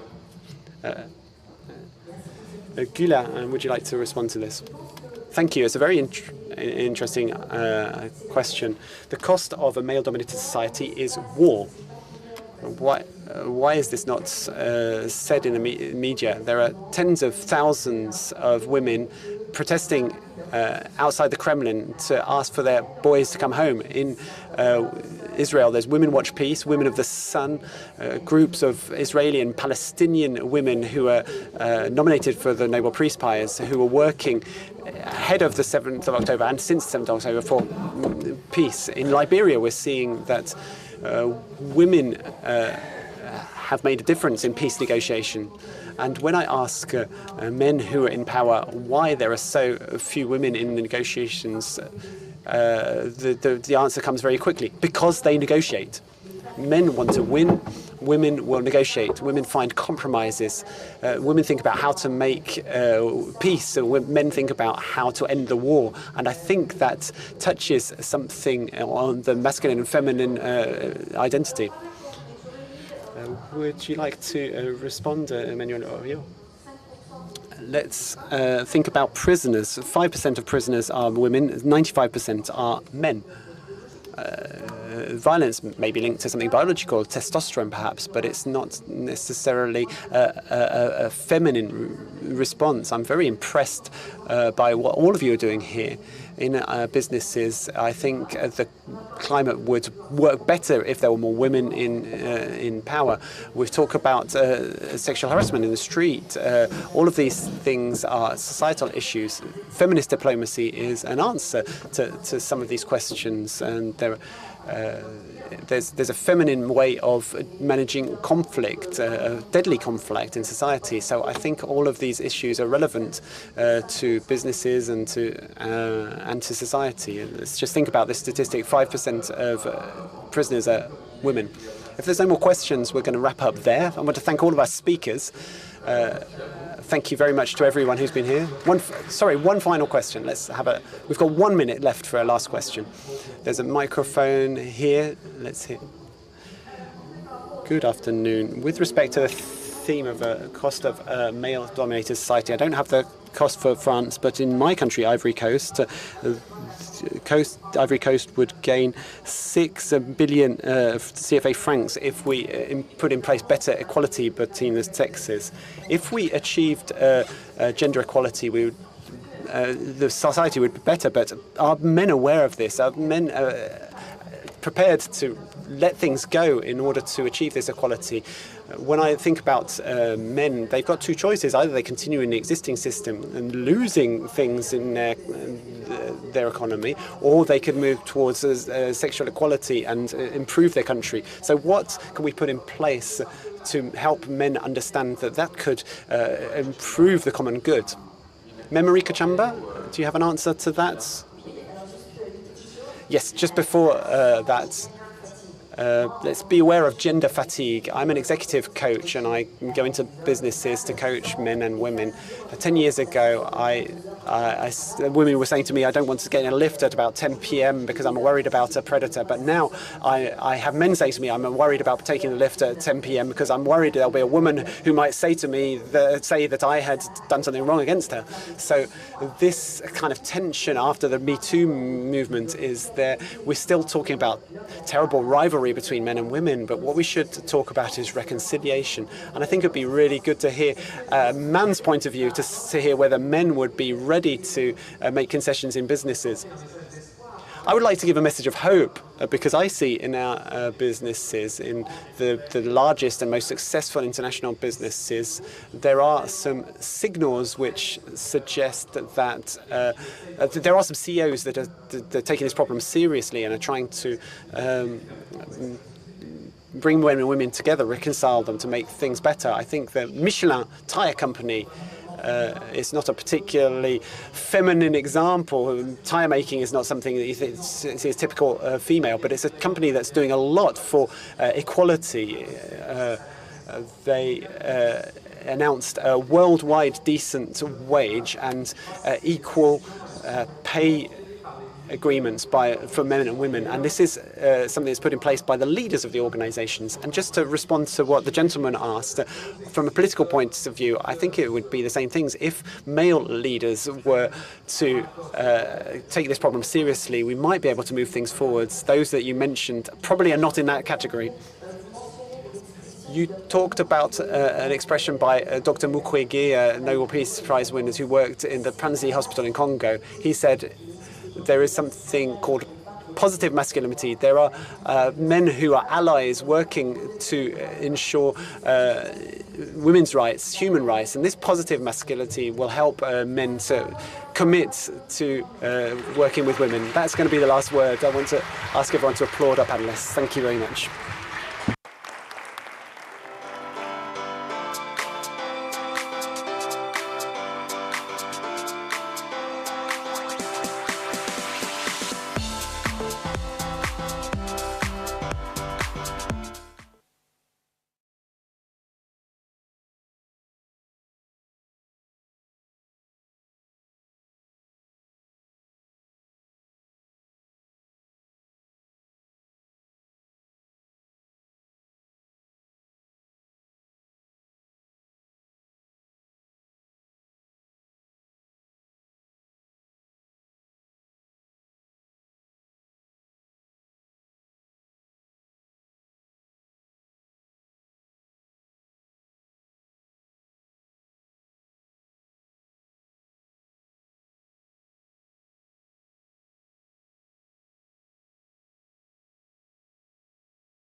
Good evening. Pierre-Henri de Mountain from Challenge. We're going to redo the world tonight to talk about the North and the South and the North, with a quite brilliant panel with President Macky Sall, Mrs. Louise Mishiki-Wabo, who is Secretary General of the International Organization of Francophonie. She's from Rwanda. Michel Barnier, who needs no introduction, you know him, former minister.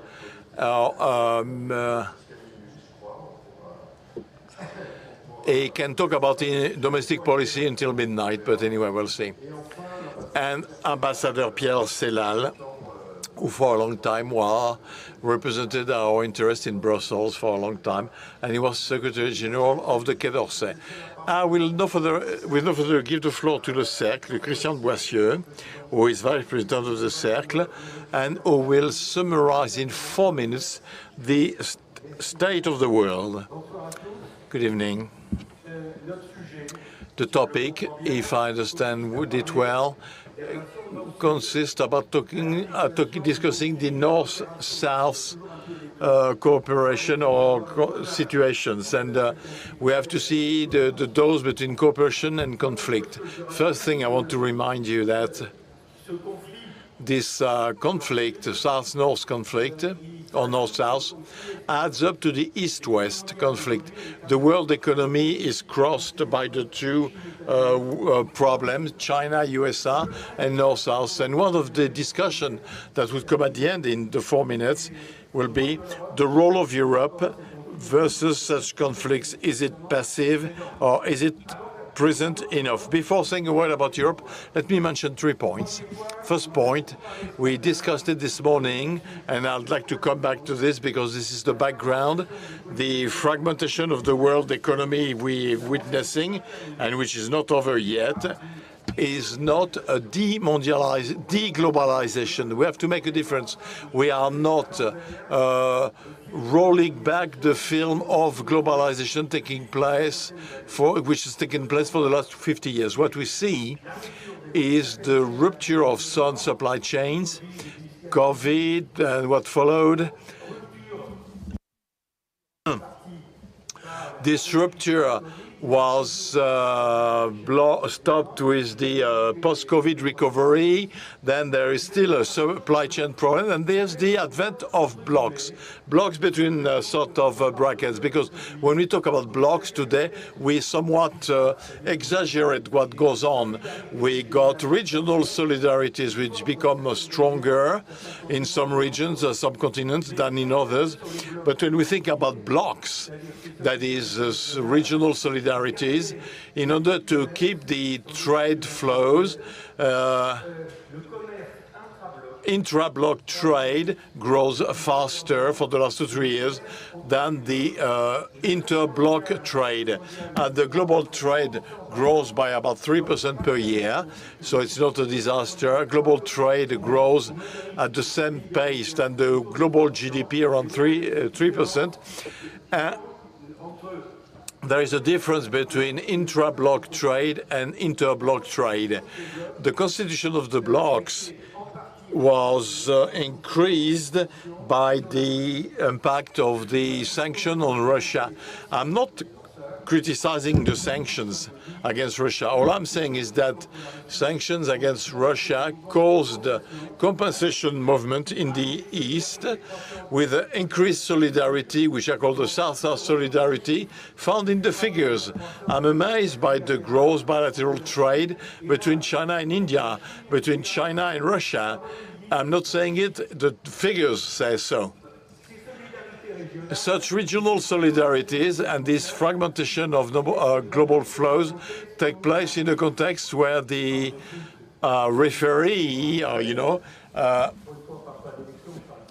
I'm talking about soccer then, the referee, we don't know where he is. You know, it's the World Trade Organization where, you know, nowhere. There is no referee to ensure that the rules of the game are preserved, so which increase bilateralism and protectionist measures. Second idea, I want to develop South. The South. The South is growing and getting organized. I'm a bit skeptical when we talk about global South. Too fashionable notion. I'm a bit reluctant when it comes to buzzwords. You know, what does it mean, the global South? What does it mean? Is it the kind of, you know, sort of draw terms? But what I see, the widening of BRICS, they change from 5 to 10s. Not only they widen and they get organized, but you got the banks of the BRICS, you got the payment system of the BRICS to, you know, circumvent sanctions against Russia. When it comes to the exclusion of the Russian banks from the SWIFT system, and the compensation gets organized. So the wider BRIC number, while it's not finished, I think the 10 today, BRICS, it will continue to grow, but I think BRICS will face the same problems as the one we face in Europe. It's difficult to get larger and to go deeper. So there will be a discussion between widening and deepening. The last point, I see that time has gone. The North-South rebalancing, and I take advantage of President Macky Sall. We work with him. We've been working with him for 2 years now, since we reinitiated the G20 in 2008. Africa is underrepresented in the G20. You got the African Union at the table of the G20 together with the presence of the European Union. But in my opinion, it is necessary but insufficient. Nigeria should be at the table. Major French-speaking countries should be around the table, you know, and Kenya. So this is questions, global governance, who sits at the table.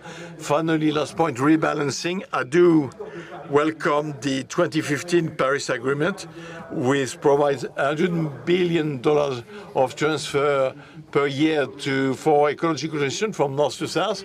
Today, the observation is that $100 billion per year, considering what needs to be financed, it's necessary but insufficient.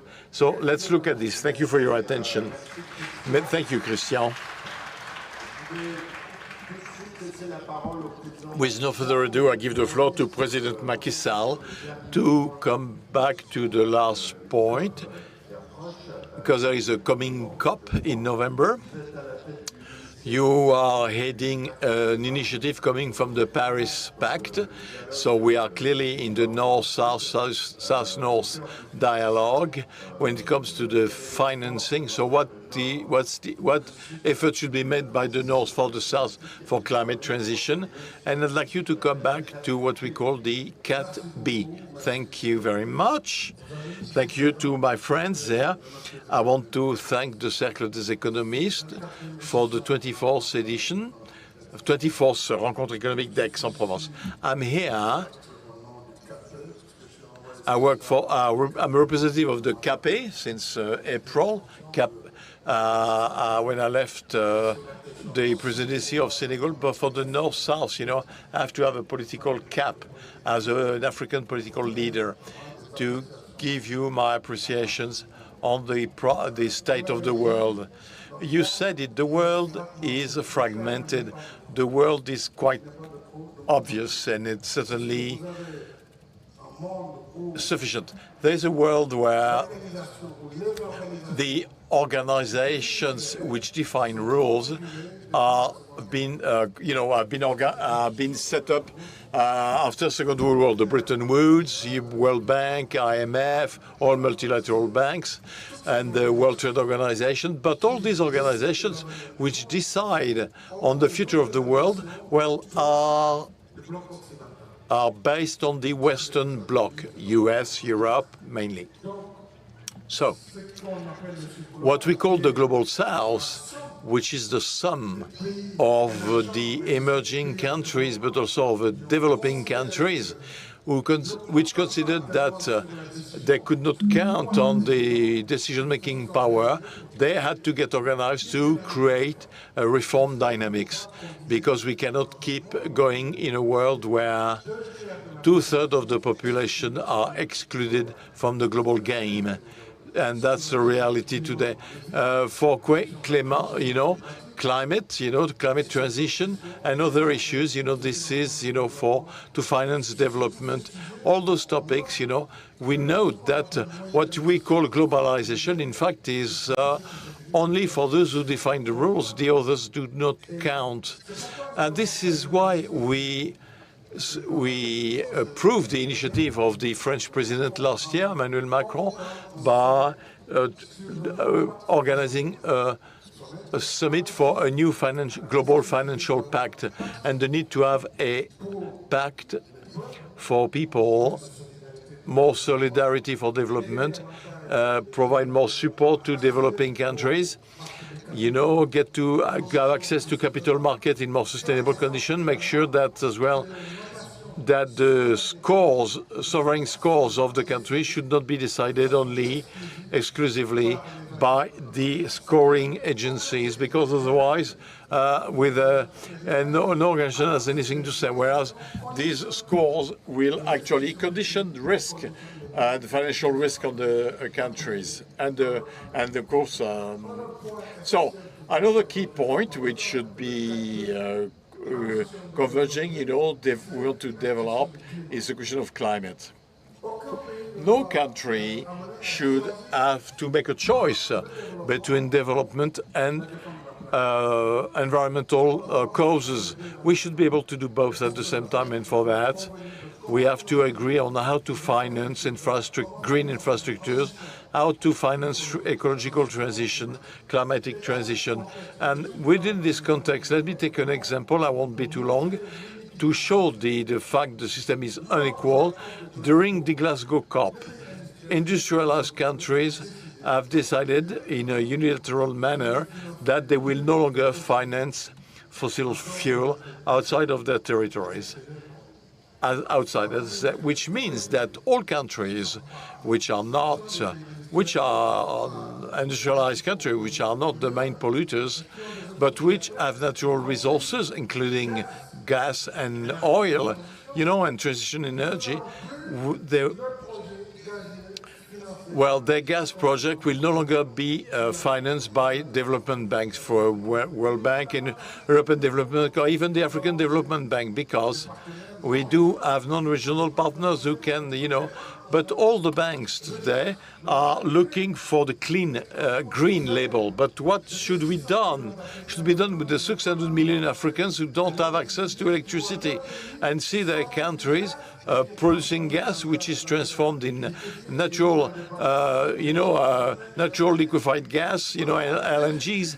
So, and they put into boats, this is the injustice that we experience in the South. And I think, CAPEC, which is a dialogue platform, which goes over the difficulties we face in the conventional organizations, which also go beyond the East-West conflict, should make it possible to work on such topics, on the mixed finance, and of course blended finance, and all the themes or thematics we work on. And there are 57 countries today we're trying to widen to other countries, to enlarge, and especially so that together we could work in the same direction. Thank you very much. Thank you, President.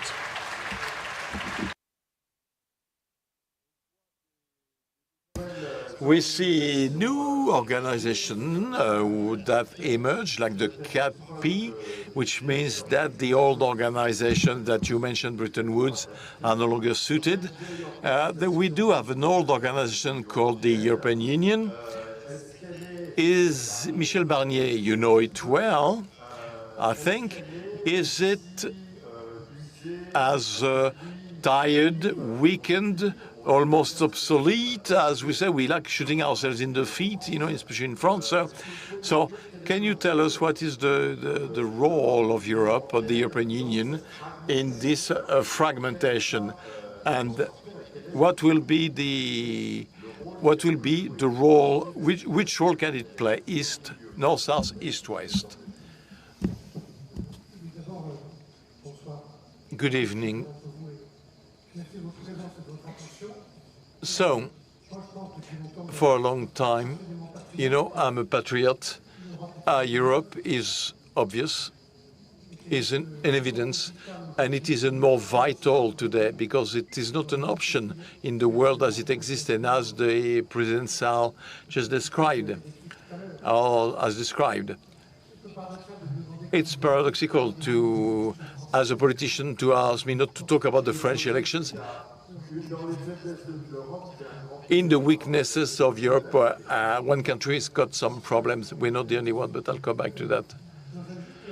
All I want to say, talk about another election that took place, the British election, with a clear-cut result which stops 8 years of Tory government. I don't want to give them a name because, I was a Brexit negotiator, but, well, David Cameron, you remember David Cameron? He published a dashboard, an interesting one. I used it a lot ever since, of the 10 countries most important in the world because of their economy every 10 years. 2010 to 2020, 2030, 2030, 2040. And 2010, 20, and 2010, there were 4 European countries out of 10. Germany, United Kingdom, France, and Italy. Then,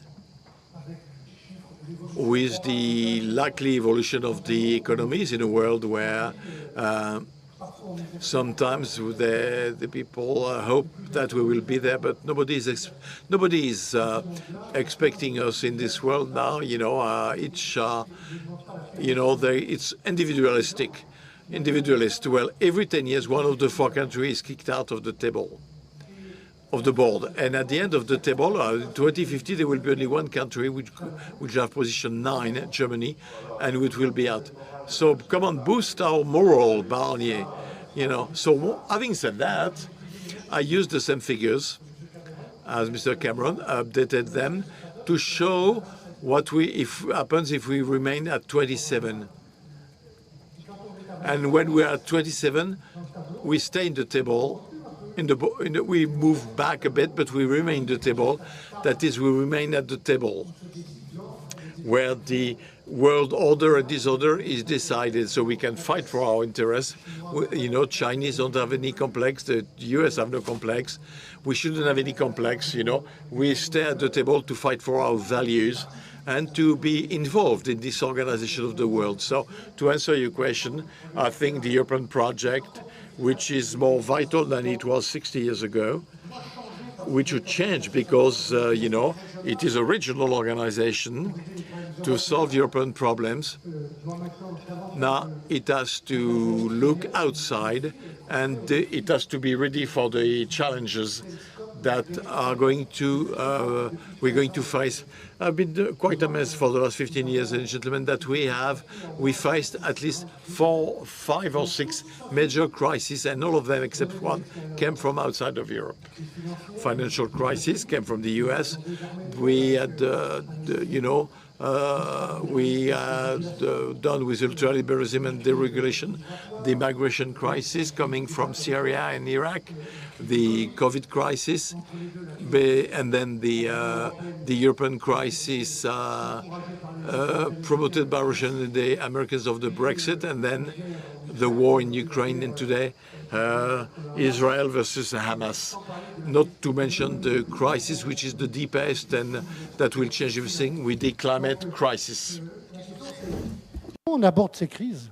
So the question is, how do we think about these crises? Mr. President, you've led a very important African country. We don't have any lessons to give you, but all we can do is show you our experience. How can we make our voices heard? How can we withstand these crises? How can we remain at the table? Within Europe, we made the choice of standing together. We tried to form a critical mass. I was a commissioner for the internal market a few years ago, and I can tell you one thing. The one reason why the Chinese or the Americans, whichever president we're talking about, respect us is not for our foreign policy, it's not our defense policy, it's because of the single market.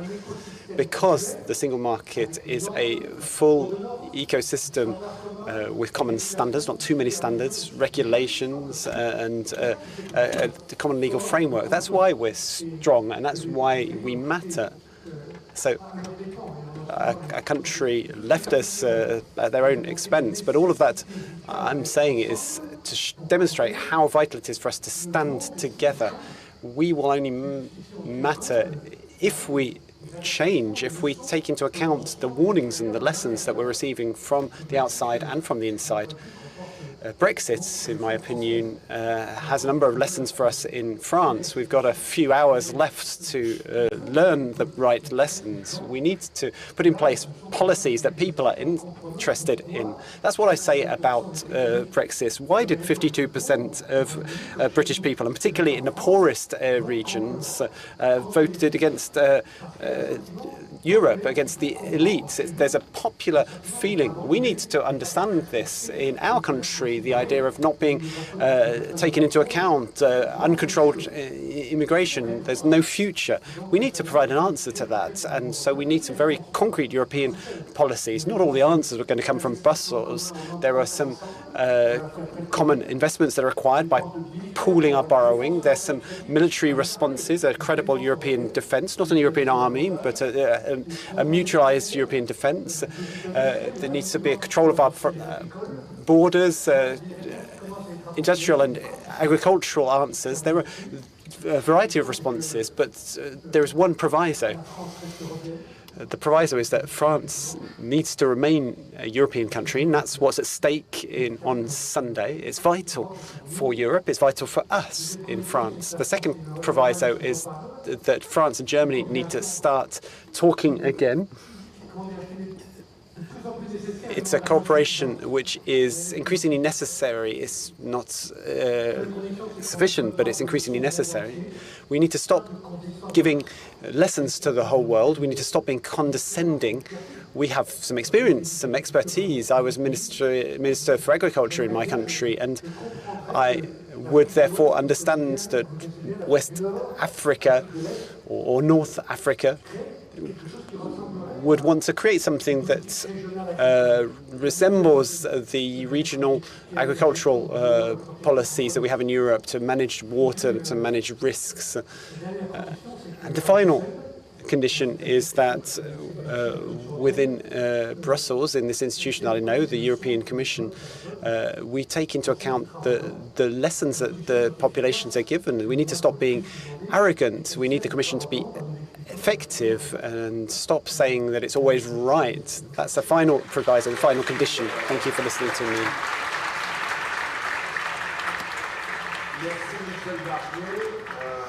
Thank you, Michel Barnier. We heard you very clearly say that these institutions, such as the European Union, are always not a new idea, but they need to be renewed and remain retain a capacity to listen to its populations. Another organisation, another institution is the Organisation Internationale de la Francophonie. And this is an organisation that has an image that perhaps goes back a little bit to a rather colonial image of France's relationship with Africa, but it's not the case anymore. What role can this organisation play in North-South dialogue? How can this new organisation and this new architecture of international organisation play a role? Thank you very much. Thank you once again to the organisers of these wonderful meetings. I'm delighted to be back here. Let me just tell you who I am, and that will help you to understand what I'm going to say in context. I come from the south. I grew up in the south, and then I went and did my studies in the north, in the United States of America. After that, I worked in North Africa, in Tunisia. And after that, I went back to my own native country, in Rwanda. I was the foreign minister for 10 years before I became Secretary General of the Francophonie organization 5 years ago. I'm married to an American, a great guy. And I am an observer. I lead an organization currently which has 88 governments, around a dozen African countries, members of the European countries. We've got 5 active countries from the Asia Pacific, Lebanon in the Middle East. And so I have the opportunity to observe the world, and I'm interested in what's going on in the world.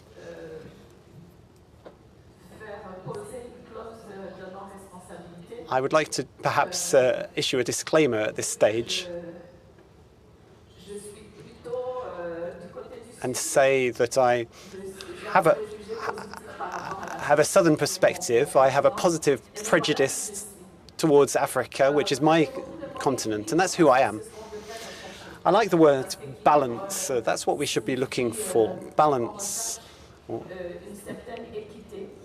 suggests that we're looking for equity, for equality, that we have an equal weight, an equal position, but that we're seeking to find harmony. So balance is necessary not only between the North and the South, and also between southern countries. The Global South represents various countries at various levels of development, different stages. And so the first thing that I would like to say before I give you some examples of the work that our organization does is that we don't actually know each other very well. Within the Global South itself and between the South and the North. And so to achieve this balance, we need to learn to listen to one another and get to know one another. Everyone works together in good faith. Once we've earned a living, we want to work together, but we want to go quickly. We have prejudices, we've got biases, so it's difficult, even when we have a common goal, to achieve this common goal. Our organization, Francophonie, was born in 1970, but the idea of Francophonie, the French-speaking world, has existed for much longer than that. The organization was established out of the desire of 3 African people and 1 Asian person to take hold of the bad experience of colonialization and take something that's very beautiful out of it, the French language, and use it as a tool for collaboration between different peoples. That was in 1970. Around the year 2000, the Francophonie organization became more political, with a political declaration, and now we've reached 2024. We have the same missions, the same goals of bringing people together to create mobilization around the French language, but also to generate tangible progress through cooperation across all 5 continents of the world. We are represented on all of these continents. Because I'm an optimist by nature, I would like to say that an organization like the OIF is an organization which has a role to play today, because it is a bridge-building organization. It is a catalyst.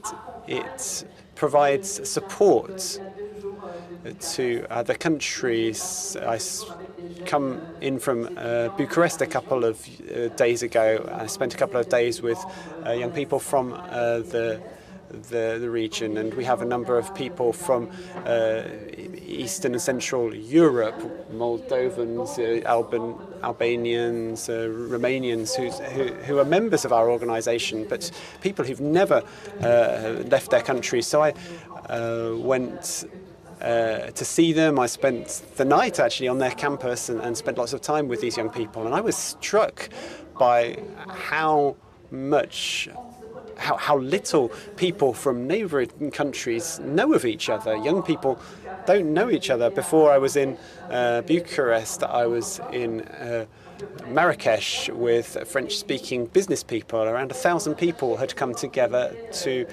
look for business opportunities together.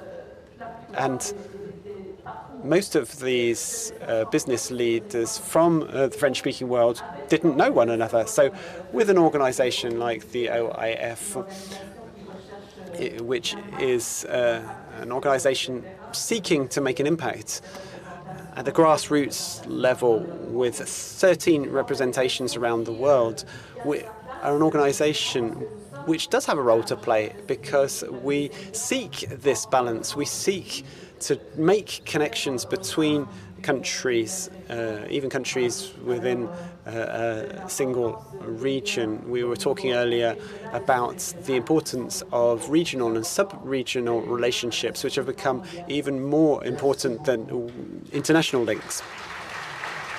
Thank you very much.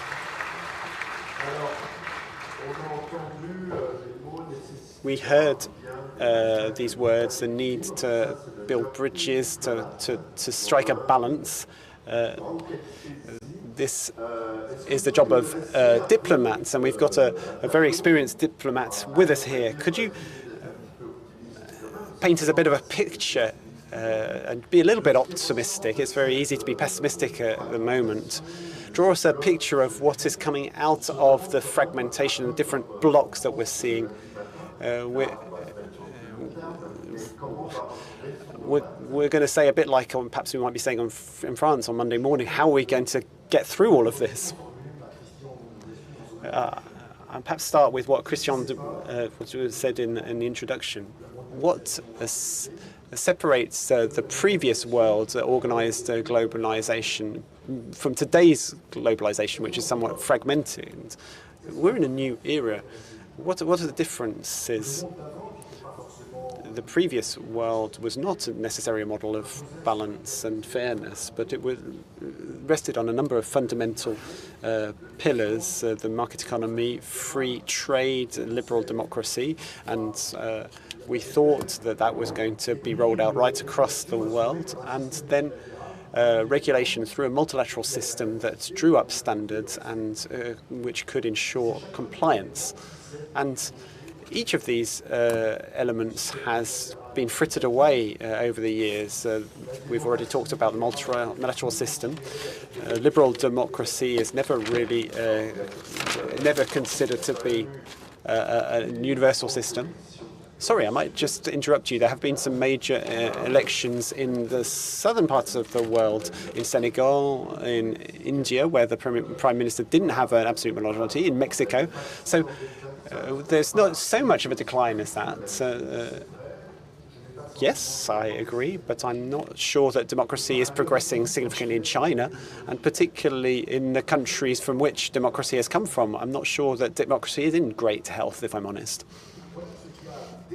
So this is what has detracted from the multilateral system. What characterized it in the past was that it was dominated by a cooperative mindset. That's what was behind globalization in the past. And we're seeing a much more in terms of power relationships, power dynamics. So what do we need to do to bring back stability and balance? In terms of trade, Christian has said it already.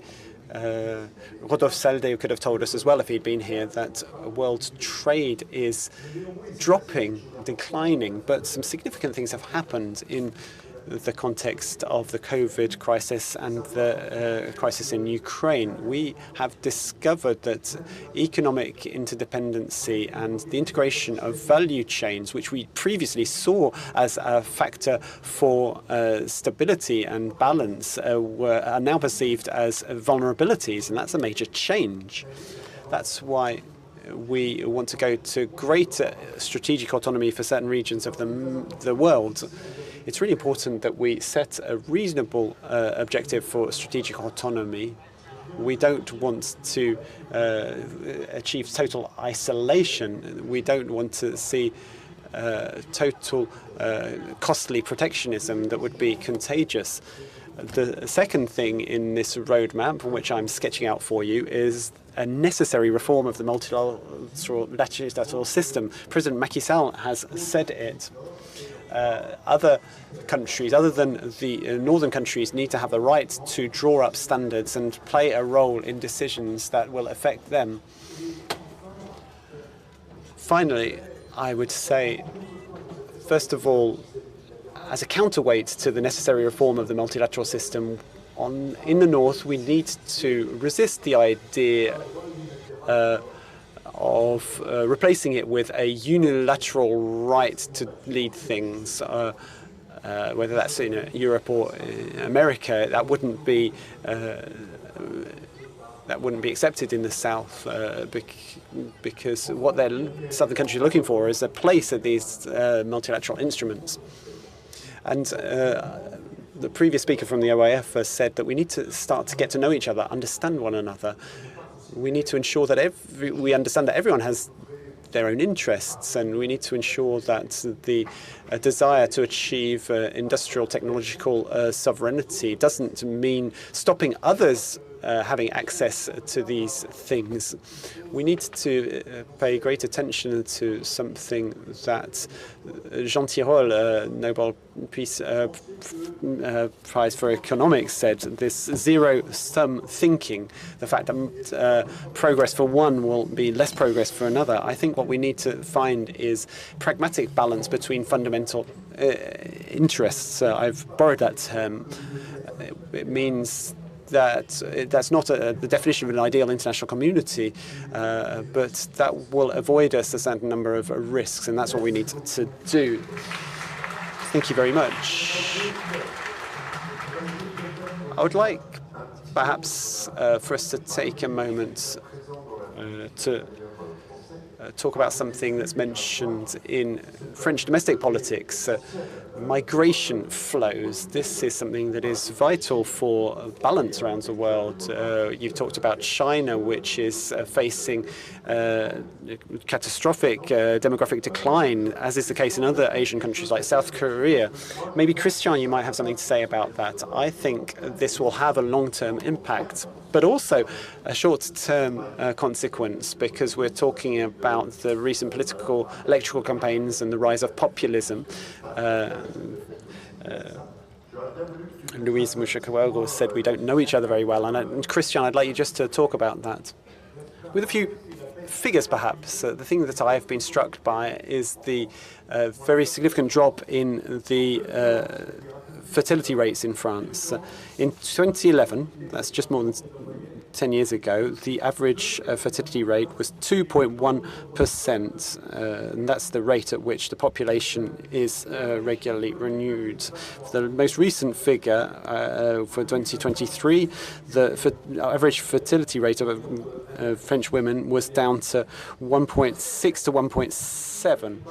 Obviously, the situation is worse in some of our neighbouring European countries. Germany is worse, for example. But what that means is that with a fertility rate of 1.6 or 1.7, the population is not reproducing itself. So raising the question of migration to fill the gap will open a debate about the quantity and quality of immigration, and we'll find the example of Canada coming up. Should we follow its example or not? Canada has had immigration policy based on a certain number of quality criteria. I'm not saying that that's what we should do, but what I'm saying is that this is one of the rare aspects of economics where we can look forward. Demographics, we know what the age pyramid will be in 50 years. I only know what the euro to dollar exchange rate will be in the next 5 days. So those are variables that we can project a little bit more easily. So I think this question of migration flows can be asked from a southern perspective, because the south needs to find factors for growth, sustainable factors of growth, in order to retain its young people. And it would be interesting to hear what President Macky Sall has to say about that. But on our side, Germany is importing foreign labour in order to fill its gaps. So, President, do you want to react? We talked about trade flows, we talked about, Bretton Woods, European Commission, so on and so forth. But now, the demographic data, okay, what's going to happen until 2050? Well, Africa, indeed, has a very young population. Median age in Africa is 19.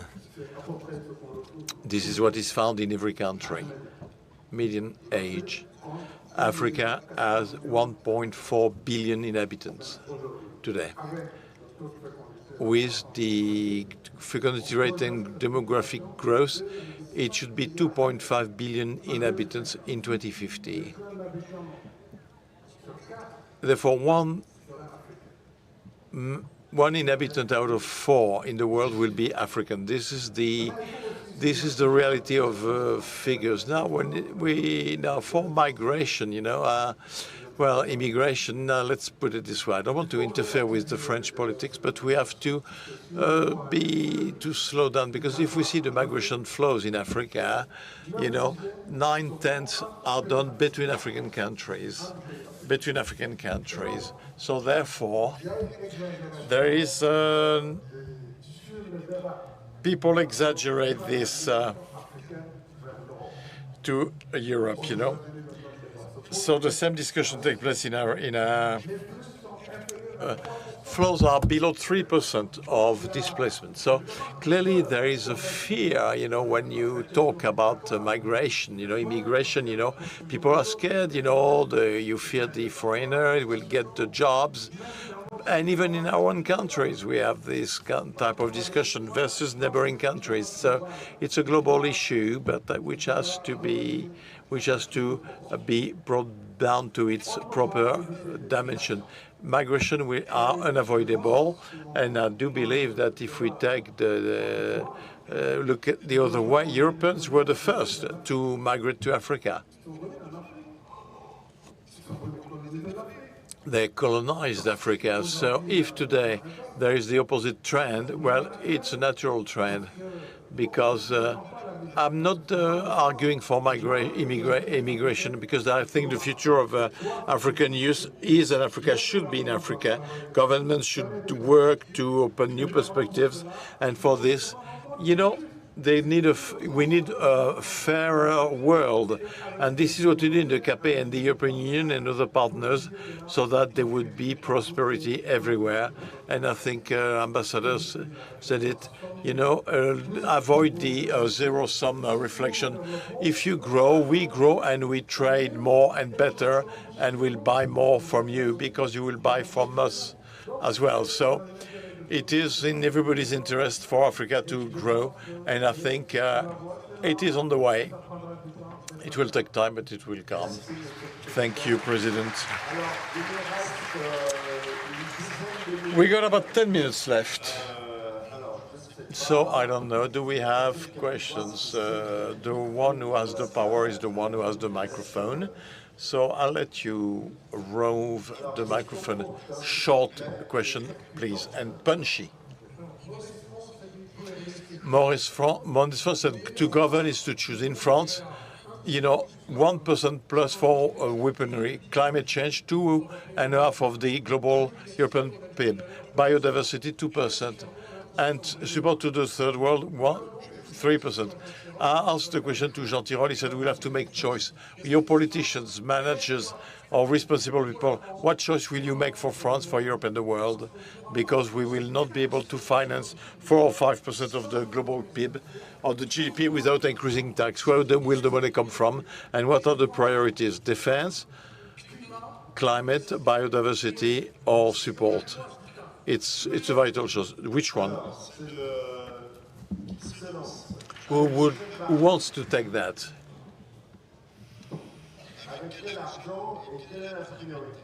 where do you get the money from and where's the priority? I don't know if this question is only to our country. Yeah, everybody, that well. I read a column in The World, in Le Monde. We have to do everything at the same time, you know. So we cannot not agree, but we can do a lot at the same time. Well, there is a variable data which we use a lot. How long for, you know, or how long will it take? Europe, we know how to use time, and to have more pluriannual proposals. I would say that when it comes to the challenge of poverty in the world, and especially, as you said, about Africa, I remember that one day around the table at the European Commission, which was Romano Prodi, that first received the President of the African Union. And he said,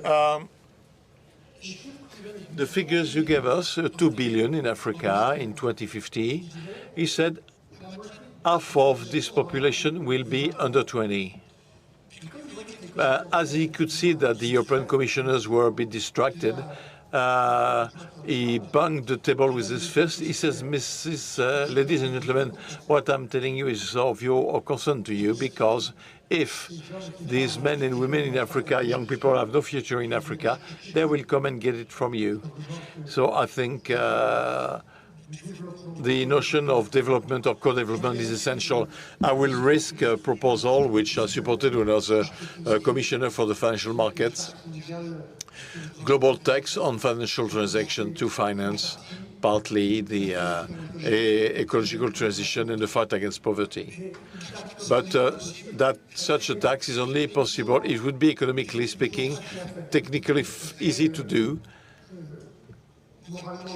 It will be morally just when we know financial markets. You know, some of you do represent such world, but just the derivatives, financial derivatives used by companies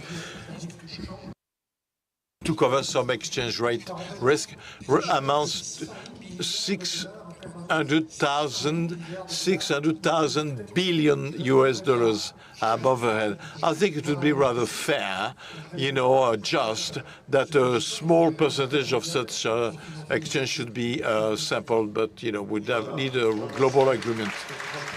Launched a project. Another. I have the microphone, says a lady. Madam. Sorry. I have a question that I did the COP simulation. It was, I had the COP conversation. I was I'm amazed. How can you find a balance without, you know, linking the interest and information? Because information is regional, it's not global. We're in a global world. So how can we link up information and action? You know, I don't hear that since this morning. So, you know, the processes, President, can the negotiation processes which come to the COPs, you know, which lead to unilateral decisions, are they transparent enough? And is there enough bridges, link transparency to get to more balanced decisions? It's a difficult topic.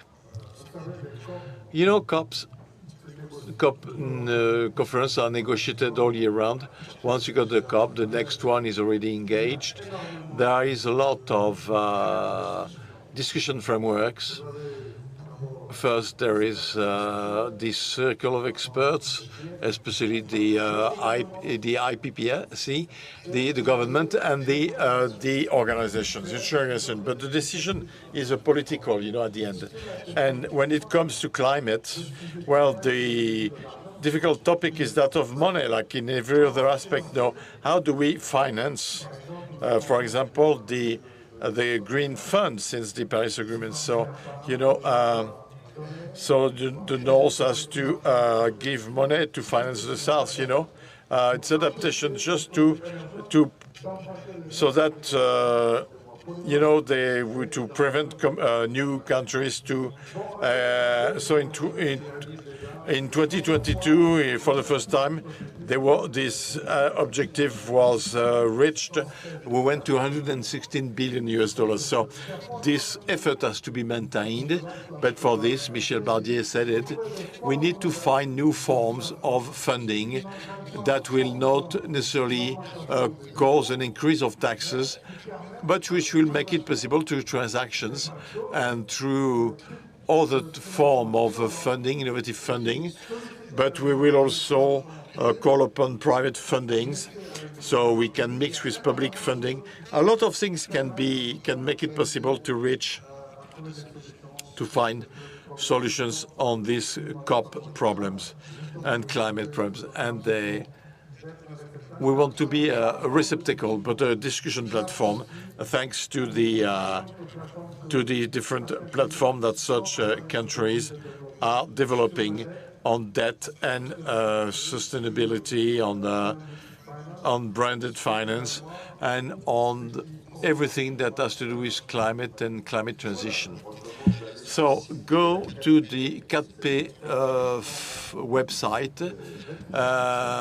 This answers some of the questions, especially on transparency and participation to the discussion, especially its funding, because this is, we always get to that at the end. Another question. Who's got the microphone? Who got the microphone? Who got the microphone? Sir.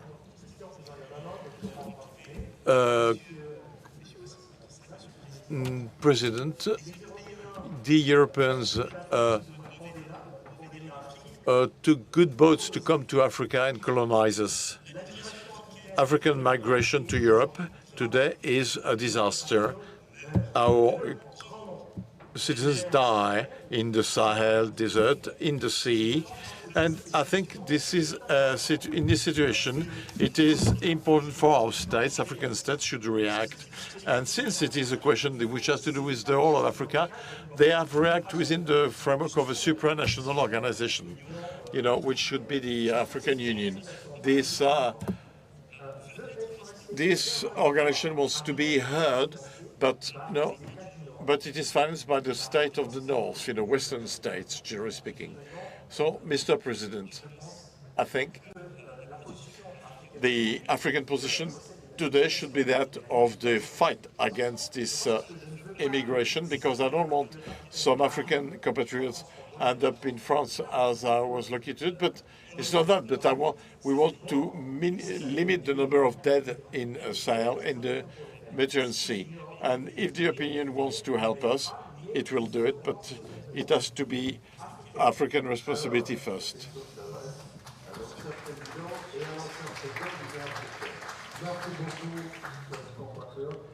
Thank you. I don't know which country you're from, but well, you know,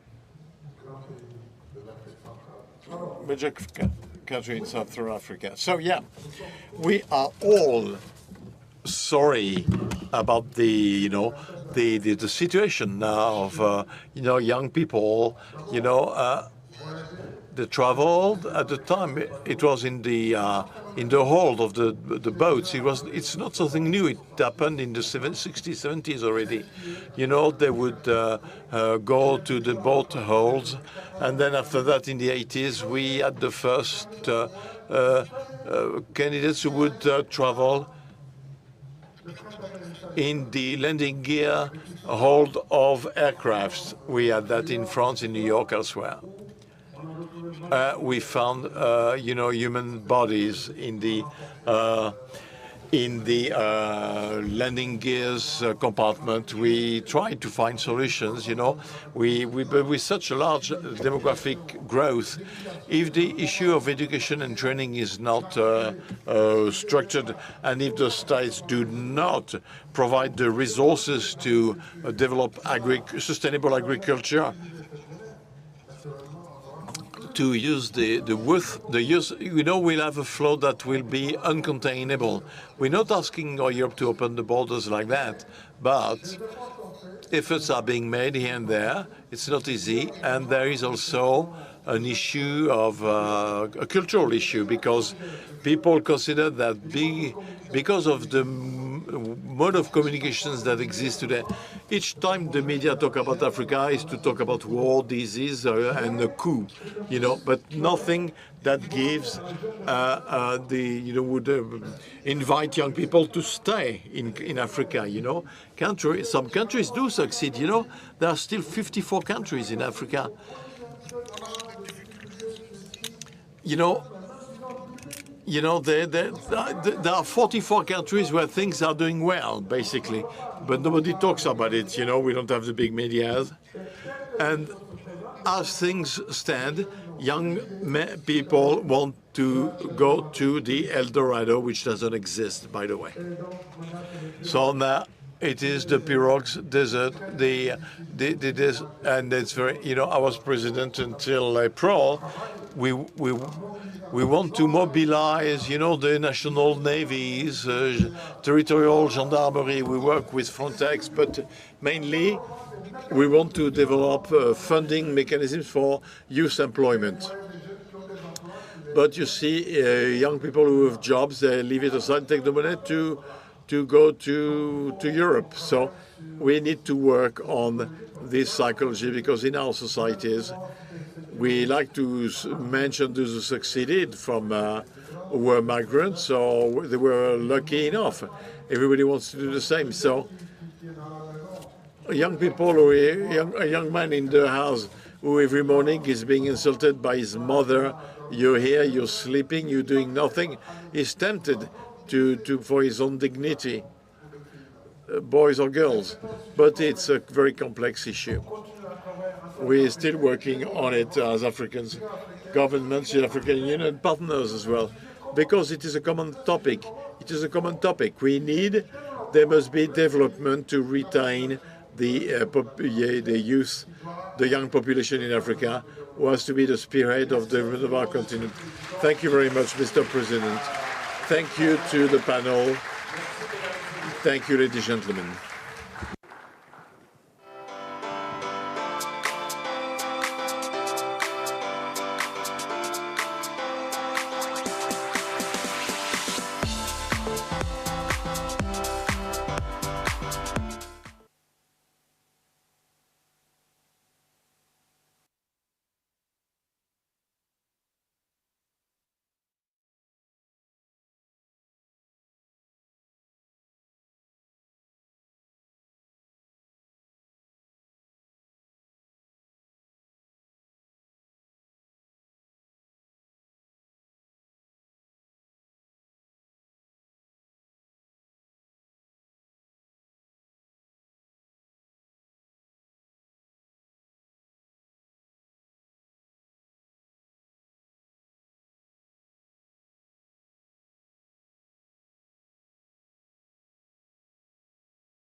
Bonjour et bonsoir. Good evening, everybody. So this is going to be a bit of a challenging exercise because we've decided that we're both going to speak without a moderator and that we're going to simply focus on this European direction that we want to promote and the most positive direction possible while taking into account the challenges that we are facing today.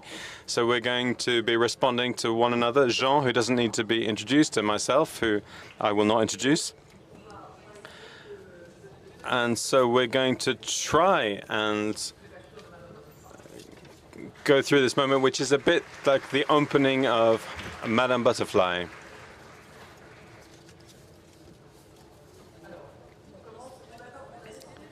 So we decided that we would start positively while talking about what we have succeeded with over the recent years, despite the violent shocks that we have faced, which of course we don't need to go into detail about.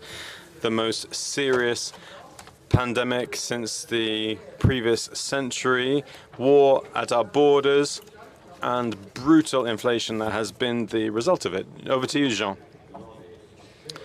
Yes, I think we've had some successes in Europe.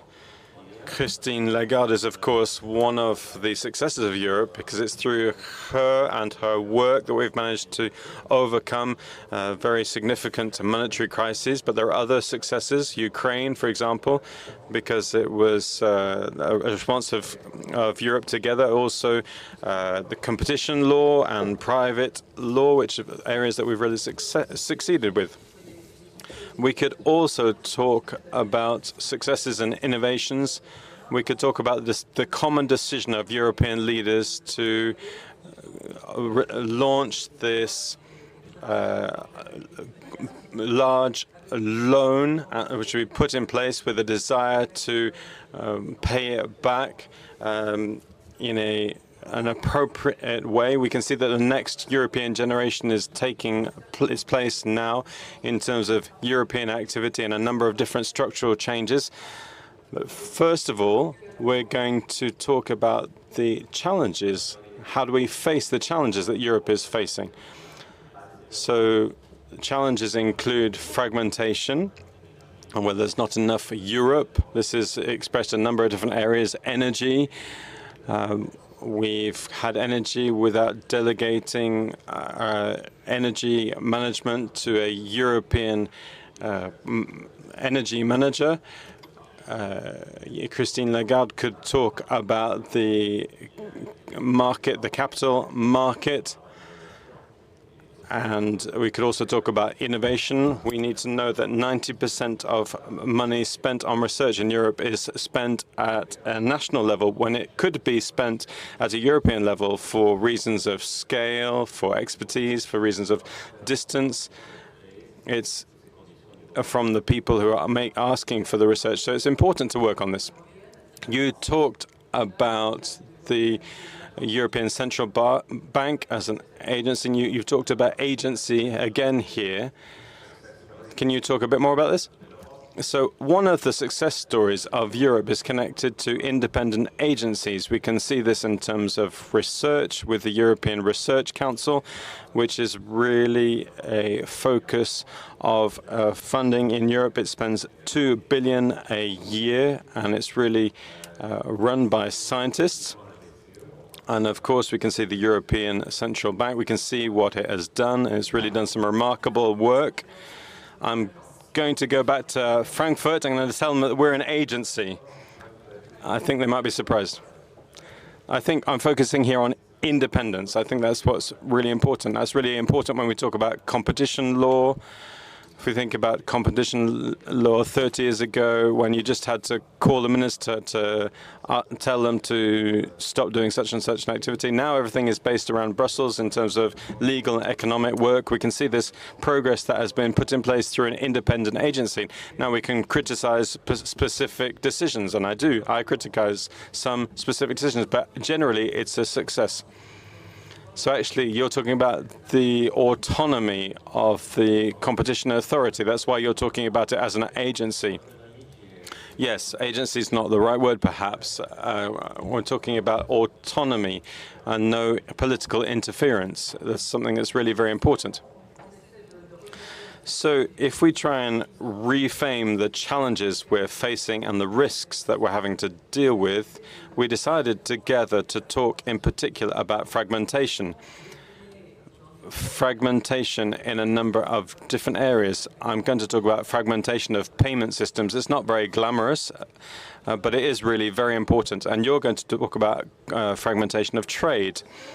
So fragmentation, we've seen this in a whole number of areas, but I can see it really very specifically and in a very insidious way in terms of the fragmentation of payment systems and the fragmentation of sovereignty in terms of currency. And I want to mention 3 words in this area: SWIFT, BRICS, and PICS. So SWIFT, you all know what that is. This is the messaging system that makes it possible for there to be transactions between operators around the world, and which on a number of occasions some countries have been excluded. I'm thinking of Iran, but other countries as well, which has meant that countries around the world using the SWIFT system to think about and raise questions about confidence and the reliability of the SWIFT system. And this has led, in particular, the BRICS countries to talk about alternative solutions. I'm not suggesting that these alternative payment systems are already in place in an integrated way. There is one in China, there is one in Russia, and there are also attempts being made outside of the G20 to put in place alternative payment systems which are cross-border and cross-currency. So that's a first area of fragmentation. The second fragmentation is to do with the monetary sovereignty system, which we're used to, is of course being challenged by a number of different players.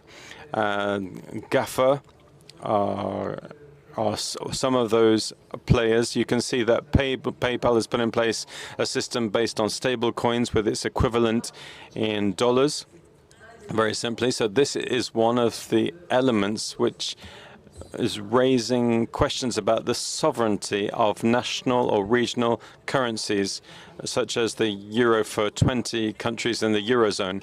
So we really need to be very much aware of the side effects and the attempts being developed by a number of different players to put in place alternative systems which could cause fragmentation at a technological level, at a monetary level, and really break apart this paradigm within which we've been working on. But the same is true for trade as well.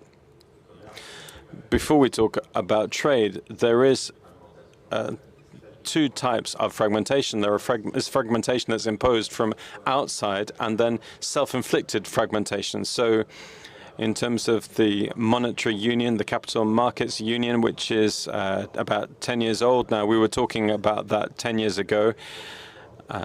I know that you worked hard to resolve this, but the truth is that, as in a number of different areas, people that have authority at national level don't want to let go of this authority. I was talking about innovation earlier. It's the same thing. We could talk about air traffic controllers or a whole number of different areas where we're not managing to put in place agreements where it would really be advantageous to have a single Europe. But then, of course, there are problems that come from outside. You were talking about stable coins. We could talk about Bitcoin and all of that. Some of us have talked about that today. There's a very high risk in terms of supervision, because stablecoin, we need to remember, the collateral needs to be supervised. And then also the way in which the monetary policy is conducted. So there's a number of different challenges that we have with a rise in protectionism, which is really very dangerous. So there are a lot of people that really admire what's going on in the United States. I am less positive about this with the IRA law, There is 180 billion that's been focused on disrupted innovation, with a whole tranche for green innovation. So that's really good. But the rest is really a protectionist policy to bring industries into the States rather than in Europe. And that's not great for a country that is not really very green. Fossil fuels are still being subsidized like never before in the United States, and nothing is being done on that area. It's a real catastrophe. So the question is, how should we respond to this protectionism? So here we really need to make sure that we get involved. If the United States have this protectionist approach, well, it's going to be worse if Trump gets in. So we need to respond, of course. Unfortunately, we were talking about this earlier, that the international order is no longer really very strong. But we really need to remember that if we focus on protectionism, our buying power will really reduce because we won't be able to benefit from what the world can offer us. There will be a reaction from other countries who are going to impose a response to our protectionist measures. And then we were talking, of course, about competition. We are in a situation where economies are going to be entrusted to domestic monopolies, and that's not going to improve buying power either. So I know that in this electoral campaign, it's really very popular to say that we're going to protect industry, we're going to protect agriculture, but we really need to understand what that involves and the implications of that. I think that there's another dimension in terms of reduction of international trade, and another disadvantage of the multiple violations of international laws that the WTO should be ensuring that they are respected. If only they had enough staff designated by the United States to put in place the right bodies. But there's a very close connection between international trade and innovation. We were talking about this earlier, saying that in the world in which we are in today, with the fragmentation that we can see in trade, in currency, in payment systems, in the availability or lack of availability of specific raw materials, in particularly ores and rare earths that are particularly necessary for disruptive innovation, artificial intelligence, and transport systems. We really need to innovate. But in order to innovate, international trade is a key motor. So if we don't have that, we need to absolutely work together in Europe, as recommended by Enrico Letta in his recent report. We need to have a real single market. In order to do that, there's a whole series of different interpretations, national authorities, and interests that want to be protected, that need to be dealt with, adjusted and removed if possible, in order to have a real single market. If we have 450 million, a population of 450 million, that's 100 million more than the United States. And if we still can't put in place a single market, that means a market where services, goods, people and capital can travel and get set up wherever they want without any restriction of interpretation, of computation, of license, of authorizations. This is something that Nicoletta really develops in his report. So this is something that's really very important. And today there are bodies within Europe who are managing to channel funds that are insufficient, but they are going towards disruptive and innovation. Yes, I really believe that this single market is important. There are still 27 labor markets. It's difficult to harmonize the different labor markets, but we can do better. The digital market, the capital markets, there are still 27 regulators. And even here, where we have a single regulator, we have banks that are nevertheless really very national, even if the situation is more favorable for other markets. We've got an issue with innovation. Philippe Aguin and Nicoletta talked about this morning. The question is about if we want to increase buying power, and this is a real concern for the French and for Europeans. This is something that is growing, but it is growing very slowly. If we want to increase buying power in a long-term way, all we can do is to increase productivity. We don't want to end up working 70 hours a week in order to increase productivity. So what we can do is innovate, and innovation is a real need.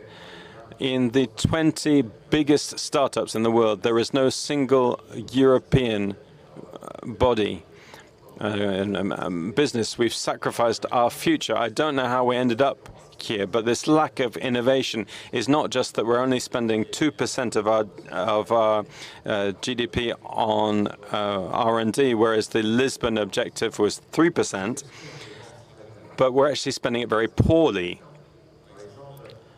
What do you mean by that? Well, we're spending on industries that are really very fragile and not on industries that are preparing the future. So Philippe Aguillon talked about this extraordinary figure that in the US, 85% of private R&D goes into tech and pharmacy, whereas in Europe, 50% goes to the automotive industry at a time when self-driving and batteries are completely changing the industry. This is something that's really very dangerous. That's in the private sector, but then there's, of course, the public sector where things are not well organized. So we spend about 0.7% of our GDP, which is about the same as the US. Big difference is that in the private sector, we spend 1.2% because we've invested in big tech, which doesn't consume a lot of R&D. And then we spend it poorly at a public level. So in Europe, we have an DARPA equivalent, which this is Horizon Europe, and this spends about 11 billion a year. And out of these 11 billion, most of them are subsidies to SMEs, which really involves standard classical industrial policy. So we have 470 million, whereas in the United States, it's more like 45 billion. So we're just completely not in the same game. And so we're just satisfied by just improving our competitiveness a little bit when we're not investing in future industry. So we've got a real issue here. So we need a single market, which is about scale. And then we need innovation that is funded by the public in the same way as the United States and also by the private sector, but targeted on disruptive innovations or on sectors. Do we need to also focus in on pharmaceutical industries, biotechnologies, and tech in general? Or do we need to try and use the patent capital that we have, on which we're ahead of the US and the China, particularly in green industries? Do we need to focus in there? I'm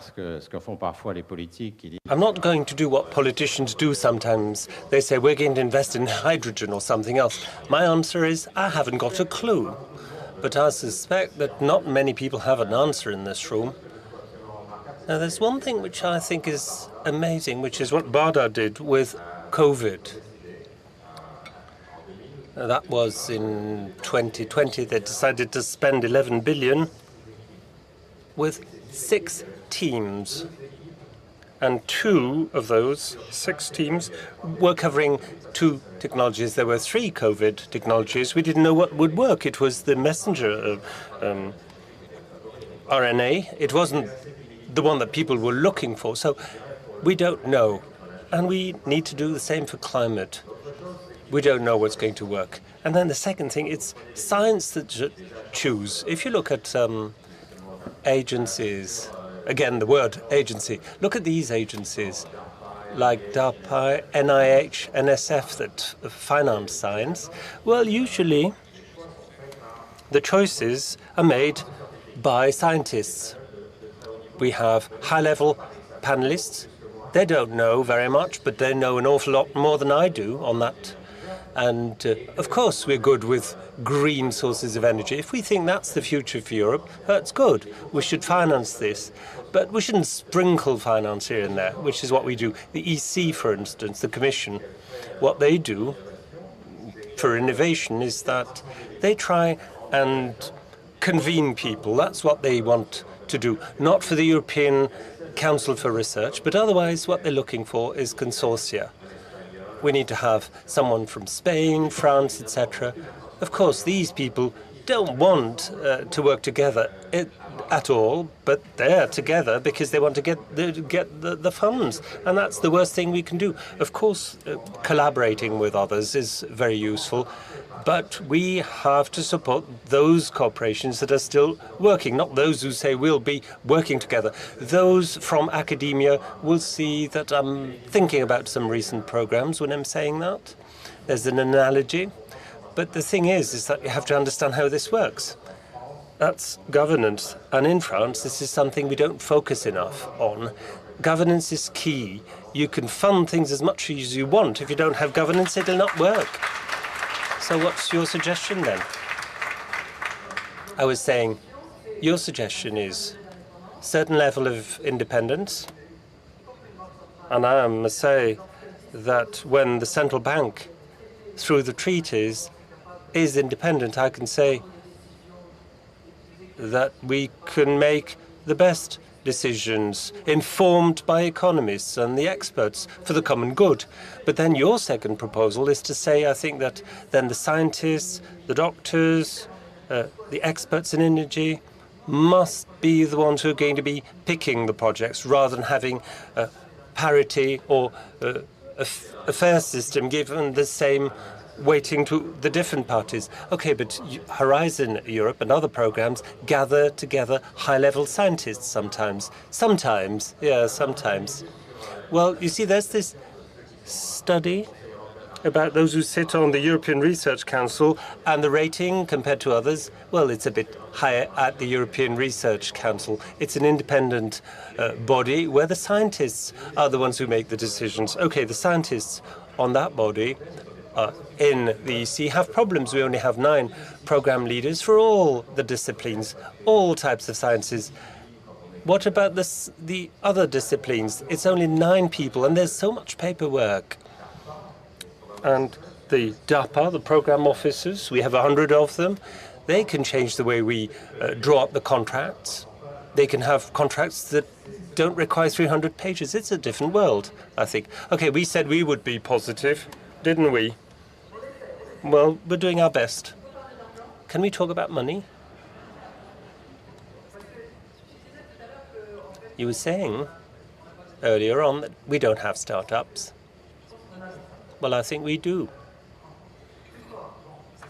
We can't hear you, someone says. Okay, I'm too far away from the mic. I was telling Jean that he was saying that we don't have startups in Europe, or not enough of them. I think we do have some. However, when these startups continue to grow and looking for new rounds of finance, they're looking for the money coming from elsewhere. Now, to be positive, I think what we have at hand is a nice project that could come to fruition that you're talking about. And Jean-Claude Juncker launched it a bit more than 10 years ago, which is the Capital Market Union. I know, it doesn't sound very sexy, does it? But we would have this vehicle, thanks to which we could fund startups. And then the companies that have to increase their capital or that want to have bond issuances could work on the funds that are available in the 27 member states, either in the EU or the European area. Well, this could be, if it's not sexy, it could be really good to bolster competitiveness. And so that we would keep in our region people who have ideas, who've been trained, who are highly skilled. Now, you see, when you ask people, anybody in the world, did you get this injection or vaccine? Which one? Pfizer. But people forget that it was Yontech, but they couldn't do things at scale, and therefore they started partnership with Pfizer, which is the only name that people remember. Now back to my story. It's very important. The single capital market. What does that mean? Well, what we can do, I think, is that we can set up securitization vehicles that are safe, thanks to which we'll not be exposed to the awful things that happened in 2005 or 9. And then we could have a supervision authority, thanks to which we could check that in the 20 or 27 member states, the law would be applied in the same way, without having arbitration, trade-offs, or this race to the bottom. And we can have a package of rules that would apply to all these financial operations. It's the single rule book that would be rolled out in a similar fashion everywhere. And we can have post-market infrastructures that would be well coordinated and harmonized. So I think we've gone a long way on the single rule book, for instance. It's almost ready. And the single point of access, sorry for using these English acronyms, but I usually use these words in English. And, well, we've made considerable progress, you see. We need more effort so that is, the national authorities, the people who only think about themselves, the big countries against the small countries, or vice versa, should think about the common good, which is what you said about the common good, so that we could finance our ideas and our projects in Europe, rather than seeing what we see with the American T-bonds, where savings are going to all these T-bonds in America rather than investing in Europe. So if you look at the different steps, the practical steps, if we break down the different steps of this program, we can have the money where we need the money. Governance, you're right, but we need these capital flows to support these projects that need to grow, and we have such projects. Well, absolutely. I completely concur with what you've said. I should have said that earlier on. That is, we have talented people in our startups in France and in Europe. And by the way, there are studies that show, well, the academics publish their papers, and these papers are used elsewhere, in the US or elsewhere, but not in Europe. And these are academics in Europe. They're highly talented. They produce papers, but there's no value added for us in Europe on that. So I quite agree with you with what you said about the capital market. It's incredible to see that the Europeans are investing in currencies, in T-bonds, in life insurance. Part of the money goes to the US. And as Enrico Lita was saying this morning, what we get in return in Europe is private equity or equity. So it's absurd. We don't have pension funds, that's true, or not many. And that's true. But the problem is what's in the pipes to have better funding flows. Now, I'm not sure that we don't have enough funds in Europe at certain levels, enough finance. It's like the valley of death. You have to reach that point.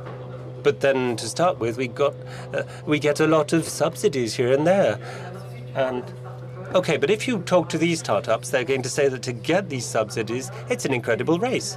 And all this paperwork to do, all the application forms, and this is frightening for them. So that's another issue, that we need to simplify access to capital that would be more available. So money, governance, the single European market. What else on that list? Something positive? Will we be talking about productivity and labor? Well, yes, we might. Well, do you want to start then?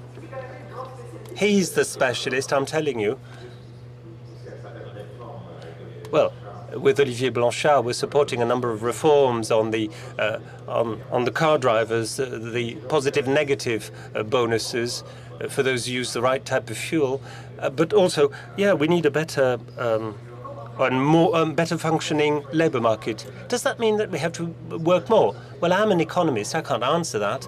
It's people who have to decide. The thing is to find the right match, the right balance, given purchasing power that we have. well, we might work more. What we have to avoid is what we do systematically in France, which is a mistake. That is, if you look at the quantity of labor, it's finite. We do this in immigration, with pension, etc. Well, if you discard this altogether, the question is, how much should we work? We couldn't say there's a one size that fits all. We all have different ways of looking at things, and sometimes different types of jobs, more or less interesting or tiring. And it's a personal question, a question to ask to our peoples in Europe. But of course, the labor market should promote employment. We've made headway. We've not reached the point that we need to reach. Okay, but the problem is the population transition, technological transition as well. So there comes a time when, you see, our populations are aging.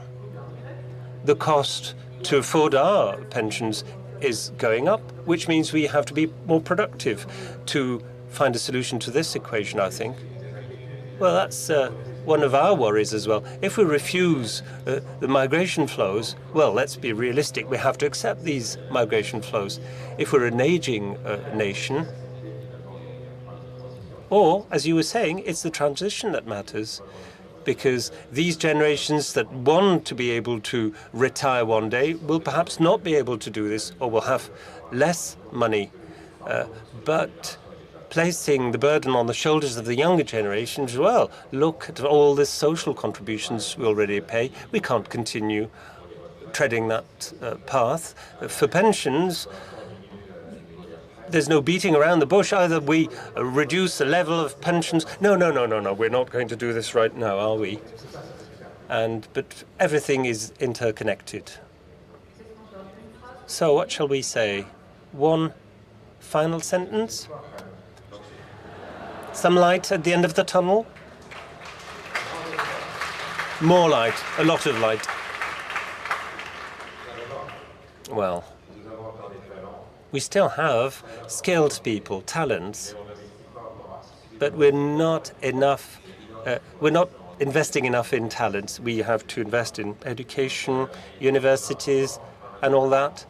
But we still have some talented people in France and in Europe. That's important. We have wonderful countries, let's say it.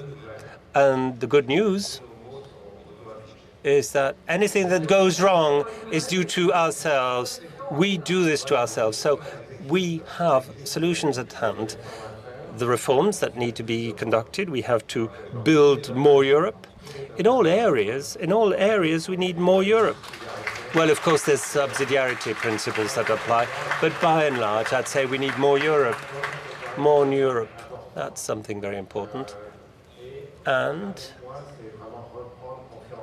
finally, we should believe in our collective future. With the elections, we've seen that what's at stake is purchasing power. Well, migration as well, but purchasing power. I know that the poorest will talk about this, which is quite normal, but when a population talks about this, it becomes something serious, because we no longer talk about education, university, global change, or global warming, or other things, or innovation. So people only talk about purchasing power. And not just those who are the poorest, who really suffer because they're below the poverty line, but we need to think differently. I'm quite optimistic. Europe is big. The world needs Europe. And I think that Europe should be one of the big players. And to do this, you need to have a single market in Europe. You need to have capital that we can drag in Europe and stay in Europe, and developing European talents, so that we would hope collectively in this incredible development that was Europe, even though there are sometimes fragmentations. But we can do this if we're in control of our own destinies.